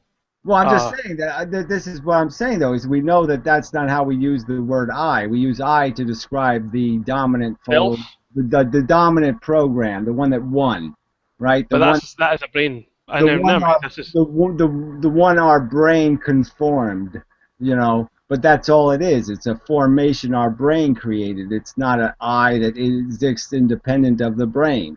So it's not a concrete. I'm just trying to get to the point that I'm conceding the point that this is something I have allowed myself to acquire a lot of this bad vocabulary that. When people are going to try to do philosophy, they're really going to have to start weeding out all these words, because all these bad words and bad ways of behaving destroy the function of conversation. It will break your ability to maintain a logical chain because these words create too big an opening for bullshit. Right. So I like to keep it plain and simple when I'm having these discussions, because I think people are going to try and palm a card and use a lot of philosophical sleight of hand to try and fuck with the language, and I'm totally 100% with you on that. And you know, I think it's unfair, and I think it's rude. I think it's condescending when people try and abuse jargon in that way. I'm certainly not trying to do that. But I didn't realize that the word epistemology. I didn't realize that it had so many. I didn't have any idea of the effects that it might have had on you. Otherwise, I would have just said evidence. But I understand that. I'm just saying that it doesn't really matter if it's an effect on me personally. My point is I don't think it's a constructive way of describing the game, because it doesn't say enough about facts and logic. It's not constructive to the ignorant public who don't know philosophy. Well, I mean, it's certainly irrelevant to people who don't know what the word means. So yeah, right. That's of no value whatsoever to use it on people who don't know what it means. And I don't do that. And people like Corey Anton might do that to intimidate people. I'm just saying that even for philosophers, I'm just saying it's a way of opening a door to some kind of idea that somehow there's some uncertainty about how we acquire knowledge, and it really isn't an uncertainty. Darwin goes on a boat, he goes to the Galapagos, he watches some birds. That's how we acquire knowledge. There's no other way to do it. Justified, yeah. Oh, sorry, evidence. Evidence and your theories and hypotheses, and this is how you do it. Yeah, it's not that complicated. You have evidence, you hypothesize, you write theories, and then you have proofs. I mean, what's the difference? You know, it's not that...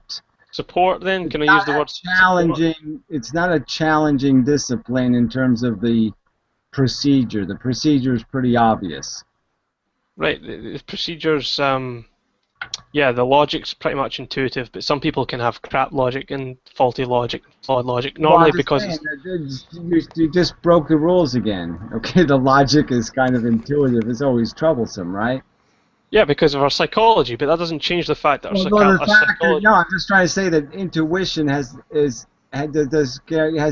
not necessarily anything to do with logic. Well, it's not waterproof, but I mean, sorry, foolproof. It's not even anything proof. It's intuition is pretty much, for most people, absolute crap. Yeah. Oh, sorry. I didn't mean logic was intuitive. I just mean people have an intuitive sense of logic in the sense that if A then B, A therefore B. I mean that kind of shit is like intuitive. I don't mean that. You know what I mean? Kind of. That you just pick this up as you go Well, through life. I'm saying that no, I don't think I know what you mean. Just because I'm just thinking about E equals MC squared, and yet I'm the one that's going to have to explain 100 years later that it really is the truth. Okay, energy is matter. Matter is made of energy. Yes, the energy is still energetic. It's still photons. So I'm just saying that the intuitive logic doesn't seem like it's at all reliable. Our intuitions are bad habits more than they are good habits. Yeah, I would probably agree with that. But I can't find any flaws with your ethics. I'm not too well versed in physics in order to criticize your physics because I don't know enough physics to be able to say more on that. But I'll check out the draft science videos, and if there's anything else, any other videos you would want to. People say shit like that to me, and I'm like, well, I've made over 4,000 videos, and I just don't. There's no way I can sit there and point you. I'll just go and check. I'll go and. I got a zillion videos and a zillion subjects all over the place, so I don't have it. What are you most interested in? I want to index them eventually, but that's going to take time. So yeah, I can't do that. What are you most interested in at the moment? I know you said physics, but is there anything that we could have a philosophical discussion about? Anything at all? What do you want to talk about? Well, I mean, the subject of the next Vlogger Dome, the one that's going to be published tomorrow, is the free will argument. So that's going to be done. Right. No, this is actually where we do disagree, because I actually do believe that determinism is compatible with free will, which is a bit of a. Well, okay. Let's start with the simplest word. How do you define a free?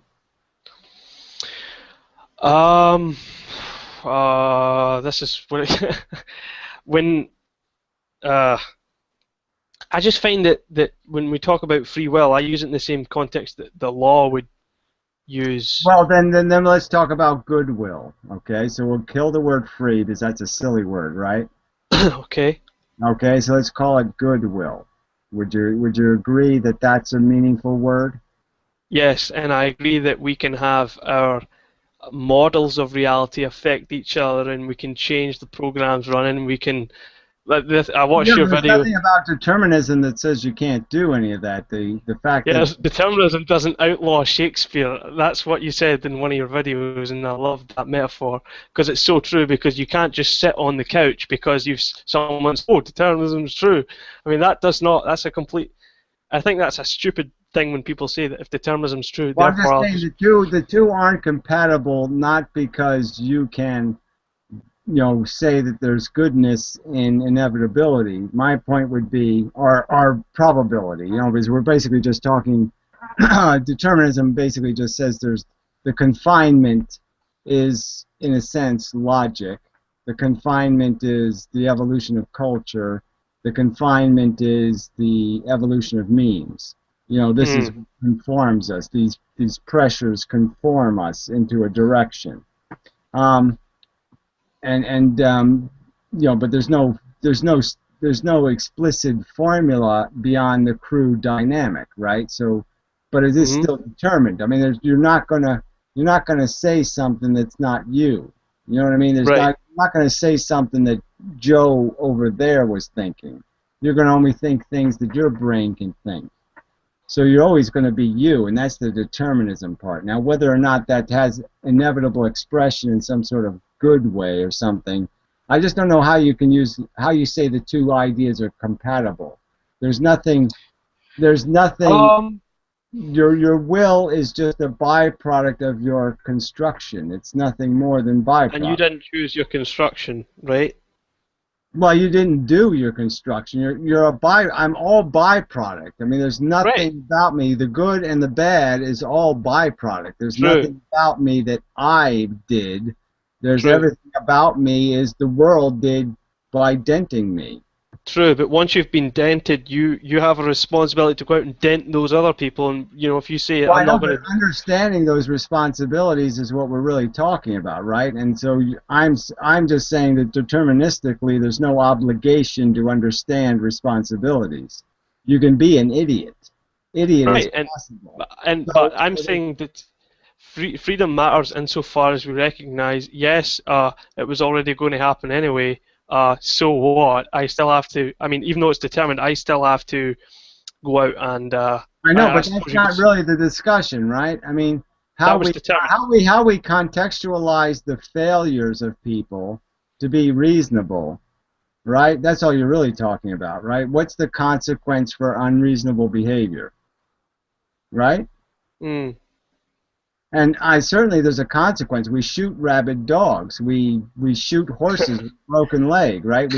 We do things to things because they're not sufficient to the purpose anymore, because they're going to suffer too much or they're too dangerous. So there's no law against that. So clearly I use just the deterrence argument that makes perfectly good sense, that we can do anything we want to broken things as long as our purpose is preventing future harm. So as long as we're preventing a future harm, yeah, beat the shit out of them. Well, Dennett would say that... well, Dennett's a liar, right? So Dennett's a bad example, because Dennett's basically conceded that, he just thinks we have to keep free will because people can't handle the truth. He's basically said that. He doesn't think the ignorant masses can exist in a world where they don't think they have free will. Well, this is funny because it ties into ethics. What would be the good of telling them that they don't have free will? Well, the fact is if you care about the truth, the good would be... Well, why should we value that if it preserving the integrity of your own words. Your own integrity might make you say, I don't want to be a liar. Right. Okay. Well, I'm all for the pursuit of truth, but yes, I think that is in itself a value, though. I mean, it does reduce to value suffering and joy at the end of the day. We are motivational, reduced to motivational mechanisms that drive us towards certain things and repel us from certain things. But I mean, if you could know all the variables, consequentially, of whether or not your defense of free will or not, if we went out and told people that free will exists versus it does not exist, and you knew in advance which one was going to lead to less suffering, would you still value the integrity of being intellectually... I'm enough of a pragmatist to say if I have evidence, I'm going to go with the win. I'm not going to go with losing. I'm just saying I wouldn't cheat unless I have to. I'm not going to cheat. All right, okay, that's fine. No, I would agree with that. I'm not going to cheat the truth until I have evidence that cheating is the best way to win. Which is what I would agree with that as well. I think that, yes, as a rule of thumb, being intellectually honest should always be, yeah. Well, I'm just saying there is a value in and of itself. So there does the high standard for the evidence that the cheat is good is the counter evidence that if you keep degrading the quality of conversation with bullshit, you degrade all conversation. So it destroys it's a bad apple. As soon as you throw some lies into the pie, you start to corrode the entire pie. Right. But this is where it gets ironic, because if we know what's inside Pandora's box and we know that the ignorant masses out there, I mean, this is just about. I guess this is a completely different point. I'm kind of going off. Well, I understand the point, though. Look, I mean, I've said it with the red button thing, right? I know if I press the red button, I know I would press it, but I would also know this is a tremendous ethical crime. I mean, I'm committing a crime against things I believe in, like democracy and some rights to autonomy and all those. I'm violating everything. But I would social constructs, but I also know that I have to do the right thing probabilistically, and this is the right thing probabilistically. but I would just reduce that to less suffering in the end. So, but anyway, we I'm can just just saying I am disagree on that. reducing it. I'm just saying that I can't get there with a straight line. I have to get there with some crookedness. Yeah. Well, yeah, I've got nothing. I can't object to that. But when I say I believe in free will, I think we're really just. I think people define free will differently. I mean, it's very, very tricky. I think of all the things in philosophy and science, free will is the most ill-defined. Because, you know, some people think, oh, free will is compatible with determinism, and you say, oh, but what you did was going to happen anyway, and they say, yeah, so what? I mean, that's essentially what Dennett's saying. So what? I know, but I'm just saying, I think you're clinging to the verbiage for the wrong reasons. It's really dangerous rhetoric. It gives people a false idea of their function. So I don't think it's a good thing to go anywhere near. I mean, I just think the whole concept of free will is dangerous to people recognizing that their autonomy means almost nothing in the context that they are just a creature of conformity to a circumstance. They are where they were born. They are their parentage. They are, you know, there's all these circumstances, and it has absolutely nothing to do with, you know, being able to make any other judgments beyond that circumstantial reality. We are, I mean, exactly.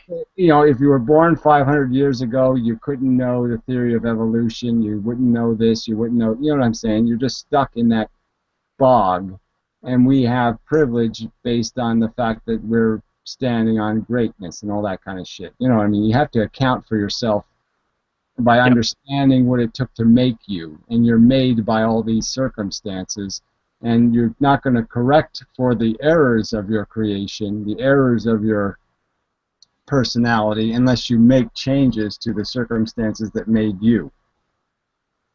Yes, which you couldn't change. Obviously, the biggest imposition of all, we haven't even mentioned it yet, being born.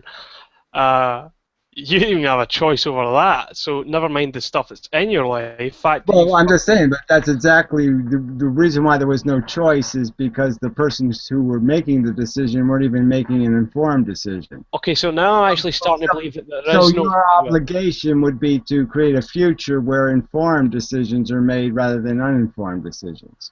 Right, and that's the ethically relevant part. But now I realise that was how I was defining free will, but now that I think about it, I'm actually starting to believe that there is no free will because of that.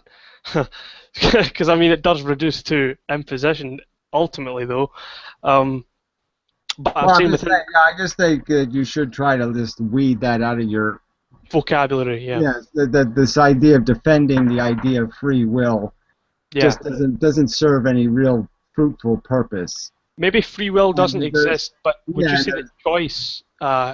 Is there still room for choice, or would you say that's the same? There's decision. Yeah, so that's the decision. I use decision just because your brain processes, and how your brain is going to process is going to be a decision. It will not be a choice. Your brain doesn't really choose. It doesn't go eeny, meeny, miny, mo. It decides. And it decides based on your disposition, and your disposition is fixed by your determinism. So in a sense, there's no choice, but there is a decision. Exactly, which is why it's really stupid for Professor Anton to say, it doesn't make any sense in a deterministic universe to go and write Shakespeare and all that stuff. So I have no objections. I mean, obviously I think that's false. I'm not arguing, I'm not saying that, I'm not defending libertarian free will. I'm just saying that as a compatibilist... It has absolutely no relevance, you know, to the fact that our circumstances, we can only act in a world where we can't be certain. Clearly, if we could be certain, okay, determinism would mean something, right? And the absence of free will would mean something if we could be certain about every decision we're making. But obviously, we're making decisions based on probabilistic calculations, and so there's absolutely no way to be certain. So from our point of view, we are stuck having to will in an environment of uncertainty. So the word determinism and the word certainty, although those two words are compatible and are right next to each other as categories, for us, though they couldn't be further apart, right? We Right. have no certainty, and we have certain determinism.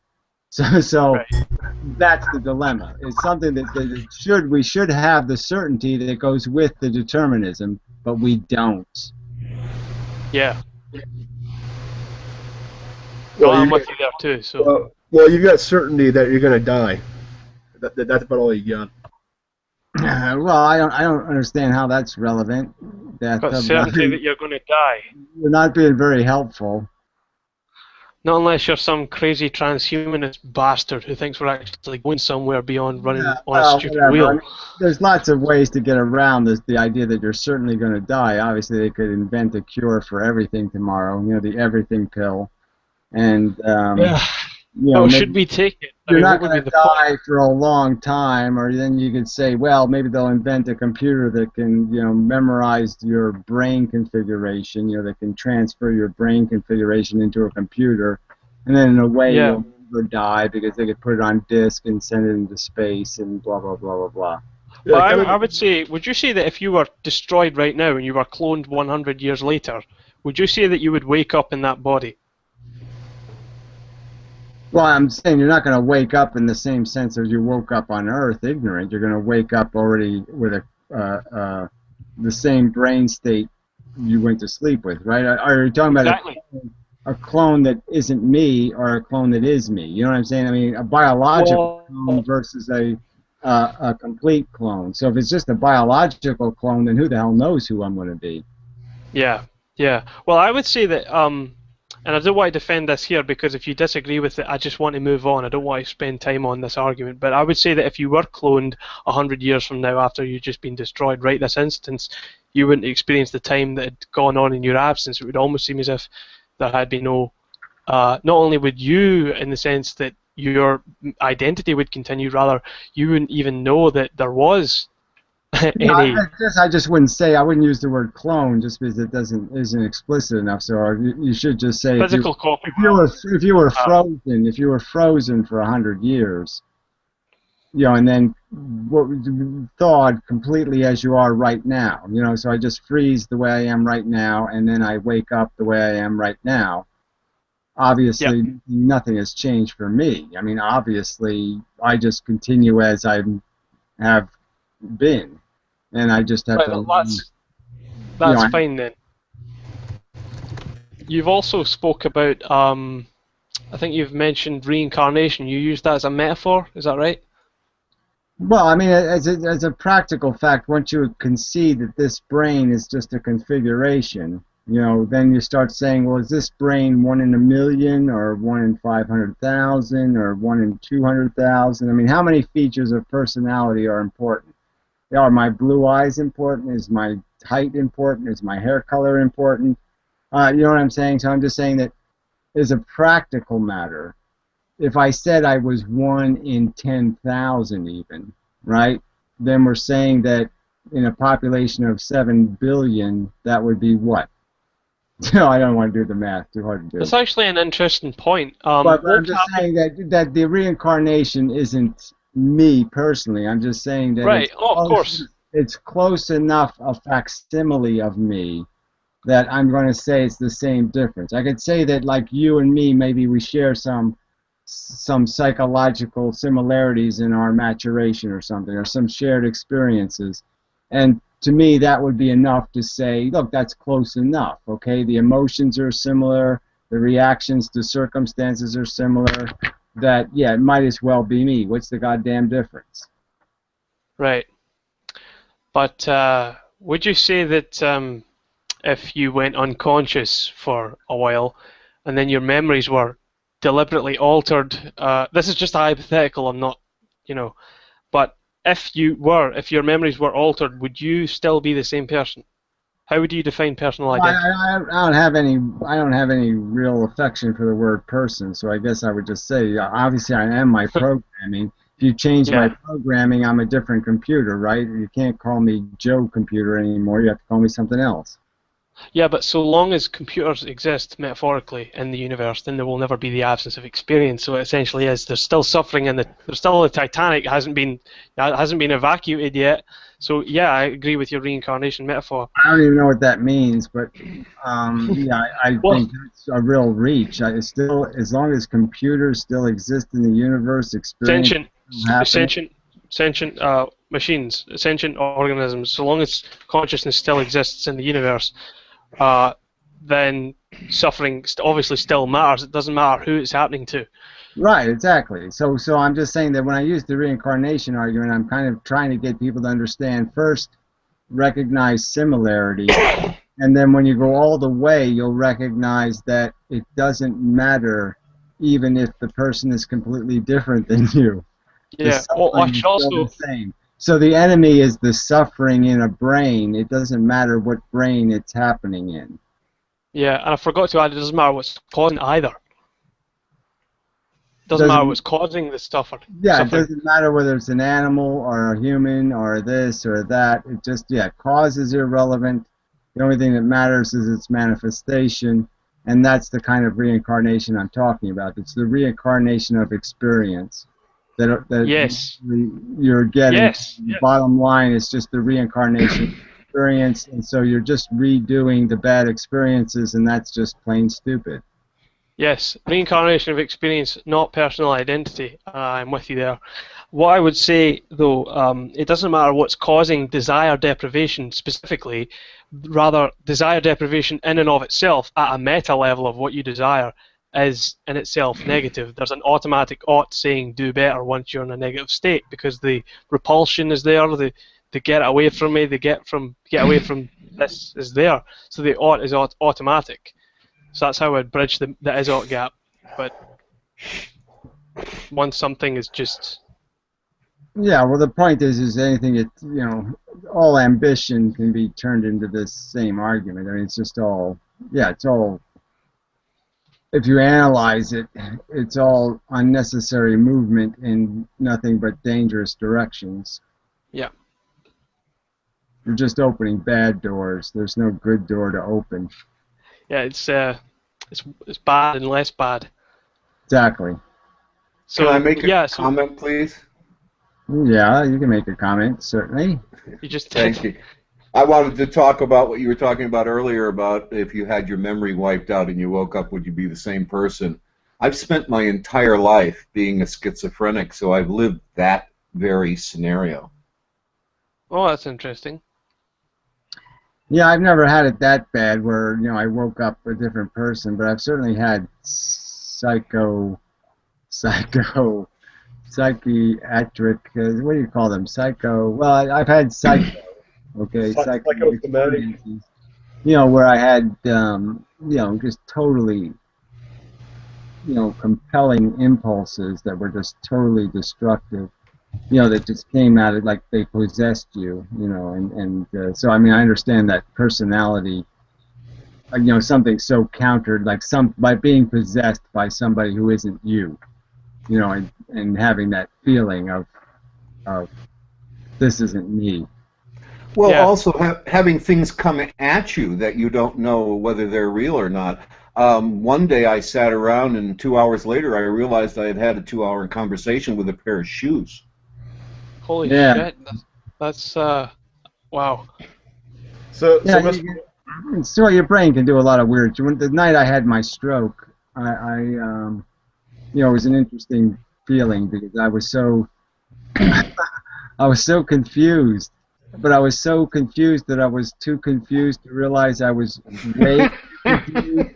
Like it's like I was confused, but I knew I was confused, but I didn't know I was way too confused. Like this was outrageous confusion. Exactly. You know? That's Like, my interest. you know, and it's like I could barely figure out that, hey, you know, I shouldn't be in the bathtub because I'm so confused I might drown. You know, and it just occurred to me like, wait a minute, maybe I'm really fucked up because how come I'm confused in a bathtub? I've never been confused in a bathtub before. Why am I confused? You know, and so it was just so funny that I couldn't put it together though. I didn't have enough straight thinking to be able to figure out I was in big motherfucking shit. You know. And that's the left brain shutting down. See. Yeah, it was just weird that I had some vague notion that I should be worried, but I didn't know how to. I just didn't know what I should be worried about because I couldn't figure out that my confusion was way too much confusion.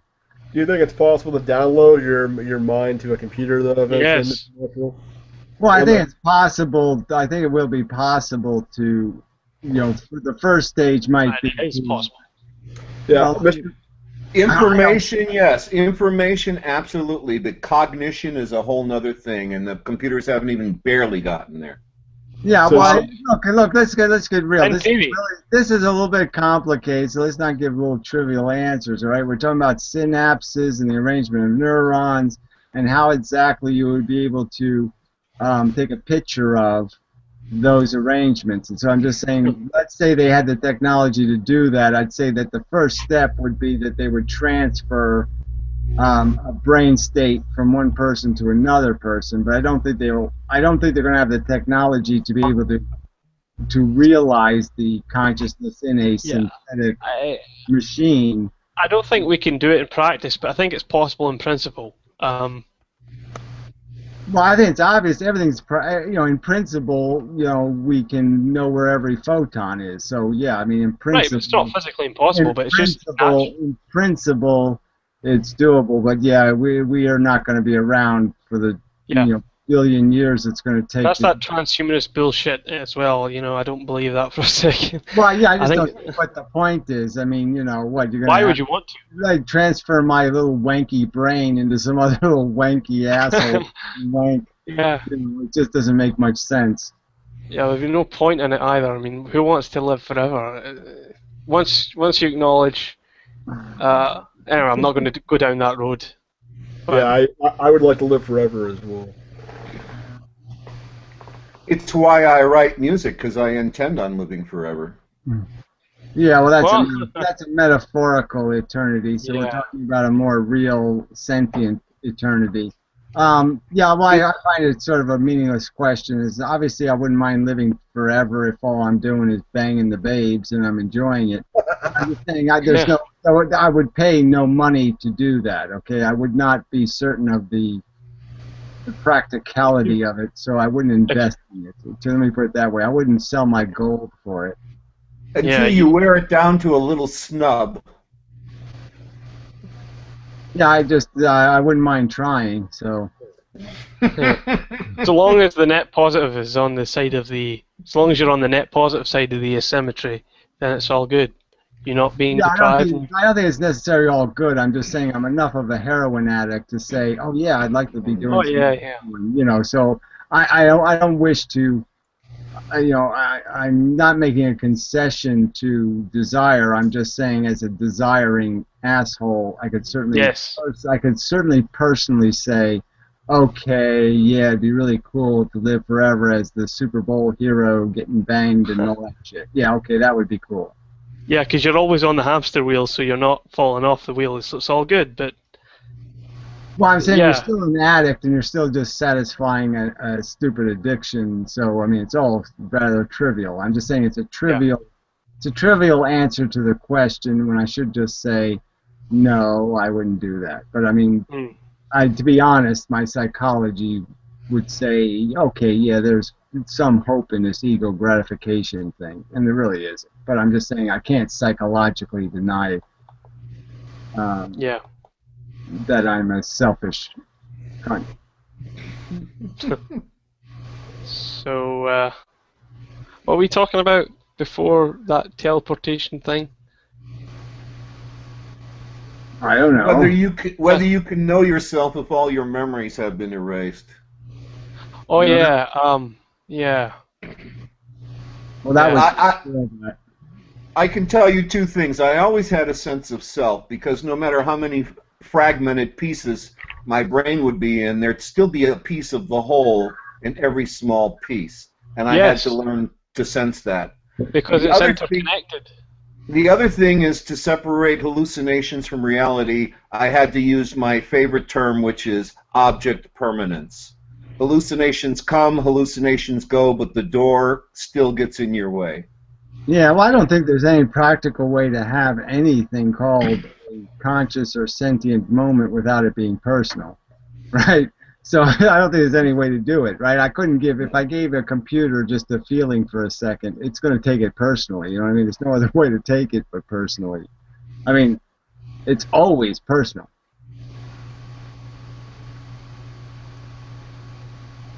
I mean, it's intrinsically a personal event.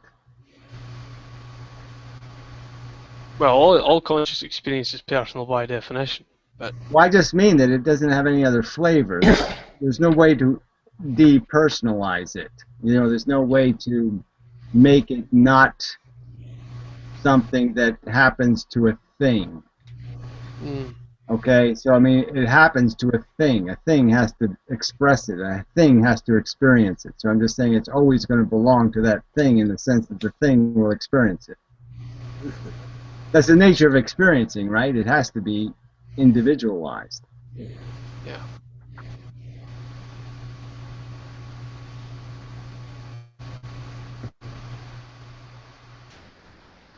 I'm getting a little bit of background noise. I don't know if it's Mr. Natural.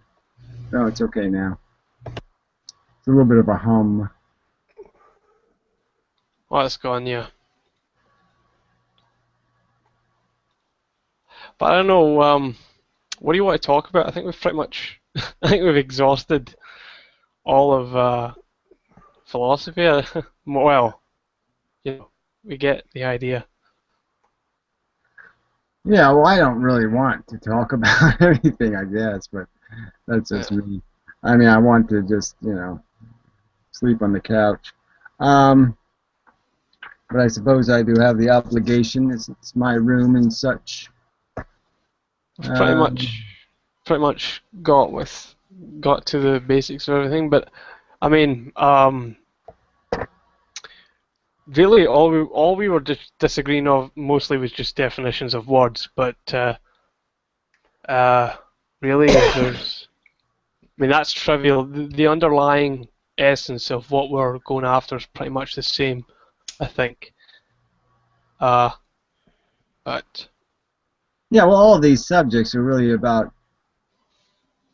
you know, efficiency. Yep. I mean, and solutions, right? We're just talking about, okay, here's a problem, what's the solution to the problem, right? So the problem is there's suffering in the game of life. Is there a resolution? No, the rational conclusion is you can't resolve the problem, so you just stop playing the game. But then, you know, no matter whether you're talking about ethics or any other kind of thing, you're just, again, it's just this idea, you have a problem and you want a solution to the problem that fits within problem, reaction, solution. A framework that won't cost too much. Yeah.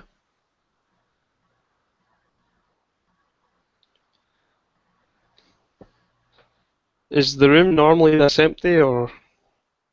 I don't know. I don't usually do Google Plus rooms. It's actually my first time in one of these rooms. Yeah, well, it's, you know. Well, then technically, this is actually a pretty full room. So that'd be a pessimistic view. I'm just kidding. Dan, thank you for inviting me. Well, you got 9 people cammed up. I think that's pretty good, and there's quite a few more on the side. That's a full room. That's almost full, guys. Emmanuel, is that a Pacific Cooler? What flavor Capri Sun is that? That's awesome. What's that? What flavor Capri Sun is that? Is it Super Cooler or Pacific Cooler? What is it? What the fuck? He's mumbling or something. Mumble guy. What flavor Capri Sun is that? Is it orange? Orange is good too. Yeah, it's actually full shop then. It's not a feel of it. I know it is. I was just being. Why is there a fucking camera on my? I mean, I can't see how many people are in the room because there's some sort of camera Do you shit. see on the bottom? There should be. You should see 1, 2, 3, 4, 5, 6, 7, 8, 9. Yeah, well, I don't Safe see to all the refresh the icons, page. but I'm just trying to figure out why this camera thing is here. I don't. Because you're recording this session. If I were recording this You'd also see a camera on mine. Actually, No, this is like a little camera. click on the camera, it'll take it off. Just click on the camera. Then it says take photo. It takes photos if I click on the camera. It'll go under it. Okay. Is where you have to, just click on the camera. It'll take it away. It didn't take it away, so you're a liar. No, I'm not trying to be a liar. No, it's the capture mode. Yeah. Yeah, I know, and it won't go away. Somebody activated this camera shit, and it won't go away. Let's see if I can capture now. Two people have the capture mode open right now. Click on the left. All right, hey vlogger, look on the left of your screen. Do you see the camera capture? See that? Yeah. Click on that. Well, that says capture. So now it's probably capturing. Just click on it. It says, I don't see it. And then click on it. Turn camera off. Okay, let's see what happens. Well, there you go. There you go. I'm not a liar, man. I'm trying to help you out, brother. Yeah, well, you said click on it. I clicked on it. It didn't work. There was three cameras. We can't see you now, Gary. Cameras. You didn't tell me to click on a camera on the left. Yeah, it's all the icons on the left operate everything that's in front of your face. Yeah, I don't understand this shit. Why do they have a rule where any asshole can come in here and fire up apps that do shit, and I have to sit there and unapp them? Why is it? That's a stupid way to run a railroad. Yeah. Hey, it's Google. Everything is sinister. It's all on the left. Yeah, I just don't get it. Yeah, I don't know why I'm not here anymore either. I mean, that's kind of bogus, man. Now my fucking camera's gone. Go to the top. Go to the back. top I'm and going to click go the and grab a camera. drink. Be right back. Hold on a second. Go to the top and click the camera icon, Gary. It should turn you back on. Well, I don't want to turn it back on because it's going to put that stupid camera back on. No. Do it again. Hey, by the way, just so you feel better, people can only do it if you authorize if your camera's on. So I don't think anybody's trying to take a picture of you, bro. Look, NSA has already downloaded you. Doesn't matter. Hey, Gary, you look a lot better, Gary, as a smiling DNA. You're double helix. Well, I don't get it. And I just opened this other movie camera thing, and it's not even doing shit either. That's YouTube. Yeah, well, what do you mean it's YouTube? What does that mean? So you can have YouTube on at the same time that you're transmitting with your camera, so you can show people stuff. Oh, fuck that. I don't want that then. Okay, I get rid of that. Blogger, I don't know how you made it into Google Plus Hangout without knowing what YouTube is. Well, It's actually 9:40 a.m. in the UK. 4,000. Yeah, I'm just being polite. I'm just kidding, but YouTube and Google are two different universes. Do not confuse them. No, they're not. They're the same entity. Under the same umbrella, but believe me, the departments are completely not talking to each other. Okay. Ryan, are you a theist? Irrelevant.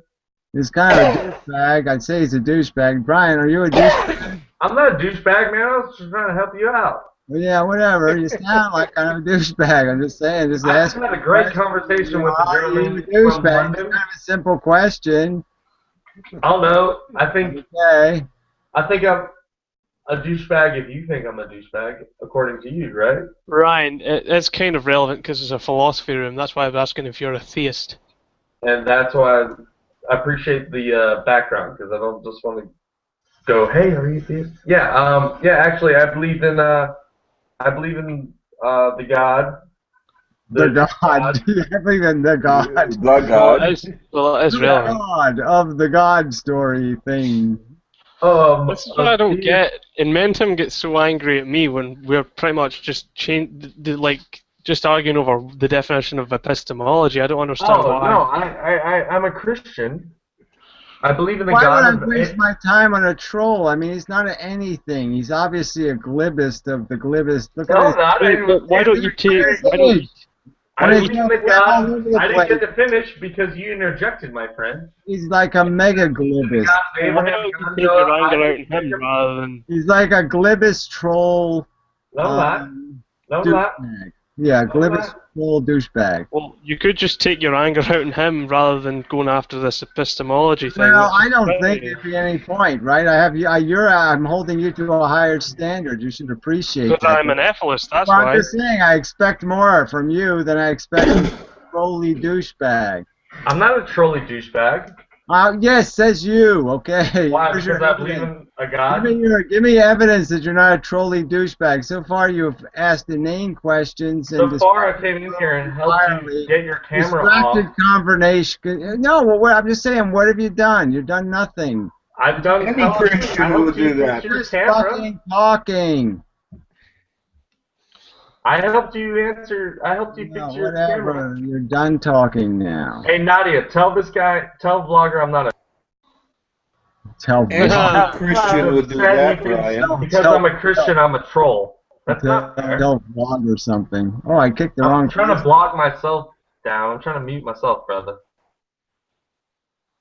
Well, yeah, do that. I tried to kick you, but I kicked somebody else instead, I guess.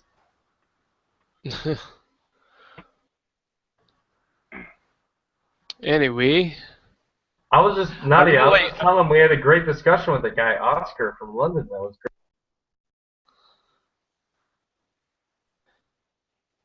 I'd love to have a discussion with Glenos because he certainly does seem to be supporting antinatalism quite a bit. I don't even know if Glenos is from the UK because the time zone here is like, it's 9:45 in the morning. So, He's in Russia, I think. Glenos. Oh, right. Yeah. Oh, God, this system is suck all over the place. Hey, Nadia. Hi there. I cannot fit this to work right. Well, anyway, enough of that guy. Yeah, well, I don't know if you really want. I mean, Glenos is really. Yeah, I mean, you say you like to talk to him, and it's nice for the. Yeah, but in a half hour you'll be done, and you'll say, well, what do you want to talk about? Because. Yeah, he's got it pretty down. It's pretty straightforward.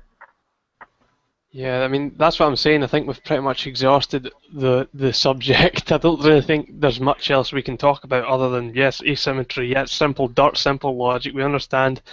Tween Tool, his brain just goes like fucking crazy. I mean, his thoughts, if you watch one of Tween Tool's videos, he doesn't shut up. He just goes on and on, which is good. I'm not saying that's bad. I'm saying that his brain's obviously very active and he can just riddle off a stream of thoughts, fluidly. I'd like to be able to do that without having to make all these discontinuities in my... I'd say if I had to listen to two people, I'd rather listen to you drone on and on, but yeah, I don't like droning on and oners. I mean, it is a little bit too connected. It's not focused enough, it just goes the tangent. He just keeps breaking off on tangent and then tangent and tangent and tangent. Well, it's a big subject, so you're going to expect that because it's interdisciplinary. There's a overlap in many different... That's why I say I don't really think the line between science and philosophy, it's vague. Well, I say it's the same thing because you're both pursuing answers. So The truth, yes. You're a philosopher and a scientist, so I don't think there's any... Yeah, one's more abstract, one's more experimental. Yeah, I guess I still don't like the word abstract because that just implies that it's abstract implies a breaking of reality or a shortcut or an insufficiency. An abstract painting is a poetic description, not an explicit description. I think philosophy is an effort to explicitly describe. Yeah, objective reality. I mean, it's reality is objective and philosophy seeks to Well, I mean, they're stand both trying. Again, we're back to this truth argument. They're both seeking the accurate description. Right. You're But seeking, mathematics is abstract. That doesn't make it subjective. well, I don't think it's abstract either. I mean, there's nothing abstract between the relationship in 2 and 4. You know what I'm saying? It's an explicit relationship. It exists. Yeah, physically it can be represented. Those categories are as real as any categories get. They're not abstract. They're explicit categories. You have to get in the 4 category. You have to be 4. Yeah. well, I don't know. Things can get pretty high flown, like you know, a Sturtanovich integral or Hausdorff space or whatever. Well, I'm just saying that's not explicit math, and that's some other kind of bullshit. So I'm just saying that's not. I wouldn't call that math. I'd call that something else. That's more abstract. Mm. Okay, sure. I wouldn't say logic is neither mental nor physical. It's ontologically neutral. That's what Russell would say. But I mean, it's the logic. The laws of logic are absolute. I mean, everything is what it is not what it is not, and it's not neither or both. I don't give a fuck if you think you're in a matrix. That's still true. Well, I'm just saying the rules of logic can be defined by different people different ways, but I'm big on the simplest of them, which is, you know, as long as you haven't contradicted yourself and there's no alternative theory, exactly, you've done logic. So if you've met those two criteria where there's no reasonable alternative and you haven't contradicted yourself, then you've done logic. Yeah. But this is go back to my whole technicality stuff. I would say that logic is absolute. It is. It's totally independent of our human mind. That's why I'm saying. Well, I think logic is just an expression of, as you were saying before, like mathematics. It's something in the universe. Yeah. Logic is in the function of the things themselves. It's revealing the relationship that exists. There's a relationship between cold and ice. You know what I mean? Right. It's not, logic doesn't make it true. Logic doesn't make it true. The truth makes it true. Yeah, but Well, I in have the a serious question. I have to seriously question this absoluteness of logic. I mean, there are many logics. There are, you know, beyond merely fuzzy logics, also a variety of classical logics. For instance, Morse and Kelly, New Plans, New Foundations, and Zermelo and Frankel.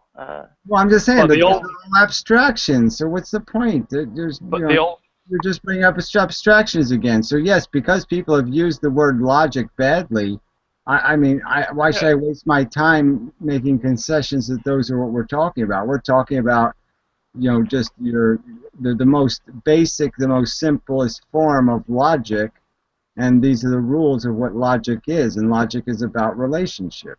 Everything is what it is not what it is not, and it's not neither or both. The absence of reality is the absence of reality. Doesn't matter if we're not around to think about that. I don't even know what that sounds like absolute crap to me, the absence Well, of... it's absolutely true. You can think it's absolutely crap, but if you think it's absolutely crap, then it's absolutely crap. It's the law of identity.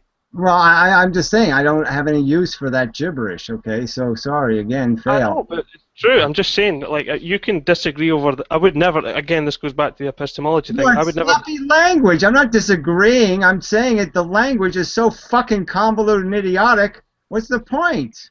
If someone tries to argue against the absoluteness of logic, that's when I would bring it up. Well, I'm sorry, it's not a very good counter argument because it just makes me want to puke. I mean, it's not fucking goddamn. It's not an argument that means. You said it in like 10 seconds. That's why. Well, you said it in 10 seconds, but it's still convoluted crap. Sounds like circular jargon. The problem with some mathematics is you really have three types. You have what we call real math, you have imaginary numbers, and you have transcendental. And the problem is which is which. But it's all reducible to an if-then basis. Drawing relationship, like Ahmed said, he's right. It is really reducible to relationships, categories, and properties. All formulas are relationships, right? Yeah. Let's just say all useful formulas, all real formulas are descriptions of relationships that exist in the world.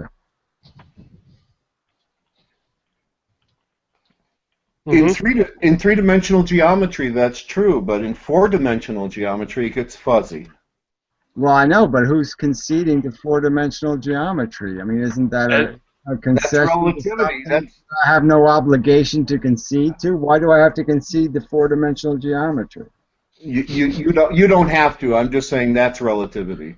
What does that have to do with? Well, I know, but relativity is again a subject we already covered earlier. But I mean, the relativity doesn't exist, so that's just crap anyway. I mean, it's an absolute.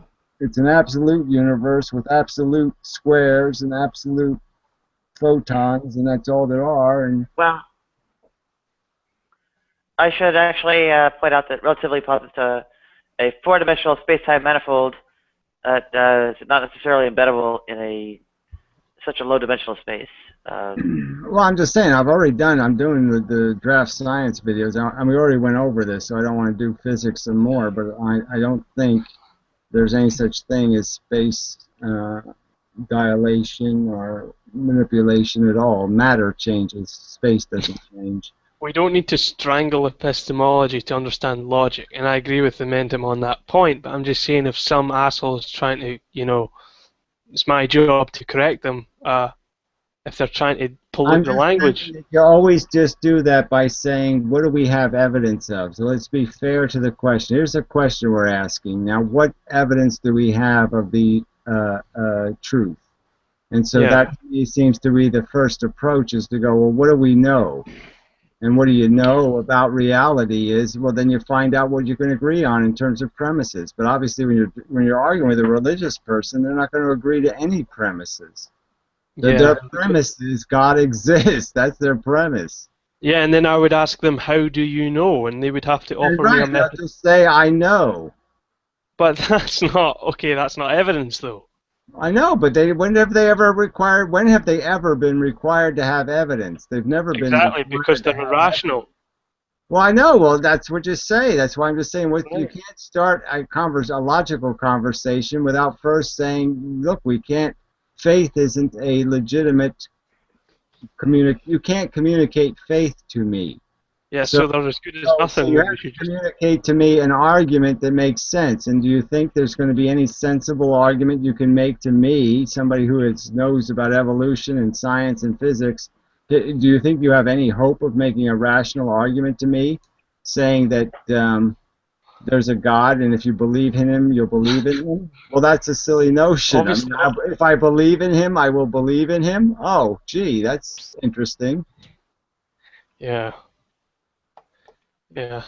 I mean, there's no point in arguing with someone if it's just going to be like a brick wall. If you can say, nope. I mean, you present them with all the evidence, they just go, nope. I mean... Yeah, there's no point in having this. It's a pragmatic problem. I mean, it's a pragmatic problem, not even a philosophical problem with arguing with theists. It's just, again, like I said, they're not going to play by any common rule. So if there's no common rules of rational judgment, I mean, their expectation that I become a fairy taleist, what the fuck? Why should I become a fairy taleist? I'm trying not to laugh here, but pragmatism is an epistemology. But I'm just going to leave that, and I'm going to move on. But we can just, I don't want to go down that epistemology road again. Well, I'm just saying, I'm allowed to use the word pragmatic without you epistemologizing on it. I'm just saying that, pragmatism is just a concession to the fact that you have to have some kind of practical hope. You have to have a practical method, and I'm just saying there's no practical method if you can't agree that your conversation is going to be bound by something called reasonable evidence. So if unreasonable evidence is part of the conversation, I have a right to say to somebody, well, look, unreasonable evidence, it's, maybe it's fun to have a circle jerk, but I really don't want to bother with that. Yeah.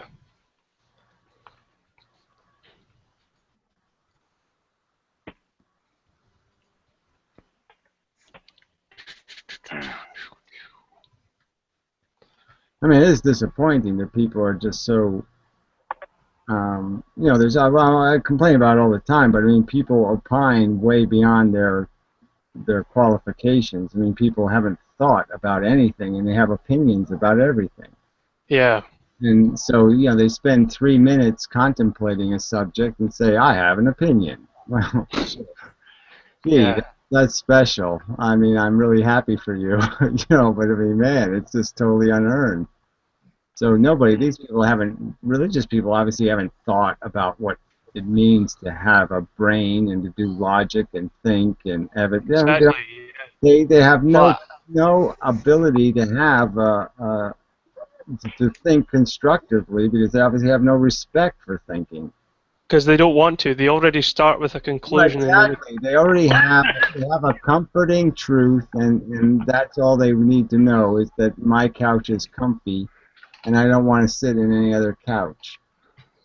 But now that we've finished the philosophy thing, I think that there's still lots of things to be discovered in science that will be interesting, because there's still a few missing puzzle pieces in our understanding of the universe. They're just going to be interesting, though, right? So that's all they're going to be, is interesting. They're not going to be critically important to... Yeah, and I just hope that your theory turns out to be true. I mean, the big truth has been discovered. I mean, the big truths have been discovered. Evolution. I mean, yeah, you got Darwin and you got Freud. That's about all you need. Nail in the coffin. As soon as you had that, that was it. I mean, yeah. Yeah, it's just sort of game over. I mean, you can see that it's just a DNA molecule. We can see why we have the brains we have. We understand why we have the psychology we have. It's all pretty blueprintable, and it's all looks like hamster and, the wheel. Yeah. Well, I apologize if I pissed you off about the epistemology thing. Hope we can move on from that. Well, you keep bringing it up, so I don't know if we can, if you're going to keep bringing it up, you fucker. Well, No, it's not a problem, all right? Let it go already. You don't need to apologize. You're entitled to defend a position. Right. I'm entitled to hate it, so that's okay. Cool. Why does my camera keep turning on and off? What the fuck is going on now? I think it's the light level. What's happening is when it gets enough light, we see you, and when the light fades, we see your icon. Yeah, I don't think that's it. No, Something's happening to Nady too. Yeah, there's something else going on. Yeah, so I changed the light. It doesn't change any. Yeah, now you're iconing. Yeah, it's just fucked up. Well, maybe I'll click on it and see what happens. Nothing. I'm not sure what to say about others' reports, but from my view, you are not flashing back and forth between your profile picture and your live video stream. Yeah, well, I'm just saying, yeah, from what I'm seeing, it's all gibberish, so I won't take it seriously then. I'll just ignore it. An interesting post on the mind-body problem, Nadia. I've actually, I've got a few solutions to the hard problem on my channel. I've been uploading videos every day, like the past week or something. So please do, share those with me. I'm very interested. I've been reading some Patricia Churchland lately, and I've also been checking out various things like Ramachandran's interpreter and split brain experiments and so on. So yeah, I like Pat Churchland's work, but I think it's absurd how she denies the existence of qualia. I mean, I'm an eliminativist about qualia, but not in the sense that she's denying the redness of red. That's just absurd. I mean, obviously, it's produced by the brain. No one's denying that. Or at least I'm not. I'm saying it's not what we think it is, but that doesn't change the fact that it obviously has substance in some sense. Oh dear. Well, you won't like my ideas then. I'm actually more extreme than Churchland. What are your ideas? There are no such thing as qualia. We are also possible zombies, and so on. That's kind of my philosophy, but I don't deny qualia at face value, but upon further inspection of the concepts involved, it turns out that yes, qualia don't actually exist. They're not what we think they are. And yes, I'd say that we are zombies in a certain sense. Well, I mean, zombie isn't even a decent word to use in the qualia sense, is it? Because quite obviously zombies are not having a good day. They seem quite driven by passion. They seem quite obsessive and driven and highly motivated. So I think it'd be silly to say. I hate the word qualia, by the way, but whatever. I love it. I think it captures the whole mind-body problem. Oh, I think it's way too faggoty. But anyway. Would you agree, Nadia? I just how the hell do you discount the fact that consciousness is just completely outrageously different than anything else in the universe? I mean, it's just fucking quite obviously extremely bizarre. Yeah, it's a weird phenomenon. No, there's nobody denying that, but the question is, why or how should it be produced? I mean, obviously. Well, I'm just saying, how can you possibly experience it without it yelling at you of its quality? Yes. God fucking damn it! How can some asshole possibly say they can't tell the difference between a horrible experience and a pleasant experience? How the fuck is that a fucking question for you? I can't tell. You're not arguing against. I don't know whether it has quality or not. I mean, it's just silly. Goddamn, I can't even. Why would I even dignify a conversation about? Well, maybe it doesn't make any difference. Well, how the fuck do I think that?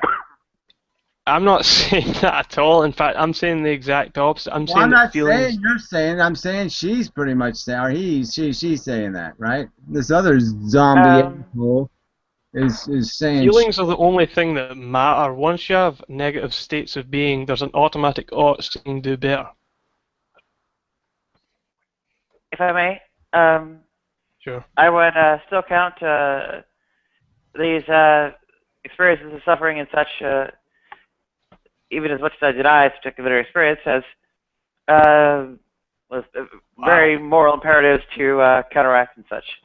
And, of course, well-being and joy, very morally imperatives to promote. Yet, with all that, it's still the case that consciousness is essentially readily characterizable as some kind of sensory perception, essentially oriented at our own cognitive processes. It's information. Again, so what? So what? I'm calling it an illusion. So what? It's an illusion. It's an illusion. Hell of a fucking illusion. I mean, it's consciousness. No point in not saying it's the only thing in the universe that means anything. Whether it's an illusion or not doesn't matter. It's fucking kick-ass illusion. Can I point out the difference between illusion and non-existence? An illusion is hang on, wait till I get a definition of it. It doesn't really matter. I don't know if we need a technical definition of illusion. I'm just saying that the fact is it's a non-material event. Yeah. Okay? Not what it seems. And whether it's a hologram or a phonogram or a bologram or a geogram, who the fuck cares what it is? The fact doesn't matter. that I'm personally tasting it, I don't know how the fuck you idiots could waste 10 seconds contemplating the question of whether it matters. Holy fuck, it matters!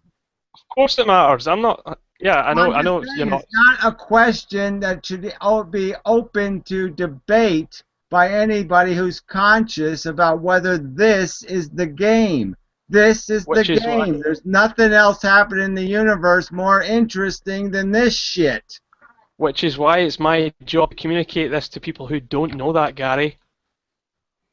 Again, you're misplacing my emphasis is towards Nadia. I'm just saying. Sorry.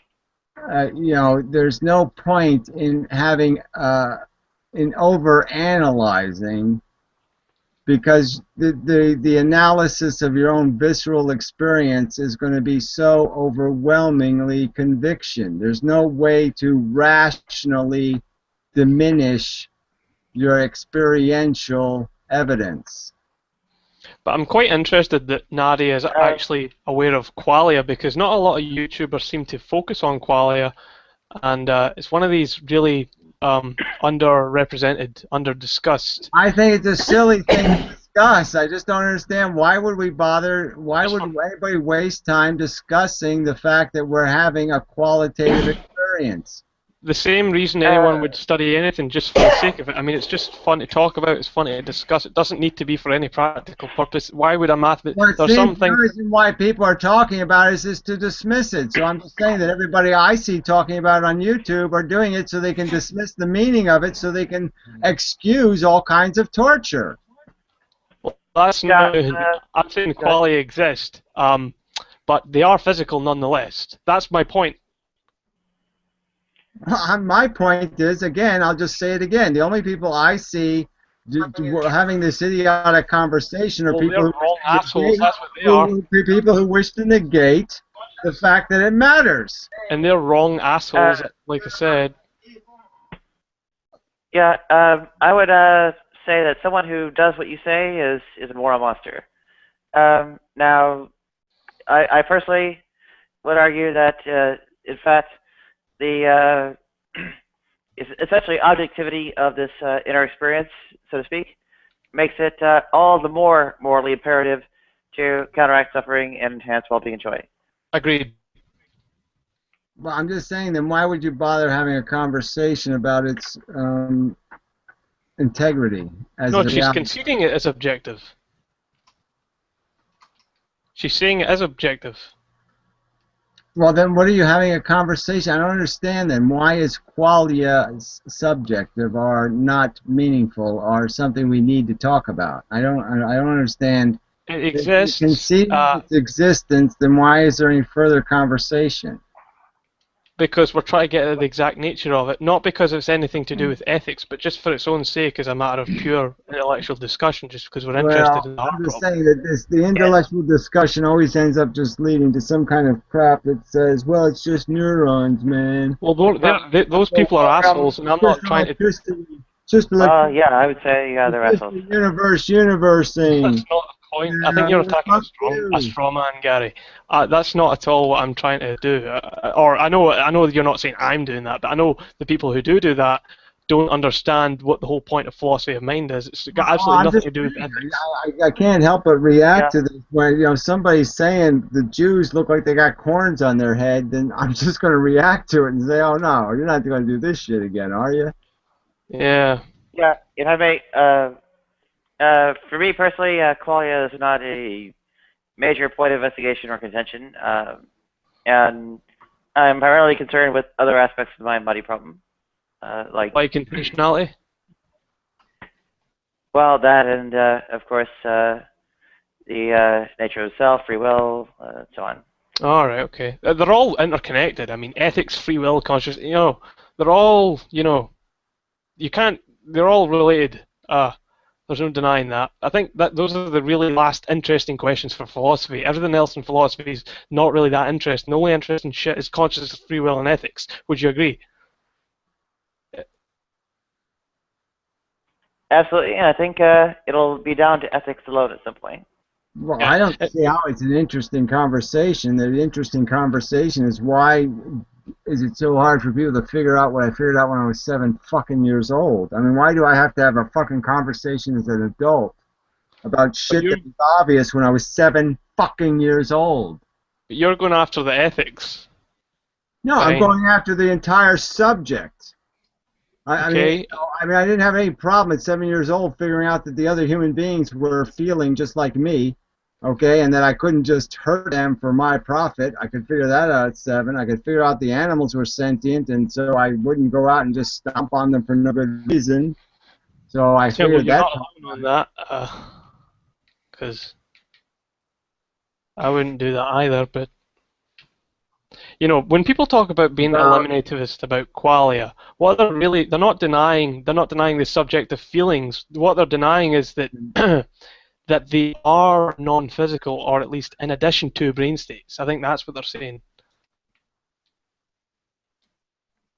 Can you accept that? Very much so. And okay, thank you. That's all I wanted to hear. When people say consciousness is an illusion, they don't mean it doesn't exist. They just mean it's not what we think it is. That's the definition of an illusion. If you don't agree, look it up.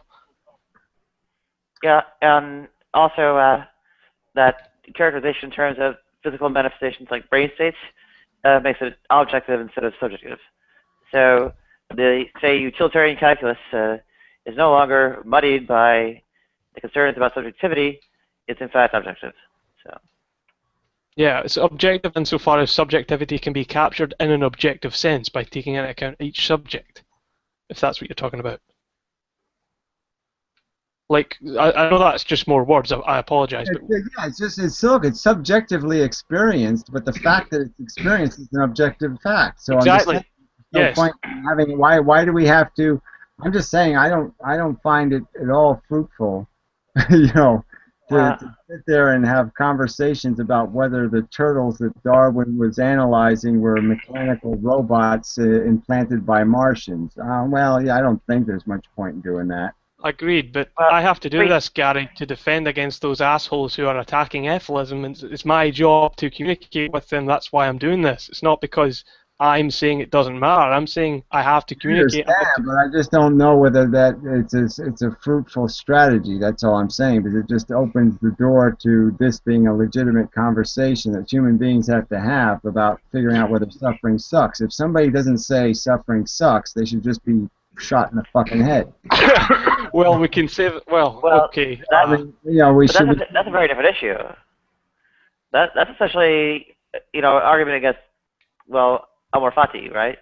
Which is someone's nickname from YouTube a while back, but that's the mind-body problem doesn't actually directly make a statement on this. But on the other hand, I think a lot of us are essentially in agreement, and to the extent we're having any kind of debate here, it's largely over something like terminology. And but there are others outside the circle who may actually have, you know, substantively different opinions who need to be persuaded. Well, whatever. I'm saying this isn't just about terminology, because I'm saying that the fact is you're all indulging in fairy tale competition. Let's see if I can have a better fairy tale than they're going to tell. And I'm just saying, why even get into fairy tale conversation? Why even indulge in accepting this conversation as if it has some legitimacy? Why am I forced to accept that it's a real philosophical question whether suffering sucks? I mean, why is this a real philosophical question? I think it's a stupid question, but that doesn't change the fact that I have to argue with idiots in order to try and persuade them. I know, but the only people that seem to be opening the door to it are people who are supposed to be not idiots. Right. Well, I think I can understand that. Yeah, but I think it's kind of you still have to make change, though. I mean, I don't know. I don't know. There are plenty of videos to open the doors wide open for it. They argue that it's God's divine purpose for the poor to suffer and so on. No, but that's not my experience. My experience is that religious people will agree with me that suffering sucks. Okay, the problem is the intellectuals who are the ones pretending the universe is just universing. Right, and that's why I have to speak their language in order to say no suffering. The nihilist philosophical type fucker, Nietzsche and Randian motherfuckers are the ones who are attempting to find excuses to negate the significance of to sleep at night. Collateral damage. You know, they want to there make are also those there are also those They're out even there too. worse. They're more dangerous because they're intelligent, which really fucking scares me. You know, they have the power to change shit, and universities and students are going to walk out and go, Anton says that I should go and whip myself because, you know, I'd be stoic and whatnot. But yeah, I know what you mean. There is a sense in which I'm just saying that's why I find it irritating. The conversation comes up among people who aren't supposed to be assholes. So I'm just saying that you're supposed to be not assholes. But I actually have. I can defend suffering sucks both on an intuitive level. You know, I can shoot them in the head, even though I would agree that suffering sucks. But if pressed on intellectually, I could actually defend it as much as I can. 2 + 2 = 4.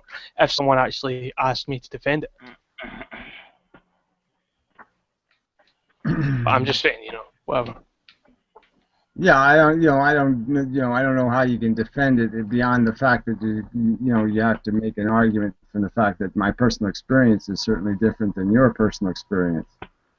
Well, I can actually account for suffering sucks in an objective sense, in a brain sense.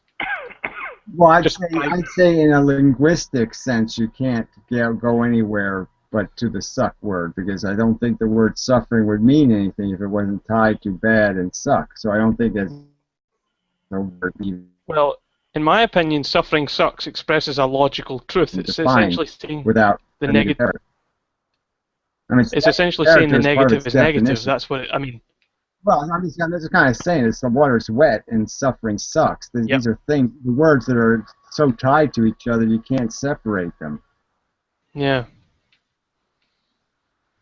And that's the irony of it is, this is really like a flat Earth thing or something. This is going so far backward that they've unraveled language entirely to make this argument. I mean, they're basically unraveling what has been Oughts and ises and stuff cavemen knew. I mean, cavemen knew this, and they're going back so far. So they're pretending that we didn't already discover this. But Gary, if pressed on it, I could defend as a matter of logic why suffering sucks without just saying, well, it just does, and shoot you in the head. I could do that, and I think that it might be easier to do it that way, and I do think that suffering sucks, but I could, if I wanted to, defend it, because that's where, if you want to have a conversation with these intellectuals, they will play this game, and that's why I'm saying I have to play the epistemology game, not because I'm being an asshole, but because that's the only, I have to whistle their tune, so to speak, so it's not because... Well, I'm trying to point out that it's going to get strangled in language, so I'm just saying that as soon as you try to establish a proof, the bottom line is that there is no proof beyond your experience. I mean, if I didn't know for firsthand by having a consciousness, then I might be suspect of this suffering sucks claims, right? Yeah, but you would still avoid... I would just say, says you, right? I just go like, well, yeah, you got what? You got some theory? What's this suffering thing you're talking about? Oh, well, yeah, yeah, it's really bad. All I see is brain. You know what I'm saying? If you don't taste it, you can't know it. Yeah, that goes back to this qualia thing, but setting that aside, if you didn't have consciousness, I could still defend the position that suffering is shit. I could do that, because when we say something is shit, or bad, we say it ought not to be, and if it ought not to be, it ought not to be because it's undesirable, and once you have something undesirable, there's an automatic motivational mechanism. Well, I know, but undesirable is still a subjective, that could still be turned into a subjective interpretation of its desirability, not an objective statement regarding its... We're not talking about your likes and dislikes, though. We're talking about desire itself. The fact that something that undesirable might differ between subjects doesn't change the fact that it's undesirable to experience something undesirable. Well, again, but you're using experience, and again, we're talking about somebody who doesn't have experience. But, okay, all right, okay, if they didn't have experience, would they still have motivational mechanisms to avoid... Well, again, exactly, but that's all they would be seen as, right? They would just be seen as motivational mechanisms to avoid. They wouldn't be necessarily bad because, it helps the organism survive, so it's good. I'm just saying that I see what you're saying. Until you taste the actual badness, bad is not... Hello?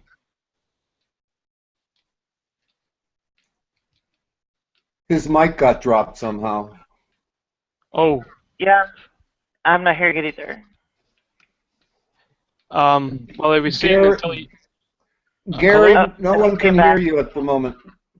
Gary, no one can hear you at the moment. Uh-oh. Cannot hear you, Gary.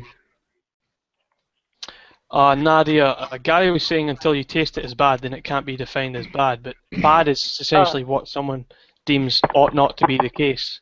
And if something's deemed ought not to be the case, it's sought not to be, it's desired not to be the case. Yeah, I heard everything. Lucy's headset. Yeah, I think in my case, our distinction with qualia is that I deny that subjectivity of inner experience, right? So that's the trick in my case.